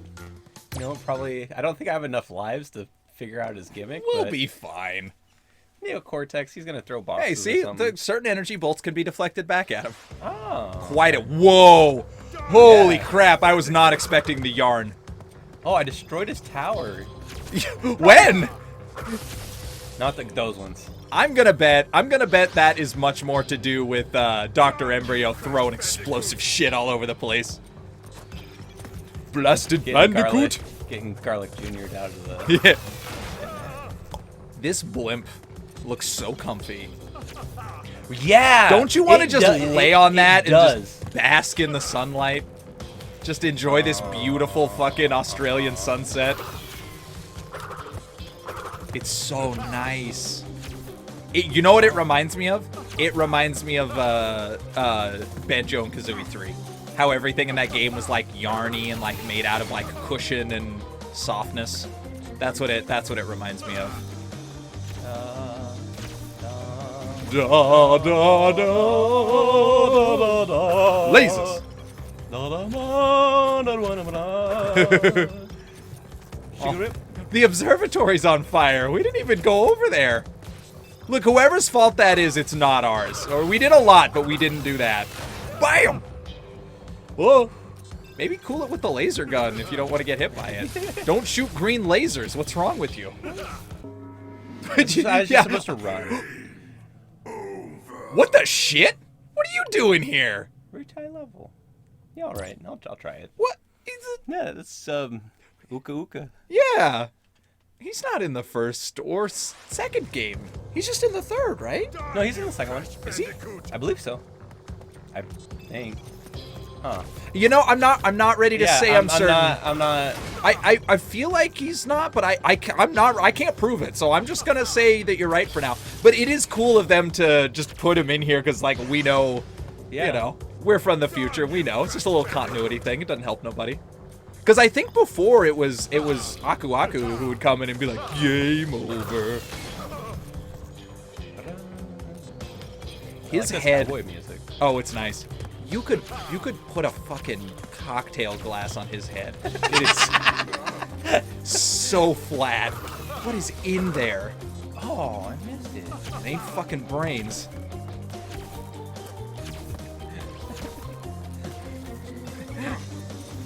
It's definitely not how to program the VCR. No. Do you think that's why he's got the hair that way? There's just no comb over will ever. It just can't be done for him. He gave up. Or if maybe he's trying to grow it out long enough that he can have the world's only comb over flat top. Whatever happened to the flat top? That look is gone. Have you ever seen a person in real life with a flat top? Oh man. No. I don't think I I had to have think either. for a second. Yeah. But I don't think I've ever seen Guile? one. Guile, yeah, my boy Guile, my boy Jean-Claude Van Damme as Guile in the Street Fighter movie.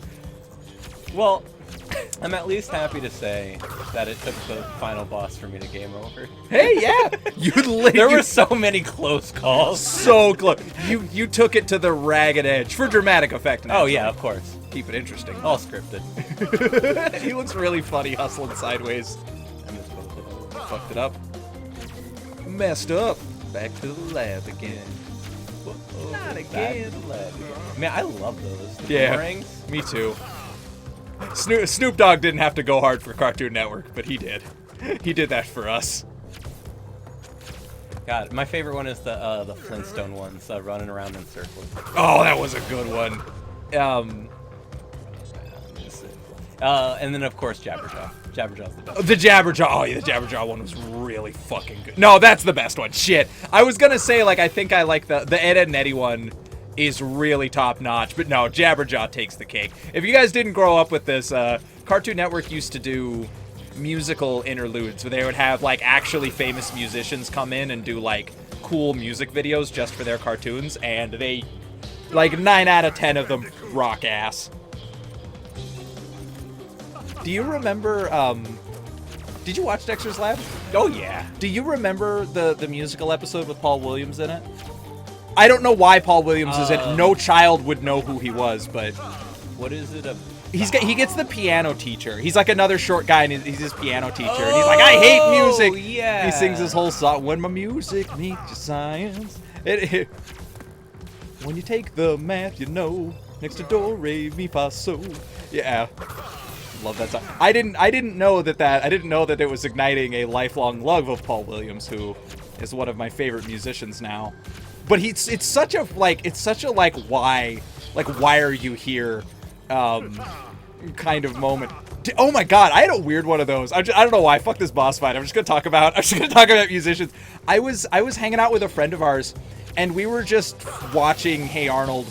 We just watched a fuck ton of Hey Arnold, which it holds up very well. So good. I'm So actually good. watching through it right now. It's actually really good. It's such a polite, Rugrats smart. is a trip to watch. Sorry. I have not seen Rugrats. I've been told that. Yeah, dude. Yeah. that show is. Hey Arnold is a surprisingly like intelligent, low energy. Oh, yeah. I didn't realize when I was a kid that it's about a wise orphan. Like who has real problems but helps his friends. Like there's so much about it. Anyway, there's an episode where they reveal that the Vietnamese guy in their building sings country. Oh yeah. And I remember hearing it and I was like, who are you? I know this voice. And I'm just white enough to know Randy Travis on instinct, where I was like, I know he sounds like every country singer, but he sounds like a country singer elemental. Like Randy Travis sounds like singer elemental. if you just took a bunch of country singers and put them in like a combine and made like a golem out of them, it would sound like Randy Travis. It's just, you know, the country musician elemental. You're walking along and you're just like, wait a second. Oh look, an acoustic guitar. Look, a cowboy hat. Another cowboy hat. Oh no, It's his lair. There's just like Bud Light cans scattered around. Another acoustic guitar. Uh-oh. Oh, shit. What? And the ranger leans down, and he's got a pile of something. What are they? Rhinestones. Still warm. He's near.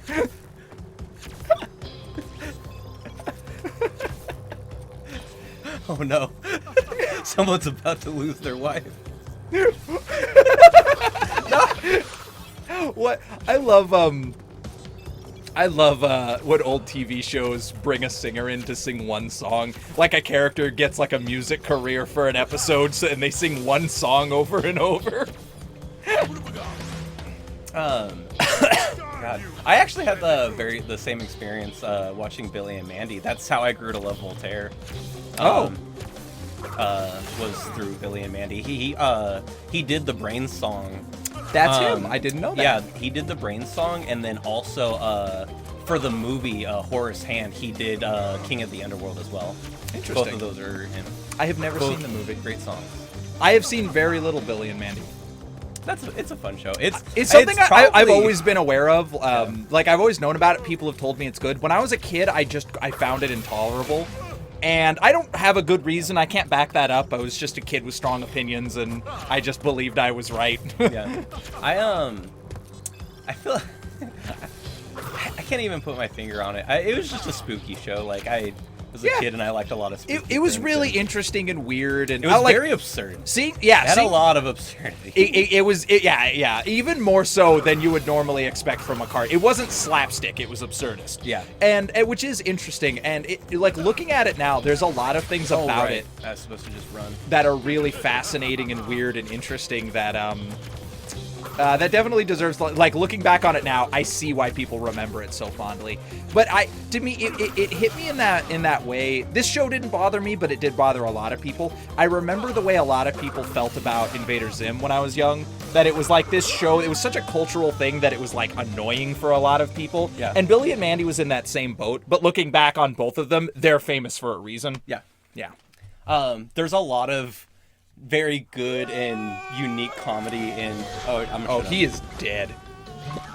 Look at no one saving him. He fell out of the fucking sky. Damn, dude, she can deadlift Crash. Yeah. And they stole his blimp. He still is one. That's it. I would love it if Crash 2 started with them like landing that blimp on the beach. Iron Galaxy. All right, remember, put it in the comments if you want to buy my acapella album. only that the whole album is that song, but there's 12 tracks and it's 12 attempts at that song, all blind, to just try to as nail many it. tracks as lies I lost this run. So give us a count back. Yeah. Now that's an incentive. You gotta sing it. You gotta come up with a song for every death. You'd play real camera. That's Iron Man Well, mode. I acapella every song on the OST, and then I go back through and I try to like remix them. Leo Momo Monkey Zuinga. I bet that guy's not that fun to hang out with. Why? Because his nickname is Momo Monkey. And he was like, "Hi, I'm Dave, but you can call me Momo Monkey." I won't. Yeah, I won't. Not gonna do that, but thanks. Uh, Laser Fist Axe Breaker. All right, Brian, chill. All right, I get it. Big man, you like Warhammer. Catch a breath here. Kara Ziza, that's a cool name. Robert Sandy. Codziz. Chris Plummer's in this. Fuck. I hire him for everything. Phil Jagger is Mick Jagger's cousin. Joe Forte. Hogan, Michael Hogan. Michael Hogan. Yeah. I can't believe you Brave worked on Love. this. Just be real impressed by me. Can you believe Oh, they got shit. Matt Pyrog? Whoa! And Christian Portwine? What a combo! Man, I've been waiting for them to work together. Dude, on Rob something Ashcroft, the shit he does is off the charts. I can't wait for this song in the next game. Oh shit, This that's is one of it! the best one. Yeah. That's it! That's fucking Sewer Jams. Yeah. Mel Coons, easy with that language. It is 2023, Mel. That is not okay. You gotta change that name. Blair Coppola, part of the family. Mark Aversa, Bill Castaneau, Peter Del Coro. Thomas Johnson and Thomas Jossman. I bet they weren't friends. Joey E. Ostrander IV. You can go fuck yourself. You take that name home with you. Avalay So. Gabe So. I wonder if they're family. Bill Cosby! Bill Cosby. Wait, what? Bill Cosby! Toys for Bob. Do you think Bill Cosby ever wears funny sweaters and people are like, come on, man? It's kind of funny, but it's not that funny. He's got like the big goofy sweater on. Like, come on, dude. Or do you think it's the opposite? He's like, hi, I'm Bill Cosby. Get it out of your system. Oh, I Do you? Oh my god, he's like the one. You ever think I he want to put dressed- my toe in this water, but he might be the one person who was happy when Bill Cosby went to jail. Happy in a cosmic sense, not happy, obviously, happy Yeah. that justice was served. But like something bad happened to Bill Cosby, and he's like, good, I'm done with the fucking Cosby jokes. I don't have to hear one more person talk to me about goddamn Jello pudding. If my name was Bill Cosby, I'd be punching by now. I'd be past rolling my eyes. I'd be rolling fists. What a life. Clement. Good job, everyone. All you whose name people. is on here. Tom Dreyer. I like Tom Washer better, but I'm still happy to have you. Yeah. John Hamill. You tell Mark we said hi. Kevin Hennessy, stay sober. Gimme hung. I hope you're doing well, bud. That's it. That's it. The rest of these Yeah. people I'm done with. Matt Mercer? Matt Mercer. What? Why? Why, Nungan? Why? I wonder if he ever dresses up as Crash. I wonder if any of these people dress up as Crash. It's a difficult outfit. Do you think they still have that? Do you remember when? Do you rember the Crash commercials where The guy with in the big suit. Do you think that's still around somewhere? It has to. Be. Somebody's got to own that has thing, it. right? Someone has it. You'd hate to see something cool like that. Michael You know Tom what? One of the Wing- saddest stories. Huh. One of the saddest stories is about the Goonies ship. You ever watch the Goonies? Yeah, of course. So you know the big pirate ship in the end? Yeah. They tried selling it and they couldn't get a buyer, and so they literally it got to a point to where it ended up in someone's warehouse somewhere. It sat there for years, and eventually people were trying to get rid of it again. They tried to auction it off, no one wanted it. They tried to sell it, no one tried to buy it. It literally got to a point where they were like, who wants this boat? And they tried to just give it away, and no one took it. That's so strange. And I don't. Because the Goonies is a Fact-check me on it, very but I beloved believe- movie. Yeah, fact check me on it, but I believe they destroyed that shit. Who's got room for a fucking pirate? Well, so ship, the though? problem is because it was a prop set. It was an actual big giant boat. It had all the problems and the holes and everything. And so the price it would cost to fix and maintain it, Well, and even just to transport Yeah. it somewhere would be a ridiculous amount. God damn, though, that's worth taking a loan out. Right. I would like to have a pirate ship instead of a backyard. Easy. Oh, and I'm just a house. Just live in a pirate ship. Live That's in a the pirate dream. ship. Fuck your house, dude. Put the boat there. Don't build the house. Buy a plot of land. Have them stick the boat there. I have thought about that so many times about how great it would be to just buy a big fucking old ship and just plant it in the ground. I'll have a basement, I'll have a floor. The wiring would be so dangerous. Hell, you flip nothing it over. would work right. Hell, you can flip it over. Oh even. my god, that actually would You be have way more smarter. room on the bottom, and then it builds up to an attic. It would work. Yeah. We live in a desert. I have spent Live so in a much time society. thinking about how What? easy it would be to live in a hobbit house. To just Oh, yeah. build It a would be house cooler. and then just keep shoveling dirt against the walls. Yeah. And then just knocking the temperature off. And if I need to get at the wiring, I get at it from the inside. Yep. I don't no sprinklers. What's going on there? It looks like a dirt field with just a car parked in front of it and just one little hobbit hole. It's water efficient. It's got it all. All this crash-related content, these Yeah. important things that you need to know at the end. What do you want from me? It's the credits. Some people make credits funny. We aren't those people, but thanks for sticking around. Yeah. This is the bonus. You just Yeah. get this because you stayed this long. You're 4 hours into this. You're not shutting it off now. Exactly. You're asleep. You're hanging out with it. Yeah, you're You're probably having asleep. sweet dreams, or you're That, or you're thinking about how much money you have to save to get buy a my pirate ship, album. or to buy your album. I was gonna say you have the volume up real loud so your roommates can't hear you jack off. Whatever you're doing, you're living your life. I'm happy for you. Man, if you jack off to the sound of us playing Crash Bandicoot, let us know in the comments. Oh, please! Are you shitting me? I will shout you out in a video. Bring it on. I'll make you a shirt. Okay, I think we're ready to call it. You ready on this one? Good night, everybody.